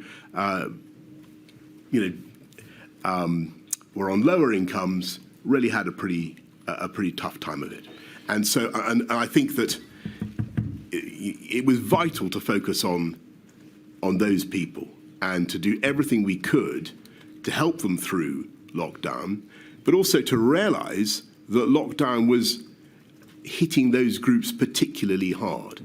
And for me, that was a reason why you had to be so careful about going back into a national lockdown in October, November. It's necessary to distinguish between September. The first lockdown and the second one, of course. Yeah. But Milady asked you earlier, to what extent did you consider the economic arguments against lockdown? And you said you had to give them short shrift. May we take it that on account of the speed with which the government had to act in that week of the 16th and 23rd of March, relatively little consideration was given by the government to the impact of lockdown similarly? I think a huge amount of consideration. I think a huge amount of consideration was given by the government to the impact of both lockdowns, and we thought about it extensively. I think not the general impact, Mr. Johnson, but forgive me. By reference to your earlier answer, the needs of individual sectorial groups, for example, by no means limited to black people or BAME sectors. It wasn't something that was at the forefront of the government's consideration in that week. So both lockdowns were at the forefront of our consideration in their diverse impact, but also COVID was a subject of consideration because of what appeared to be its diverse impact. And as I'm sure you know, we commissioned a lot of work into the way COVID seemed at first to be striking particular communities harder. But that wasn't apparent till April. At the 16th and the 23rd of March, there was great consideration given, of course, to shielding and to clinical impact. Yes. But there was relatively little, if any, consideration given to social impact upon the disproportionate way in which a national lockdown might impose itself and might impact upon various sectors in society. That's correct, isn't it?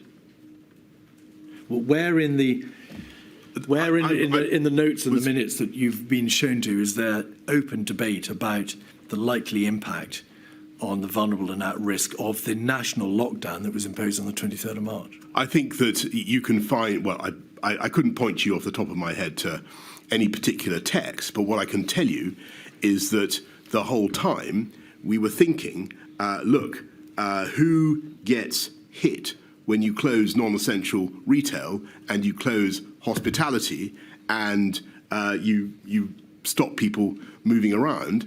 The relatively affluent professional classes are probably going to be better placed to cope with this than others, and you will find that there are large numbers of black minority ethnic community members represented in those sectors who were particularly disadvantaged by the lockdowns. Yes. And so, you know, whether or not you can find any mention of this in the material you've looked at, I know that this was one thing that we were thinking about as a particular reason for being anxious about the effect of lockdowns. There was a general consideration at a generic level of the impact of lockdown. There was a clinical and financial consideration of those who needed to shield. There was a broad understanding that if the R rate could be brought below 1 and prevalence reduced, that would be for the greater benefit of all. But it wasn't until April and the first few weeks of May that the information started to come to light that members of the black and minority ethnic community were suffering more, that the lockdown was having a greater and disproportionate impact upon them. That's correct, isn't it? I don't remember exactly when it came to light, but it was intuitively obvious that it was going to happen, and it was one of the reasons that I was very cautious about going back into a national lockdown. That's later, of course. And to be fair, you it's one of the reasons, a review. Sorry, put it the other way around, it's one of the reasons I was keen to see if we could get moving again. Right. And you instituted a review. We've heard evidence that Kemi Badenoch MP carried out a very extensive review over a number of years. I think over 2 years. There were perhaps maybe a year, there were 4 quarterly reports. That's right. You were, I think, less sympathetic to the needs of those persons suffering from long-term sequelae, that is to say, suffering from the condition known as long COVID. You questioned for quite some time whether or not that condition truly existed, and you equated it to Gulf War syndrome repeatedly. Okay. Is that fair? Not really, no. But can I just come back on that and say, first of all, the words that I scribbled in the margins of submissions about long COVID have obviously been now publicised, and I'm sure that they have caused hurt and offence to huge numbers of people who do indeed suffer from that syndrome. And I regret very much using that language, and should have thought about the possibility of future publication. And I regret it very, very much. And what I was trying to do was to get to the heart of the matter, get to the truth of the matter, and to try to get my officials to explain to me exactly what the syndrome was. And it actually took quite a long time before I got a proper paper on it. I think it wasn't until I get this wrong now, but I think it wasn't until 2021, summer of 2021, before I actually got a paper on long COVID. But I did, as you say, ask repeatedly to get some information, and that was so I could explain to people what we were doing and what the issue was. Mr. Johnson, the point is that in October of 2020, you scribbled these remarks on a report to you about the funding from the NIHR into a long COVID survey. You continued to make disparaging references to whether or not this was Gulf War syndrome stuff in February 21, in the context of an update given to you on the 21st of February. And then still later, in June 21, so 9 months or so later, you were still questioning whether or not long COVID was to be equiparated with Gulf War syndrome. So it's not that it's not that the challenge against you is you took a position on long COVID in the absence of a proper clinical understanding or advice from your advisors. It is that notwithstanding repeated the repeated placing of reports before you, you carried on questioning long COVID until many months later. Well, I'm not certain that's correct, because I don't think I got a full explanation of or a full paper on it until the summer of the full paper was on the 1st of June 2021. That's correct, and you responded by saying thanks. So it's not exactly Gulf War syndrome, and that was your take on the long COVID condition. But let's sorry, I know it's no disrespect to long COVID patients, and I saw in the victim impact videos some of the victims of long COVID, and I can imagine what a dreadful thing it is. But there are also, with Gulf War syndrome, many people who have terrible symptoms for a very long time. There are also people who think they may be suffering, I think this is now accepted, from something associated with the Gulf War, but who are not in fact suffering from something associated with the Gulf War. So what I was trying to say was, where is the line? And please, can someone explain to me what this is? Because I was getting anecdotal accounts of people who were suffering from it, and I wanted to be able to say what we understood it to be and what we were doing about it. And what we were doing about it is fighting COVID, because the way to stop long COVID is to stop COVID. One final topic in relation to the broad overarching issue of disparity. You indeed commissioned, as you've said, Mr. Johnson, the report by Kemi Badenoch, who led a significant cross-government exercise on the disproportionate impact of COVID on ethnic minorities, I think following a report from Public Health England in June 2020. Do you happen to know why it was that report, that work done by Kemi Badenoch, didn't cover disabled persons? It's a technical question. It's very good. Not clear why it didn't. It's a very good question, Mr. Keith. I will make sure that the inquiry gets an answer, but I can't give it to you off the top of my head. Maybe then now turn back to... And it doesn't mean that the interests of the disabled were not looked at in some other format, and I'm sure they were. Now, returning to the chronology and having, just for the moment, put to one side those overarching but general issues.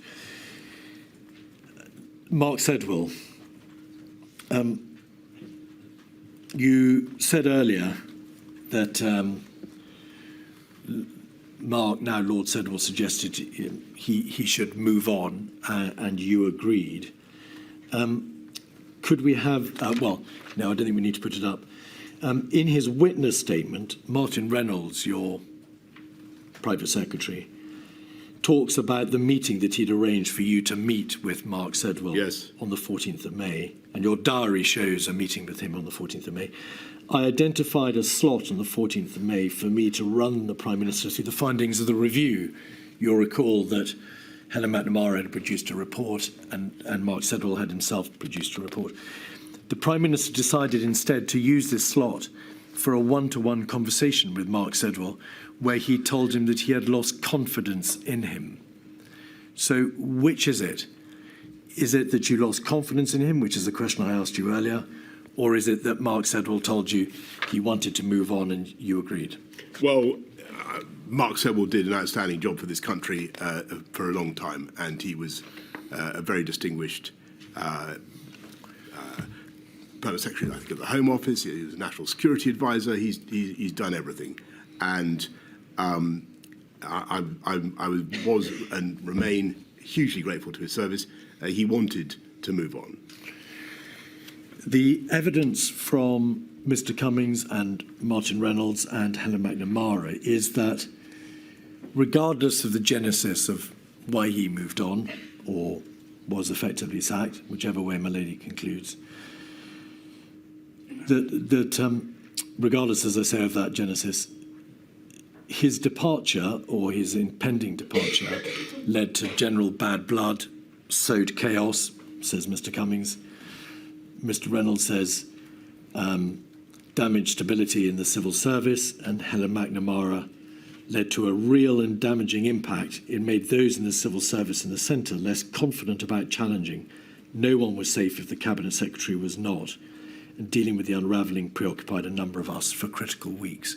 Would you agree that the consequences of his contingent departure did have wider ramifications, quite damaging impact, in fact, on the civil service in Number 10 and Cabinet Office? No, I don't think that's the case. I think that there was a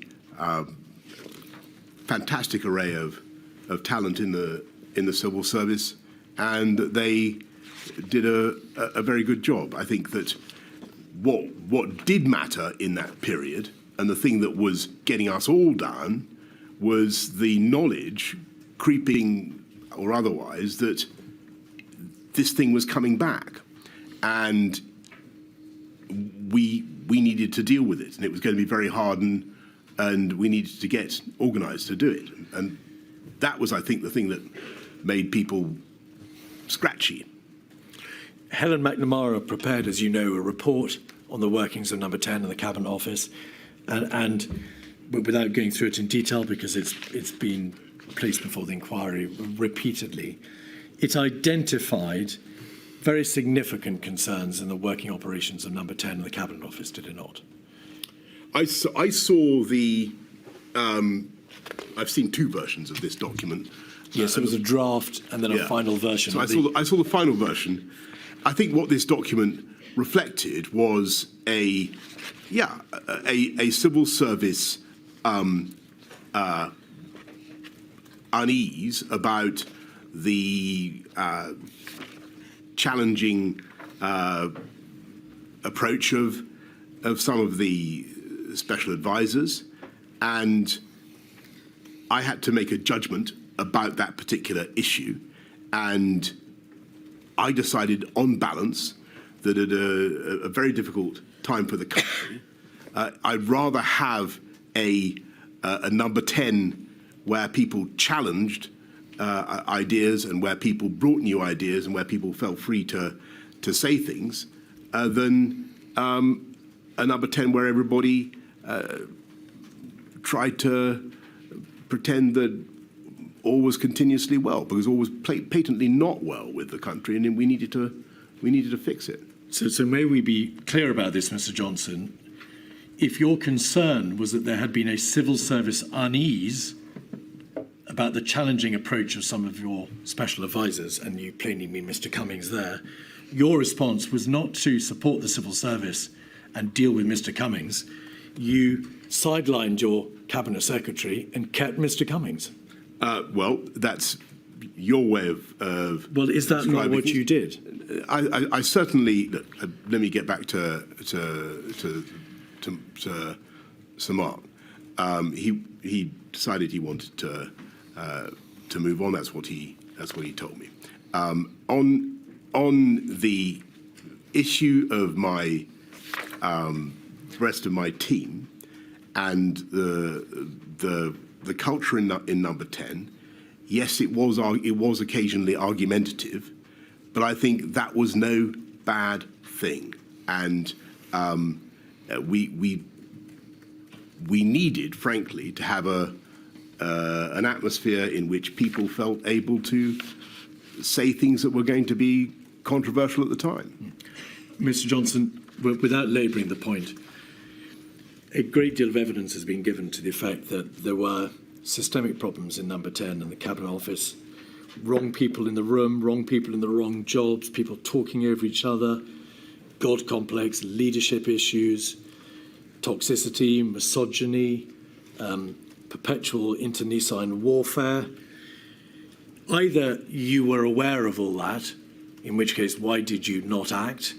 Or if you were not, why were you not aware? So none of those things was put to me in the terms that you've just done.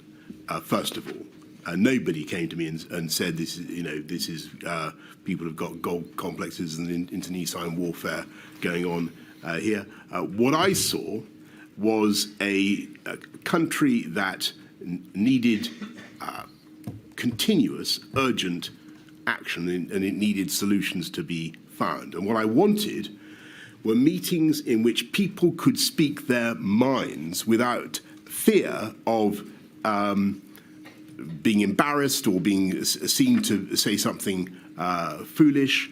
And that's one of the reasons, by the way, why I sometimes spoke bluntly and freely in meetings. I wanted to give everybody cover to do the same. I wanted people to feel that they could, if they had an idea, then I wanted to hear it.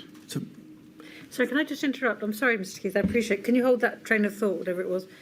Mr. Johnson, one of the reasons I've been interested in the culture in number 10 is whether or not, if there have been different structures in place, then this kind of culture may not have arisen, and that might have provided you with a better framework for decision making and seeking advice.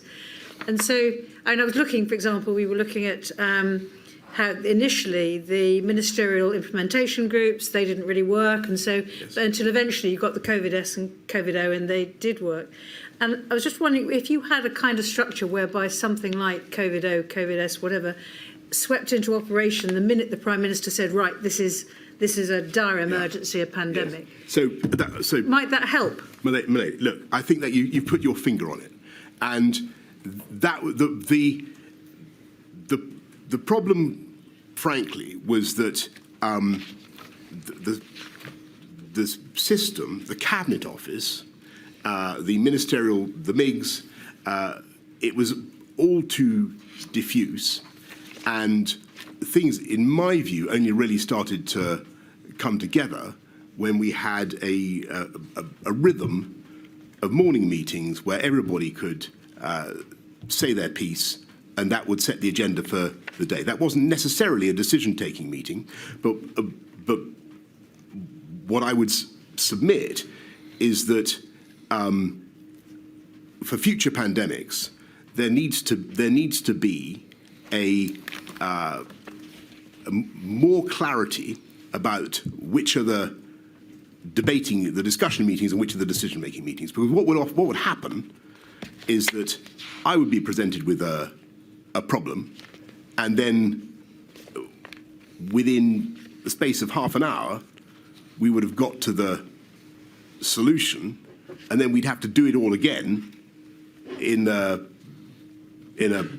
separate format, or through the cabinet, or whatever. And I think that some work, I mean, it's a microscopic issue by comparison with much of what we've been talking about, but some work needs to be done on those procedures so that the Prime Minister has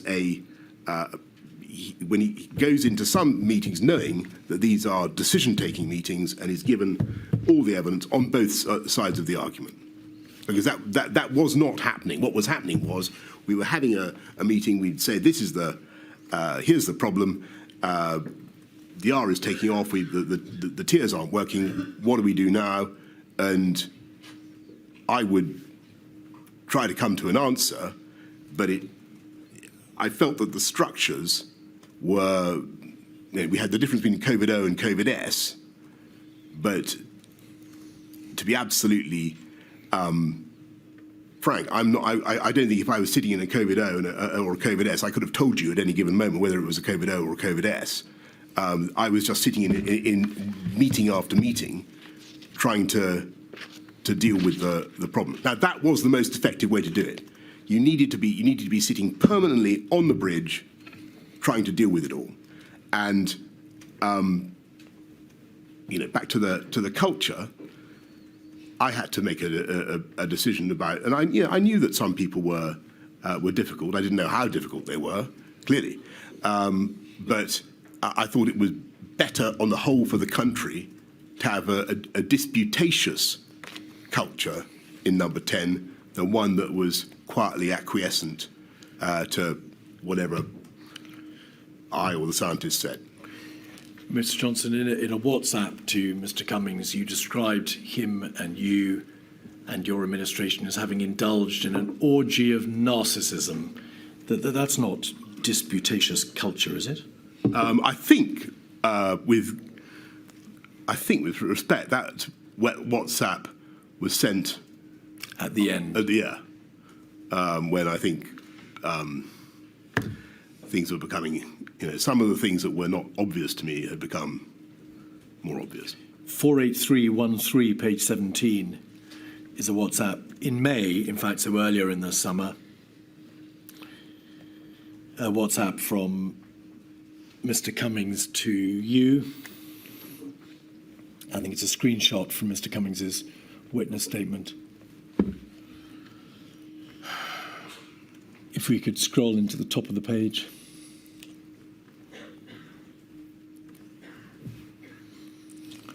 If Hancock texts really coming to meetings number 10, please just ignore. We urgently need to have meetings without him. That's Mr. Cummings. And then this, all too recognisable, we need to rebuild the government from top to bottom. We need to take over the Cabinet Office and run the whole thing. Yeah, this is me on the left, is it? Well, that was my question. The top right is obviously Mr. Cummings, because yes, he's asking you to ignore Mr. Hancock's text, which says perhaps something about the system of so government. this is... No, just wait one moment. Is it Mr. Cummings or you who says we need to rebuild the government from top to bottom, take over the Cabinet Office and run the whole thing? So what I'm getting at here, and what this is a reference. Is this in May? It is the 13th of May. Yeah. So this is a reference to a plan that we hatched to try to have a massive data-driven revolution in government, and to use COVID and this moment when we were finding out so much about people's propensities to illness of all kinds, to try to run a much more effective government. And we opened a big office in 70 Whitehall, a big open plan, a bit like this actually, where the idea was that we would assemble data and we would try and do things in a different way. I have to tell you, it was not a success. Mr. Johnson, it is well known that a new data system was set up, the 10DS system. Yes. It's called 10 Data System or 10 Downing Street, whatever your preference. And there was a greater provision of data throughout the summer of 2020, particularly from April, May onwards. But this message, it doesn't refer to data, does it? It doesn't refer to setting up a new data stream. It talks about rebuilding the government from top to bottom and taking over the Cabinet Office, yes, which wasn't, of course, itself responsible for data. It had multifarious functions, not one of which was the provision of data to central government. But sorry, what I meant, the office that we created was in the Cabinet Office, or it was in 70 Whitehall, and so that was what I was talking about. I agreed that things needed to change, and I wanted a data-driven reform of government. Two further points on this topic, please. Firstly, Mr. Case's WhatsApp messages with his predecessor, Mark Sedwell, 303245, page 1. I don't want to go through this line by line, Mr. Johnson, but if you just scroll your eyes down the page, you'll see multiple references to the behaviour in Downing Street, and in essence, Mark Sedwell saying, I've agreed to stay on for now subject to various conditions about behaviour and systems. The fact that he says, I've agreed to stay on may say something about his departure. But there are references on this page to not willing to agree to do any job in the version of the centre without guarantees on his conversations with the Prime Minister about behaviours. I will work for you and the Prime Minister. Where is this? You'll see that in the middle of the page. Oh, yes. There we go. 1805, 0829. So that passage, I'll not support any version of number 10 that undermines any Cabinet Secretary, let alone you. I'll do my utmost to support a Prime Minister, but I'm very, very cautious about walking back into this. There is then a reference to the conversation with you about behaviours at 1805, 20, 08, 59. 1547, I don't want to go near these people. unless there are guarantees about behaviour. 1805, 20, 22, 50, 32. I'm here from everyone that you've made the Prime Minister see sense, and the only thing that is happening is creation of a COVID job. I'm almost more appalled that the Prime Minister has done all of this, and that's completely put me off my stride. That has done all of this damage when all he really wanted was a point person for COVID. 1805, 20, 22, 29, 46. I hammered the game playing COVID now, lead the work, fine if it sticks. I'm not sure that's you, saw sense. He just gave in when I made clear how angry I was at the behaviour, and so on and so forth. They made it absolutely plain to you that there were very real problems in the operation of Number 10, in part because of the behaviour of Mr. Cummings, in part because of your own approach to leadership and the decision-making, and in part because you had effectively sacked Mark Sedwill. Well, several things. I don't remember any conversations about behaviour with either of these people. I don't remember any particular complaints being raised by Simon Case about anybody's behaviour. I think that you should take these points up with the current cabinet secretary. I understand he can't. They've been taken up. They've been taken up with Mark Sedwill, who has been a witness in this inquiry, Mr. Johnson. Well, all right. That's good. But finally, what I would say is that I don't think it was a bad thing to have people who were willing to challenge the consensus and get things done. And whatever you may say about the government, it did get an awful lot of things done, and I think that's what the country needed at the time. And a lot of things were not done as well as they might otherwise have been done.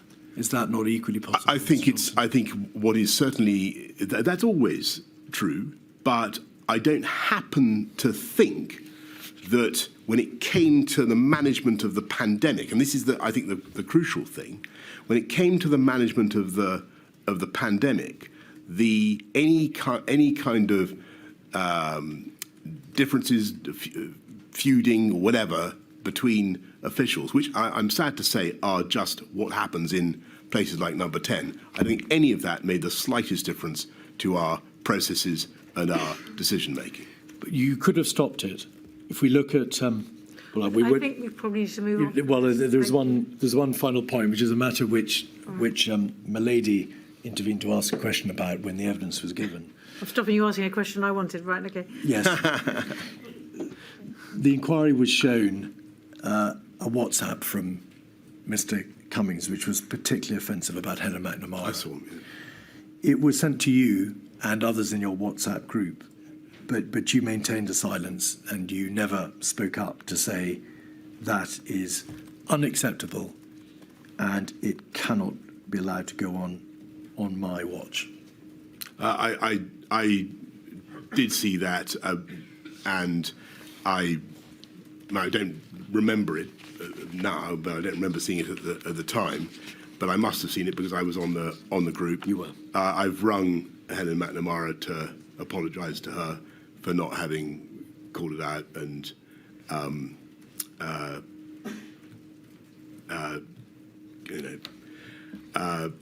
so if you've done that, and I've apologised to her. Finally, this afternoon, the DHSC and Mr. Hancock. A considerable amount of evidence has been given to the inquiry that the lead government department model may not have been appropriate for a whole system crisis like COVID. You understand what the lead government department model is. It will plainly function well at the beginning. It may function less well when the whole of government is engaged and perhaps too much pressure is placed on the LGD. It can't accommodate the weight of the whole system response. there is considerable material in Sir Patrick Vallance's diaries and in the witness statement of Mr. Cummings to the effect that there was a high degree of chaos in the DHSC, that there was operational inefficiency. Sir Patrick Vallance talks about this all the way through to May 2021. Were you aware that competent, very senior advisors in your administration held the view that the DHC had been overwhelmed and was operationally inefficient? I was certainly aware that the Department of Health and Matt Hancock were coming under fire. But I want to go back to the high-level point I made earlier about what all this signifies and the ways in which it should be read and understood. First of all, it's the kind of stuff that would never have previously come out from any administration because it's now on instant social messaging of a kind that previous governments didn't have. This is instant chit-chat between people who would normally have said this to each other's face wherever. In the corridors or wherever. I'm so sorry. Mr. Johnson, will you allow me? I'm so sorry to interrupt. You may have misunderstood my question. Forgive me.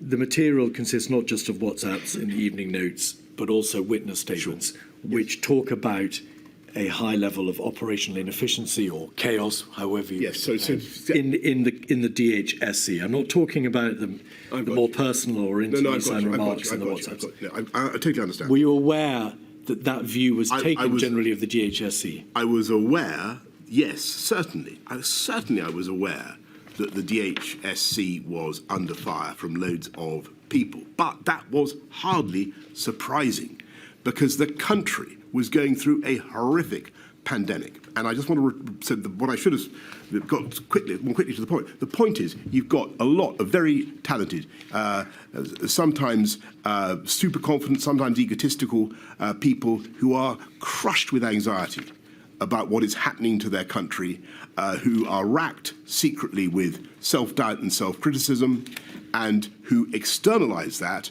by criticizing others. And it's human nature. And when you're the leader in those circumstances, your job is to work out what is justified and what is people sounding off and what is political nonsense. And my judgment was that Matt was, on the whole, doing a good job in very difficult circumstances, and there was no advantage in moving him as I was being urged to do. That was my judgment. And on the lead department point, I think that, yes, I think it was a huge burden on Department of Health to be the lead department for a while, but that rapidly morphed into the centre running everything, and that was inevitable. Why were... Well, you suggest in response to my question that these criticisms were made because people were crushed with anxiety and racked secretly with self-doubt and self-criticism. Whatever the psychological mood of Sir Patrick Vallance, Mr. Cummings... I'm not sorry. I don't wish to attribute those psychological states to any individual, but no. We'll wait for the question, please. Whatever states they were in, and even if they were in a state of being crushed by self-criticism and self-doubt, that hardly explains why a significant number of witnesses describe objectively chaos inside the DHSC. Well, I think it goes. I think the reason is that you've got a once-in-a-century pandemic for which, sadly, there was no proper preparation in the country because we didn't know how to deal with a highly contagious coronavirus pandemic, and all the pressure initially was on good, hard-working Department of Health officials who,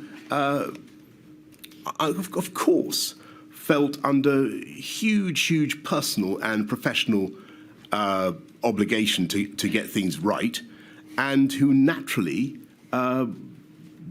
were in a state of great anxiety. And you know, I just get back to my point. My job was to decide whether that problem, which I think was inevitable, could be solved by moving people, or whether we had to forge on. And I thought it was better to forge on. Regardless of the state of the individuals in the DHSC, and acknowledging the remarkable and extraordinary efforts made by so many people individually within and without government to respond, it was part of your function as Prime Minister to ensure that the lead government department, the DHSC, was responding and dealing with the crisis as best it could. You were obliged to ensure that your government was operating properly, systemically. You knew that other advisors, senior advisors in your administration, were telling you that the DHSC was not operating well. It was chaotic and dysfunctional, and there were very real concerns being expressed about its Secretary of State. Why did you not take a grip on that issue? Because first of all, I thought that the permanent secretary at the Department of Health, Chris Wormold, was outstanding, and secondly, for the reason I repeat what I have said, I thought in the circumstances that Matt Hancock was doing a good job. He's he's intellectually able. He was on top of the subject, and whatever his failings may or may not have been, I didn't see any advantage to the country at a critical time to the country in moving him in exchange for someone else when I couldn't be sure that we were necessarily going to be trading up. And I did think about it. Of course I thought about it. But I thought that was the best thing to do. But what we also did was we took control, and the management of the pandemic was basically centralised in Number 10. So is this a nub of it? Throughout April, May, June, July, you were aware that a number of senior advisors and civil servants were highly critical of Mr. Hancock. You were told by Mark Sedwell around the 2nd of July that you should sack him. You were aware that he had a tendency to overpromise because you debated long and hard with Mr. Cummings the merits of what you were being told about testing. And there was a general lack of confidence that what he told you was accurate, but that you stuck by him for good or ill. I didn't stick by him for any reason other than that I thought, on the whole, in incredibly difficult circumstances, he was doing a good job. That it was not obvious to me that the moving him would be worth the disruption. And I also thought, which is true, that in any political environment, at some stage, somebody is always telling you to sack somebody. And that is just what I'm afraid what happens in politics. And so I had to aim off. And the last question, please, on this. In his witness statement, Mr. Cummings says, in the summer of 2020, Mr. Johnson refused to replace Mr. Hancock, despite repeated requests from me, both cabinet secretaries and many others, and being told repeatedly that leaving him there guaranteed further disasters and deaths in the autumn. His political secretary told me the Prime Minister wanted to keep Mr. Hancock as the sacrifice for the inquiry. Now, that is, of course, you may say, a piece of double hearsay, but Mr. Cummings has it in his witness statement, and therefore you need to answer it. No, well, sure. Well, I don't remember that at all, and it's nonsense. My thinking was very straightforward. I had a health secretary who was able, who was a good public communicator, in my view. I felt that whatever his defects, I wasn't clear that we were going to trade up by doing a swap. I thought it was a very, very difficult time to do that, and I wasn't persuaded by the arguments. And I don't, by the way, remember. He says both cabinet secretaries. I don't remember either of them specifically saying this, but you know, maybe I certainly remember.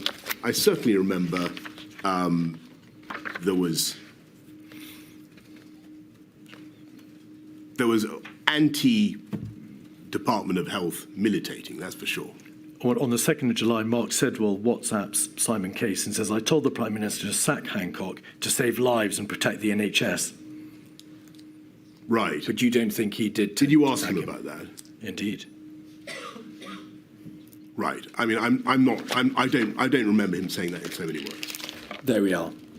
Milady, is that a convenient moment? It is.